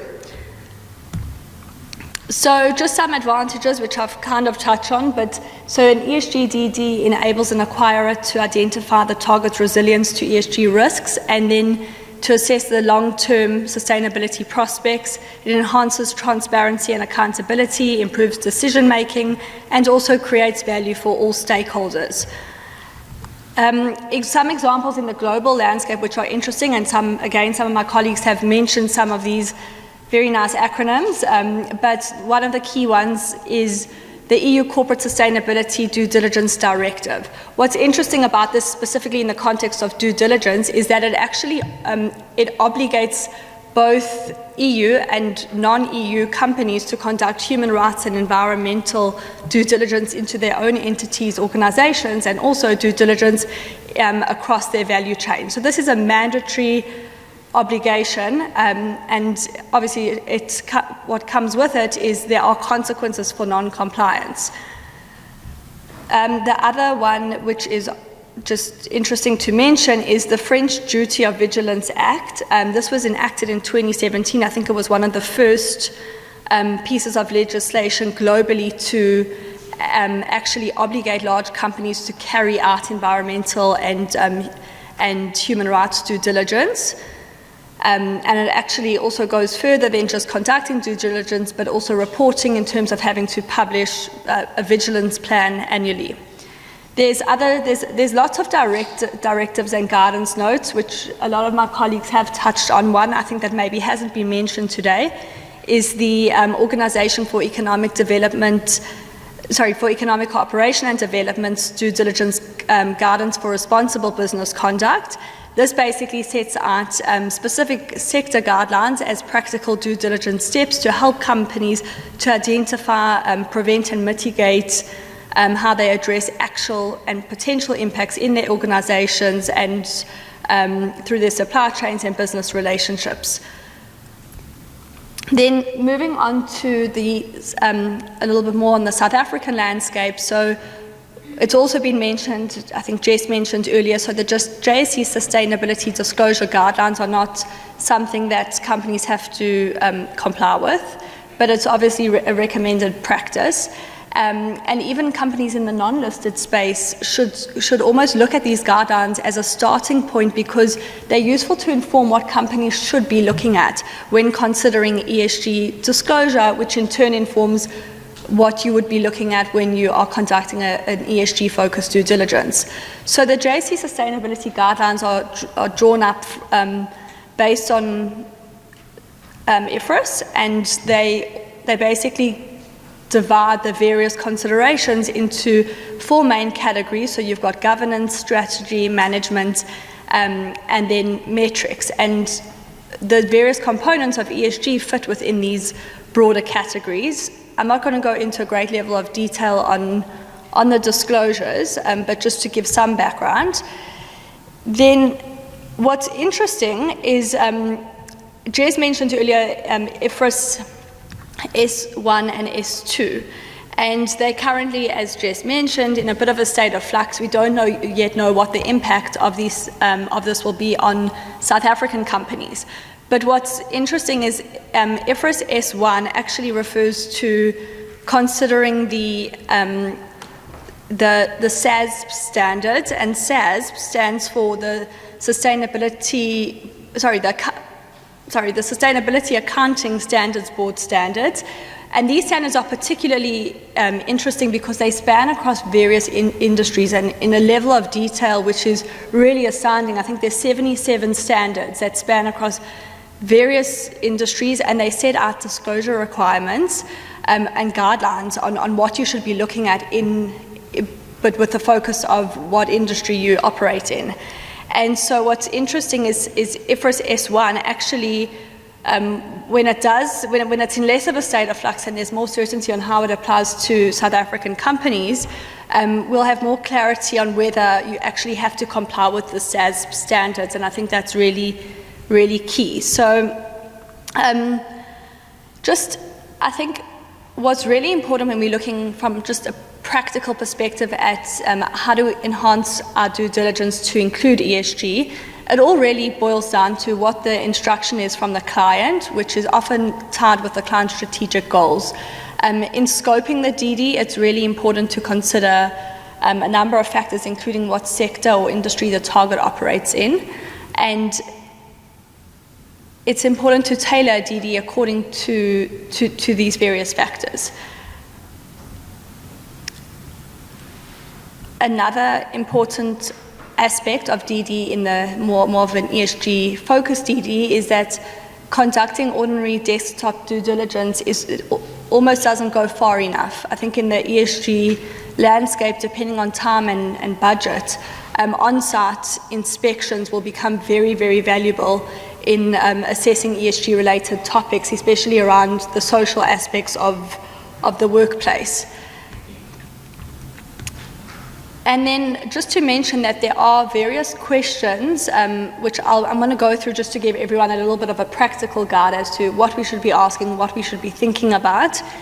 And I'm going to do it per industry, but I just want to make the point that there's certain questions that are cut across all industries, and they aren't industry-specific questions. So mainly questions around governance. So for example, we are all anxiously awaiting the company's amendment bill, and one of the requirements in the bill, one of the amendments rather, is that certain companies depending on the category of the company will have to comply with wage gap disclosures in their remuneration reports, and I think this is key to ESG. So just to go through a couple of examples, so Colin touched on the fashion industry, and to just drive the point home, when we're considering enhanced due diligence with an industry focus, if we were to take the fashion industry as an example, some questions we'd need to ask in addition to all the traditional due diligence questions one would ask is, what is the sourcing? Does the company employ responsible sourcing methods? And what processes does the company use to verify that products are in compliance with the restricted substance regulations? There's other things that should be considered, for example, whether there's policies in place in addition to ordinary health and safety policies, but policies to prevent child labour and policies to prevent forced labour and exploitation. Other examples would be whether the supplier uses sustainable materials and production processes. How do they dispose of their byproduct? So, for example, garment, how do they get rid of that? What do they do with offcuts of textiles? So I think ESG DD really takes it a step further than traditional DD. I'm not sure how we are for time. Are we 6 minutes? Okay, perfect. So other industries that is maybe relevant to consider for this audience, so the banking and financial services industry, some of the things we can be thinking of are, onboarding. In the onboarding process, we all comply with KYC and FICA, but does this actually go far enough? Are we asking ESG related questions before we onboard clients? Are we looking at their supply chain? Are we looking at what the social impact of a particular client's organization is on the community in which it operates? So just some food for thought. I've lost my place. Sorry. I'll just scroll through. Stephen actually mentioned something earlier which was very interesting, and what he mentioned was the SIPSI guidance note and screening of employees, which is something I haven't really thought about, but he mentioned the ongoing screening of employees to ensure which obviously speaks to the S of ESG, and that's not something specific in terms of due diligence that you would do, which I've described in the context of acquiring a business or making an investment, but just good corporate practice. I thought that was just an interesting point, which I just want to throw in there. And just lastly, one of the other examples that I wanted to give some questions on is the construction industry. So when we're looking at the construction industry and enhanced due diligence questions, we can be asking, what is the social impact and redress when things go wrong? Which I think is very topical in the country at the moment. And, also looking at things like what percentage of the labor force is a local labor force, and what is the company, what processes does the company actually have in place to incorporate energy efficiency and water efficiency? So these are just some food for thought, some practical questions we can think about. And I think the key takeaways is that, as we all move into this new, so it's not that new, but this landscape of embracing ESG, I think that when conducting due diligence, it is important to really dig deep and to really look at what specific requirements are relevant in a particular sector, looking at also the cross-border nature of the shareholder and supplier relationships becomes relevant because of all these different directives and guidelines that have been discussed that are in place globally. So it becomes important to understand what the overall ESG footprint is of a particular company that you're looking at. Importantly, scoping the DD, which I mentioned, so I think a good starting point is the industry, the JSE Sustainability Disclosure Guidelines, the SASB guidelines, and then obviously the outputs that you get are all very advantageous in decision making, in ensuring transparency and accountability, in ensuring that you adequately mitigate risks and create value for all your stakeholders. So I don't know if anyone's got any specific questions. I hope that gives a bit of a practical taste. As I've mentioned, ESG cuts across a broad range of areas, and it's important to almost identify a lead person in the target that you would be looking at, a lead person who's actually responsible for ESG within an organization. And ESG within an organization is also really important because it tells you a lot about the culture of an organization. And you can drill into quite a lot of specific detail about an entity and its business and its conduct. So, great. Thank you, Madison. Thank you so everybody. much.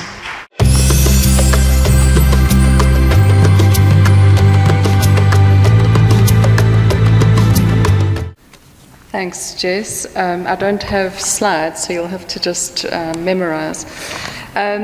So PPPs, or public-private partnerships, are essentially commercial transactions between a public sector institution and a private party, in terms of which the private party either performs a governmental function on behalf of the institution, or there's a sort of second type, acquires the use of state property for its own commercial purposes for a fixed term. So that would be, for example, a game reserve concession. The private party receives a benefit, which could be payment by the institution itself, or it could be charges or fees collected from users or customers, or a combination of both. And in order to qualify as a PPP, the private party must also assume substantial financial, technical, and operational risks in connection with the project. So generally in a PPP, the private party funds, designs, constructs, and operates, which means the government doesn't need to borrow or have the capital funding for the infrastructure available upfront, so it pays it off over the term of the PPP. Key criteria for going ahead with a PPP, according to sort of international best practice, are generally understood to be affordability for the institution for the full term, value for money, which is essentially a kind of analysis of whether it's better to outsource the function than to do it in-house, and the transfer of substantial risk. So PPPs are marketed as enabling government to improve and expand infrastructure and related services on the back of private sector expertise, experience and funding when the government's capital budget is insufficient due to competing interests or lack of funds. Ideally, these projects should lead to increased economic growth and job creation, but also be viable and even attractive commercially to the private sector. So the earliest PPPs that I'm aware of in South Africa date from the very late 1990s and the early 2000s, around the same time that the Public Finance Management Act, which regulates public finance, was drafted and came into effect. And those early PPPs were conceptualized and implemented outside of the realm of a PPP-specific legislative framework. So they were relying really on international best practice and what had been experienced in other jurisdictions. They were procured according to conventional procurement, which is essentially just an open competitive bidding process, usually a sort of two-stage process. So there would be an RFQ, or request for qualifications, issued to the market, and from that process a short list of qualified bidders would be put together, 3 or 4 usually, and those would be eligible to respond to an RFP, a request for proposals, and then the best overall proposal would be selected for contract award. So those kind of early projects, the ones that I'm aware of are, for example, in KZN, the Dolphin Coast Water Services Project, and the maximum security prison in Limpopo province, which is still under PPP but coming to an end quite shortly. So without strict regulation, those institutions, the departments that were responsible and their legal teams were free to design the projects, draft the contracts, and implement them more or less as they saw fit, as long as they ran a fair tender process. So those were kind of the easy days of PPPs. By 2005, National Treasury had reined us all in by issuing what's called Treasury Regulation 16 in terms of the PFMA to regulate the process of designing, procuring and contracting PPPs.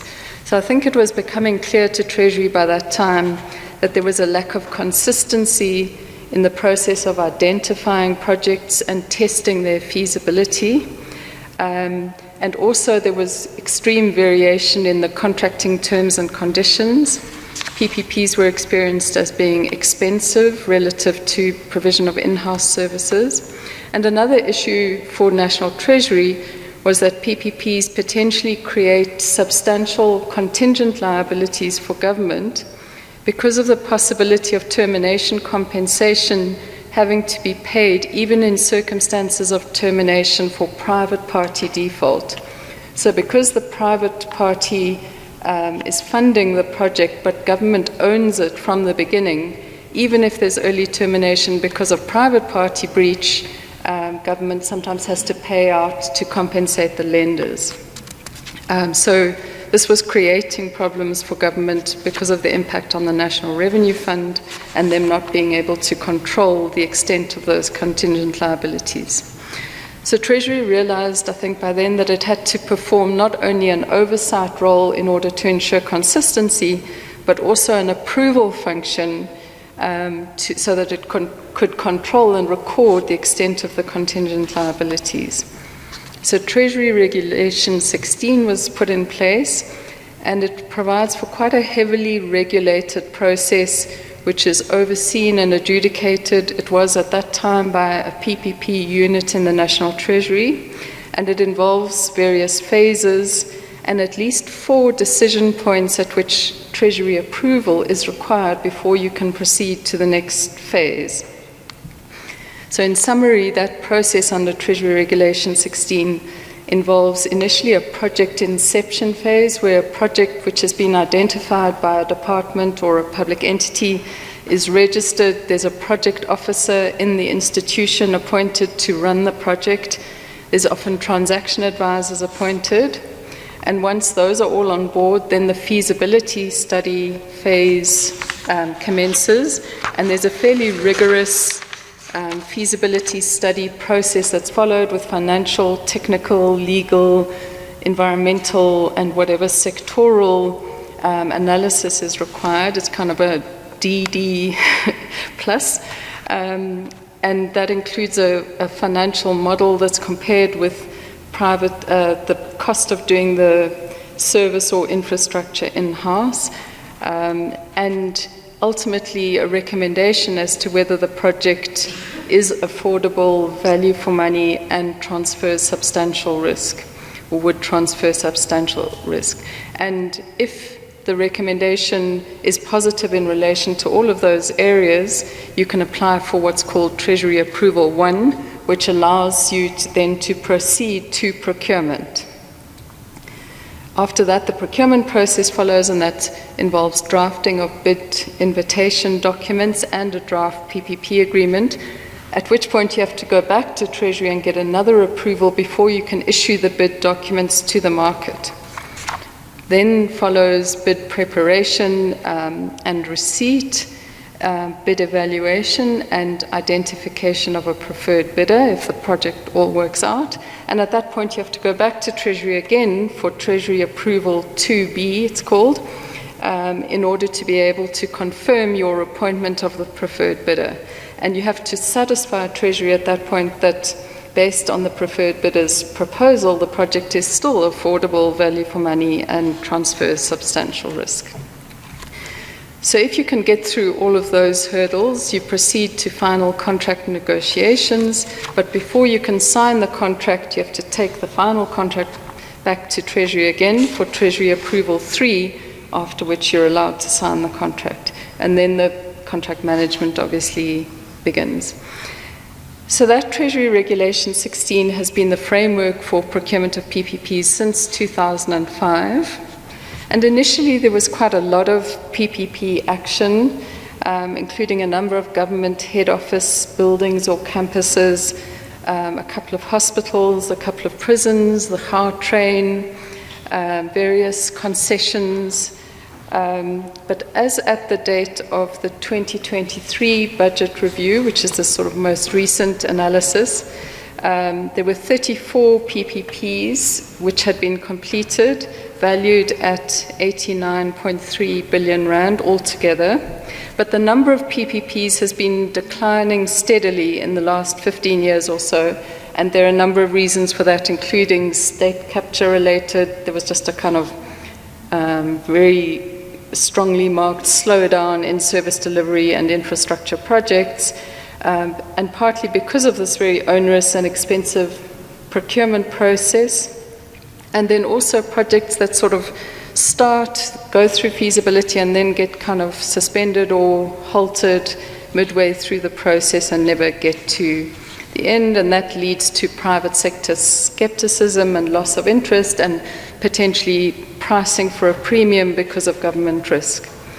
So in 2019, National Treasury, with the support of the World Bank, embarked on a project to improve the effectiveness of the PPP regime and encourage private sector investment in South Africa. And the way we understand these recent proposed amendments to Treasury Regulation 16 is that those are the outcome of that review process. So proposed amendments were published in February. They underwent a couple of months of public comment, and they haven't been finalized yet. So these comments are based on the version that was put out to the market.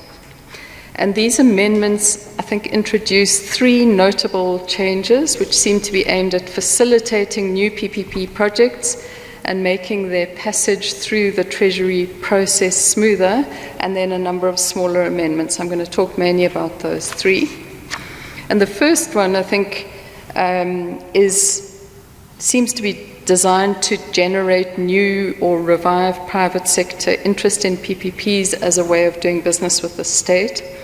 And that one relates to what's called unsolicited proposals, or USPs.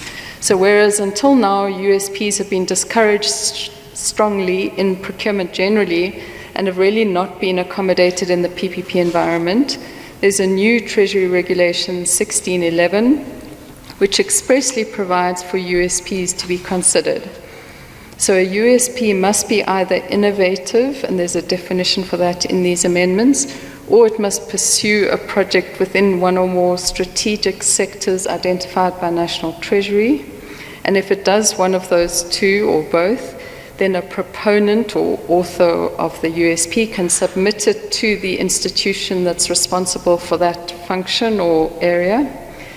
And then if the institution wants to consider the USP or accepts it for consideration, it would register it with National Treasury and then go through the project inception process, at which point Treasury can give the go-ahead for the feasibility study to be done not by the institution, which is the case under a traditional PPP, but by the proponent themselves. So the proponent who comes up with the idea will have to complete the feasibility study at their own cost, and they'll have to pay a fee to the institution for the appointment of transaction advisors by the institution to perform their part of the feasibility study. So, yeah, you pay for having your idea considered by the state, essentially.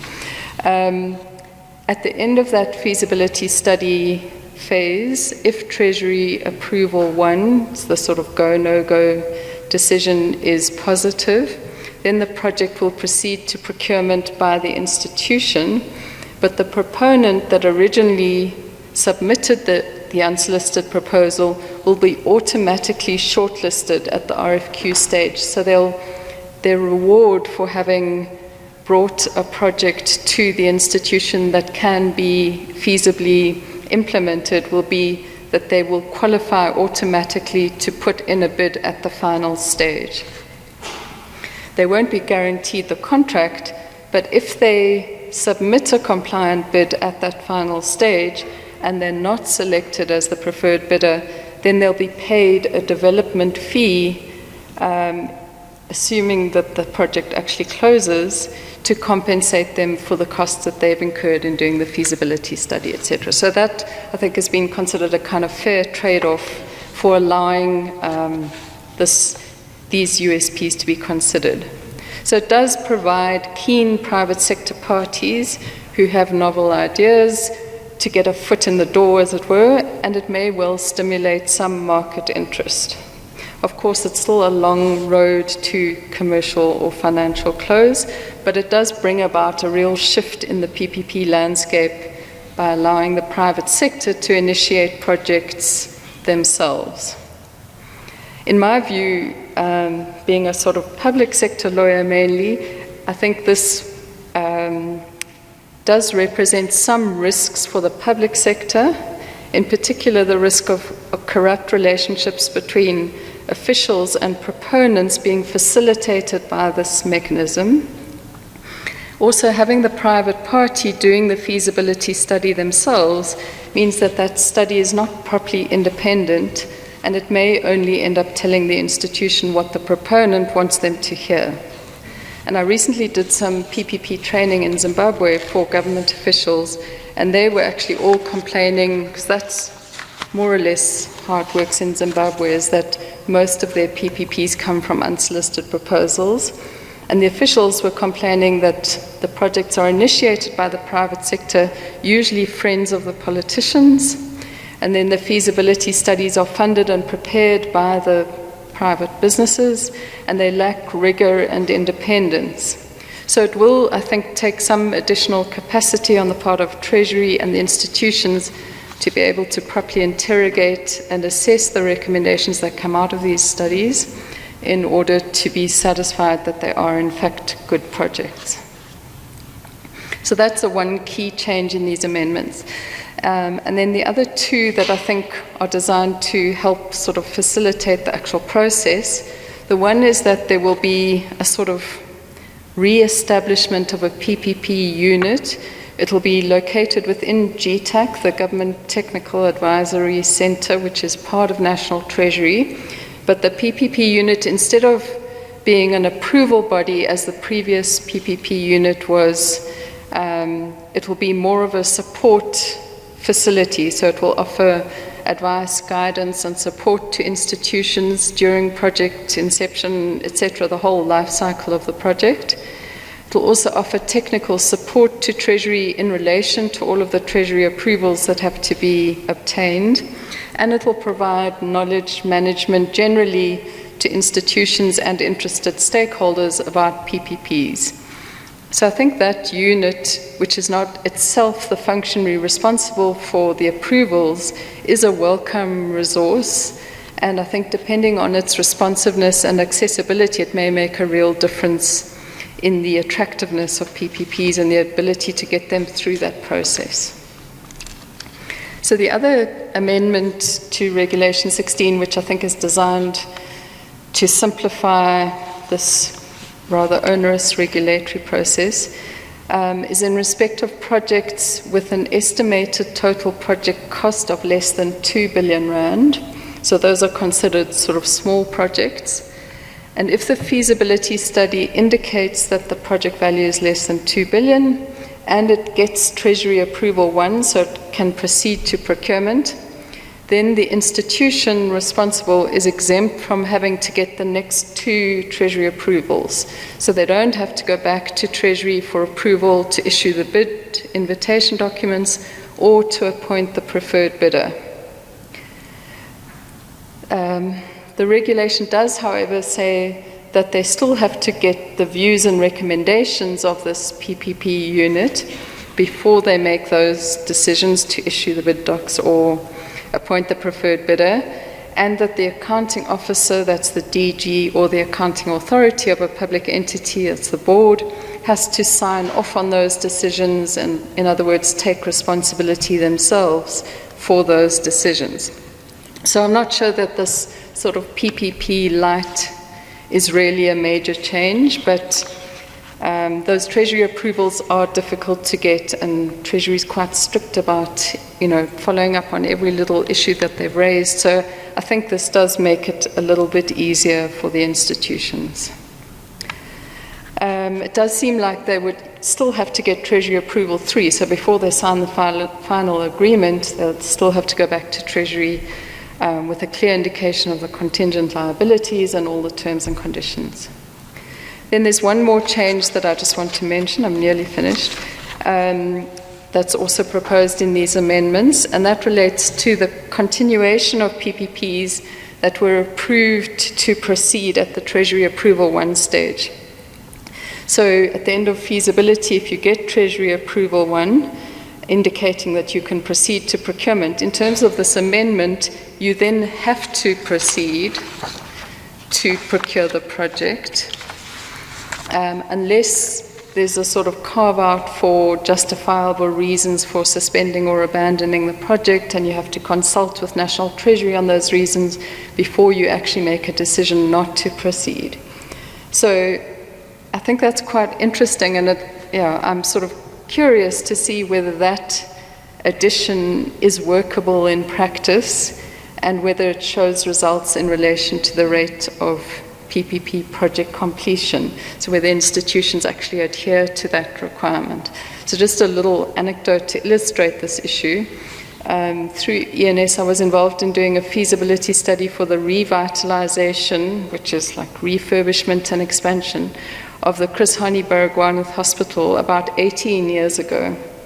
And at that time, the conclusion at the end of the feasibility study was that the project was feasible if the project was implemented in a certain way, because it's quite complicated, because you can't shut the hospital down while you reconstruct and refurbish and expand. So you have to sort of decant and accommodate and then recant and do it in a sort of very much a phased process. So that did get a positive Treasury approval 1, but for whatever reason, I'm not sure what it was, it didn't proceed to procurement at the time. And then a second feasibility study was done for the same project I think it was about 10 years later. I don't know what the conclusion was on that one, but just a couple of months ago, I saw that there was a tender out for transaction advisory services for a third feasibility study for that same project. And it does make me think, if there was an obligation on the part of the Gauteng Department of Health at the time to proceed to procurement after positive Treasury approval 1, that hospital could have been rebuilt a very long time ago and be delivering full services at a much higher standard. So just to sum up, I think the key changes in Regulation 16 relate to unsolicited proposals, this additional capacity in National Treasury through a revived PPP unit, and then this PPP light procurement process for smaller projects less than 2 billion. So, I think in circumstances of constrained government budgets and worsening service delivery, PPPs are an obvious mechanism for government to consider. Whether the private sector has the patience and trust in government that it will see these projects through under the amended rules, I think remains to be tested. Thanks.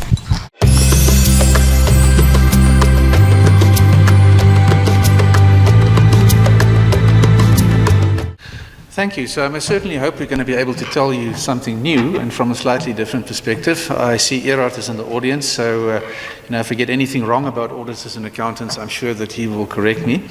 But yes, in the first place, when we look at IFRS 1, S1 and IFRS S2, maybe one should ask, but where does this come from? Why is it that these standards developed? And it's really very much in line with what it is that the IFRS Foundation tries to accomplish as a whole. And the way that the IFRS Foundation has put it is that they've said that they would like to resolve the alphabet soup of standards that have been developed in relation to reporting, particularly on sustainability issues and on ESG issues. So they've established this arm, which is known as the International Sustainability Standards Board. And they established that, I think, separate from the IASB, the International Accounting Standards Board, for a particular reason. Because these are, of course, not really accounting standards. These are reporting standards. And for that reason, I think the sense was that requires a separate and a specialized body to look at that. But what it means in terms of compliance in South Africa is that for that reason, because of the fact that it was issued by the ISSB and not by the IASB, that if you look at Section 29 of the Companies Act, that Section 29 of the Companies Act, in fact, only references that public companies are required to comply with IFRS standards issued by the IASB and not the ISSB. And that is why SAICA has taken the view, and that's a view that I think we concur with, is that at the moment it's not compulsory to do this reporting. SAICA does, however, recommend very strongly that companies adopt IFRS S1 and S2, and for very good reasons. It establishes a global baseline for sustainability reporting. It promotes transparency, consistency, clarity, and I think the final one there is extremely important from the perspective of capital markets as well, which is comparability. In other words, that stakeholders and investors have something against which they can measure on an international scale and across different industries and companies to see how people are in fact performing in relation to this particular issue. What we say there is watch the space, unlikely to remain voluntary, because we really think that is the position. We think that the momentum in relation to this form of reporting is in the direction of it becoming compulsory at some stage, particularly because capital markets seem to take their lead in relation to a lot of these type of reporting issues quite strongly from the IFRS Foundation, because the IFRS Foundation has obviously done very valuable things in terms of international standardization of financial reporting standards, and this is another example of where IFRS Foundation actually has an important function in trying to, I think, pull capital markets together on this as well. So I think it's quite likely that something is going to change here, and that what you'll see at some stage is either a change in the Companies Act or in terms of listing requirements on the JSE. Somewhere this is definitely going to start affecting companies in a more compulsory way.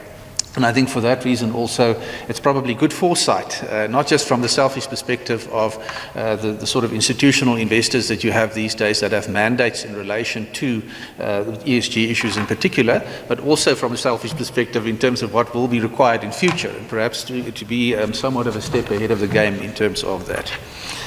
Now we get to the dangerous phase of a lawyer trying to do something mechanical. Let's see if I have this right. No, there we go. Wonderful. That more or less makes my day. The rest of the talk is pretty much irrelevant.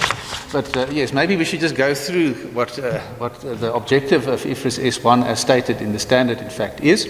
The general requirement for disclosure of sustainability-related information is to require an entity to disclose information about its sustainability-related risks and opportunities. And that's very much a key phrase to all of this because, of course, risks and opportunities in this environment are very often for different types of industries just the two sides of the same coin. If you have a piece of land that has a pollution issue, then for a land developer that's a risk, and for a company that provides solutions to those type of problems, it represents an opportunity. So that's a key issue that is useful to primary users of general purpose financial reports in making decisions relating to providing resources to the entity. And again, it's decision relevant information that is really aimed at here. In other words, from a materiality perspective, the question really ultimately is what is likely to move the needle in terms of decisions that stakeholders may make at various levels. And that's not just about investment, it's also about cost of credit, it's also about voting in particular scenarios on corporate issues, so it encompasses all of that.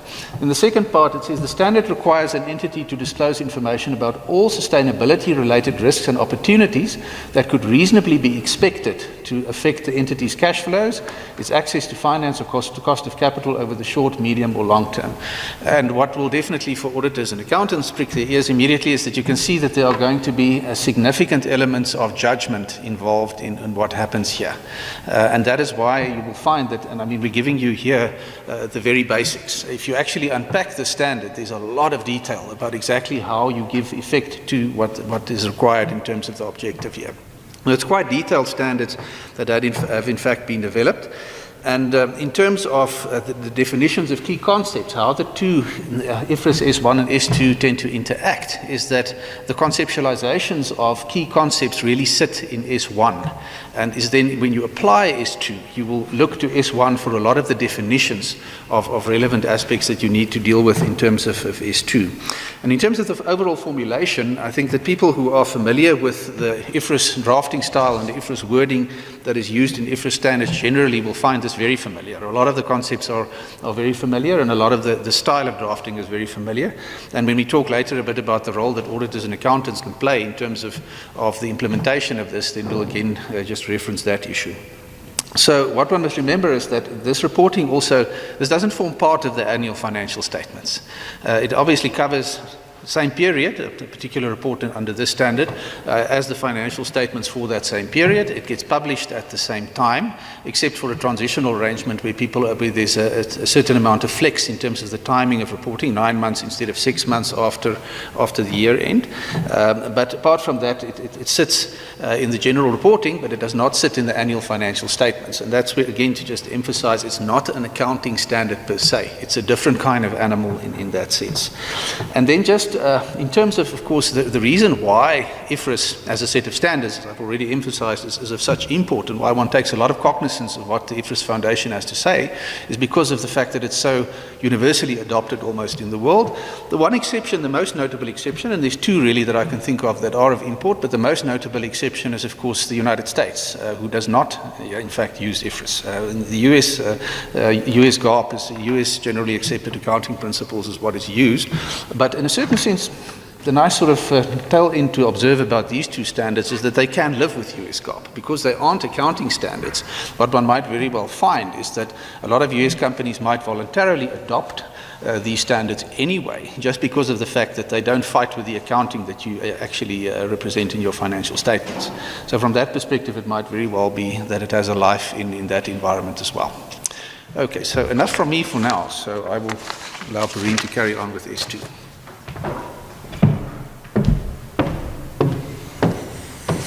Thank you, Fritz. I hope you can all see me above this. Okay, sorry, no, I went the wrong way, Fritz. Okay, I'm going to talk about S2. So IFRS S2 is specific in relation to climate-related risks and opportunities. And the primary objective of S2 is to require an entity to disclose information about its climate-related risks and opportunities that is useful to users of general-purpose financial reports. So you can see again the mirroring of the wording from S1. So it must disclose that information in making decisions relating to providing resources to the entity. So I mean, the climate-related risks would be the negative effects of climate change on an entity, and the opportunity naturally would then be the positive effects of climate change. So, I mean, what exactly does the standard require? It's really dense. It's really a lot of information. Like Fritz said, the auditors and accountants will really get to grips with it. You know, from a legal perspective, it's just as dense. You have to read S2 in conjunction with S1 because of the definitions and the cross-referencing between the two. So S2 requires an entity to disclose information about climate-related risks and opportunities that could reasonably be expected to affect the entity's cash flows, its access to finance or cost of capital over the short, medium and long term. Again, that mirrors S1. So there are really two types of climate risks that S2 identifies, and I mean they're pretty obvious. The physical, so that would be storms, floods, droughts, heat waves. And then there's something slightly different, transition-related risks. And those are risks which arise from an entity that is now going to move towards decreasing its carbon economy. So it's related to financial risks that could arise from that, policy, regulatory, or legal or technical risks. So what must the entity do to be able to reduce its climate-related risks? And that's a transition-related risk in and of itself. So that's quite a mouthful and quite complicated.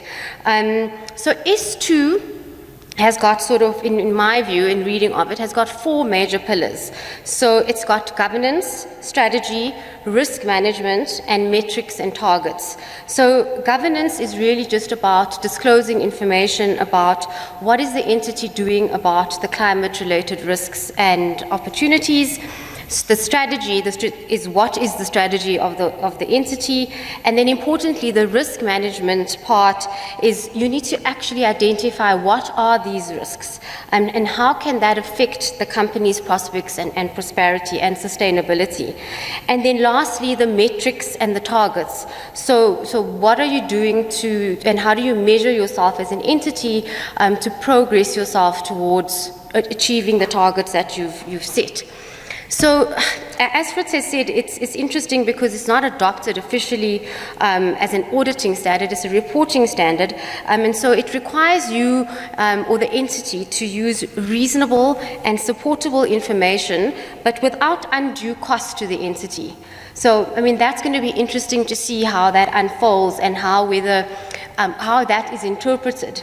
What is undue cost for major mining house as opposed to a small entity? There's going to be a big difference there.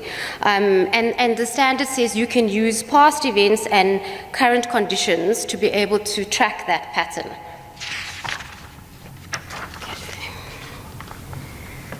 So just to unpack this a bit more, S1 and S2, I mean, effectively, they provide the detailed description of the underlying reporting principles, concepts, and the methodology.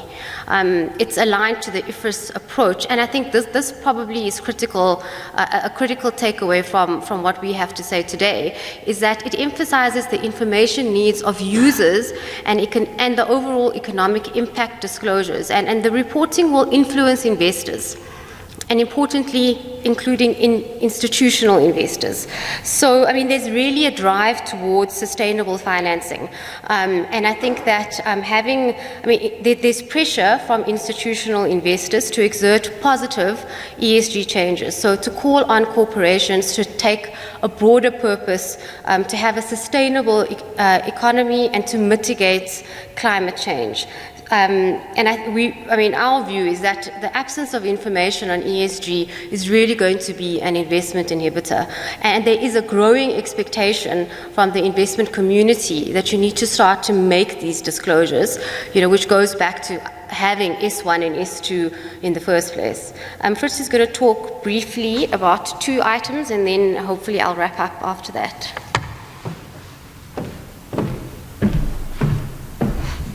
Yeah, I think you can see what we're doing here. We realize that you're all going to be half asleep by now. So, we're doing this shuffle to kind of introduce a little bit of movement on the stage. It's always something that happens. I'm going to do the handspring quite soon. So in terms of how this all sits now with the JSE's approach at this stage, now it's important to remember that the JSE Sustainability and Climate Disclosure Guidance, which was spoken about earlier, actually preceded the publication of IFRS S1 and S2. And I think what one can reasonably expect, not compulsory again at the moment, but simply recommended for investors, is that there is going to be a considerable development on the JSE side. I think that's unavoidable because, again, I think if you look at this historically, the JSE very often tracks quite closely what the IFRS Foundation ultimately does. As I said, I think capital markets generally tend to be drifting in that direction. Once IFRS has done something, then very often you'll find that they develop their guidance in that respect as well. And it might even be that, as I say, that listing requirements might start to address this a little bit more proactively in the near future. Again, in terms of the way that the guidance reads at the moment, very broad principles. I think it's a lot less detailed than IFRS S1 and S2. It doesn't have the sort of unpacking of actual methodology in terms of how you do things in a specific way. It's more a statement on the philosophy that is involved in doing this in those four components that Madeleine referred to earlier. So it's done in that way, and that's a very sort of a recognized four-pillar way of addressing this issue. But it doesn't really, in that sense, have that sort of practical kind of landing zone that IFRS S1 and S2 does now offer you. Because as I say, even on things as central as things like materiality and so forth, you now have a methodology that is actually prescribed, which we think is actually quite helpful and is likely to be tracked by what the JSE actually does. And here we go again. Yes. Now we start to look at the role of the auditors. How do they fit into this picture? And our view is that the auditors, particularly at the outset of the introduction of IFRS S1 and S2, actually can play an extremely important part for their clients. It's both at the level of consultants in terms of how you actually put the reporting together, and then in the traditional role as auditors, because if you, of course, have adopted these standards, then you're going to have an auditable output that the auditors can in fact comment on and can prepare a report on. So the auditors in that sense will have an important role to play. And I think where auditors have a big advantage over you and I is that auditors speak the language known as IFRS. They do understand the terminology, they understand the logic of the language, and from that perspective also it's very good, I think, to take one's lead from auditors in terms of this issue, because a lot of what IFRS does is also driven reversely from the auditing profession. So I think from that perspective also one must respect what they can present here. And in terms of also the analytical and reporting methodology, auditors are very familiar with that already. I mean, there are obviously some elements here that are new. As we said, will require some reskilling and engagement with different expert areas. But what you fortunately have in the auditing world is you have existing ISA standards that already provide for the methodology for the use of expert opinions by auditors, particularly in relation to ISA 620, which gives a full set of principles in terms of how auditors pick experts, how they evaluate them, the level of expertise they must themselves acquire in order to be able to assess the expert report. So there's a whole set of guidance that exists already for the use of experts in that space, because nobody expects auditors to be expert in everything that involves these topics. I mean, obviously auditors are not engineers, they're not environmental scientists, that's not their field, but they have a way of engaging with, we would suggest, with expert reports and with assessing, appointing and doing all the right things around it, which already gives you a framework for the correct use of the expert opinion in this instance. And then again, just to emphasize, reporting obligation on management at this stage arises from the adopting of IFRS S1 and S2 by the company. And again, what one will find, because it's of course not that the auditors in the normal course do that job. You may contract aspects of it out, but ultimately the responsibility is going to be on management teams to ensure that they put something in front of their audit comms and their boards eventually, and whichever committees look at this, to actually get acceptance of that. So from that perspective, it's that one must just be aware that once it's adopted, started, then you're going to have to go in that direction as a management team, seek out the necessary resources, develop some knowledge and understanding of what these standards actually require from you. And ultimately, the payoff is potentially significant. As Perrine's already pointed out to, and I think it's been said a lot in these discussions today, is that the payoff from an investor range that you can access by doing this properly is going to be significant, and particularly if one moves away as a company from, because at the moment it's all over the place. There's all sorts of standards that are being used for both companies in terms of reporting these things, and moving to a global baseline is definitely going to give one an inside track in terms of persuading people that you have a visible and a very clear line of sight in terms of what you're doing in this area. So yeah, and that is all that you will hear from me today, unless you have questions, which you're welcome to give.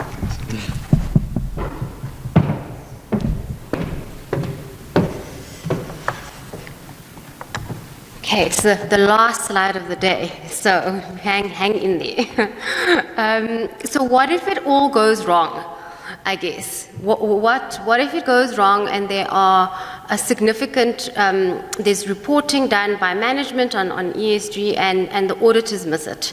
And it really has a significant impact. And you've had a range of people talk about, you had Tyler, Health and Safety, Madison, DD, and what happens? So it really has a heightened importance and significance given several corporate failures already. And just in South Africa, we've had Steinhoff, Tongaat, Hewlett, African Bank, and VBS, and those are just some of the few. And Fritz and I have been personally, and ENS has been involved in the African Bank prosecution. We were going to prosecute Steinhoff and Mr. Jooster, and we're currently involved in Tongaat, Hewlett. So these things become real when the auditors miss something. So them understanding and upskilling themselves is really critical. And having that baseline, as Fritz said, is going to be important, really important, not just from the institutional investment perspective, but from how do we hold auditors accountable. So the position previously, and Erot is here, who was part of the IRBA, was really, it was tough for the IRBA, which is the Independent Regulatory Board for Auditors. They could only fine an auditor a maximum of 200,000 Rand per charge. And that was due to it being linked to a certain piece of legislation. There was quite a lot of lobbying by the audit firms as well as the IRBA, and an increased and enhanced fine regime is now applicable. And it's really significant. So the new maximum fines, though, are only applicable to improper conduct that is committed after the commencement of the amendments, which were in April 2021. So an individual auditor can be fined up to 10 million Rand in a disciplinary hearing process, and audit firms themselves up to 25 million Rand. So, but those are the maximum. The disciplinary committee still retains a discretion in terms of what fines it can impose, and naturally those should be reasonable and justifiable and proportionate to the conduct that's being committed.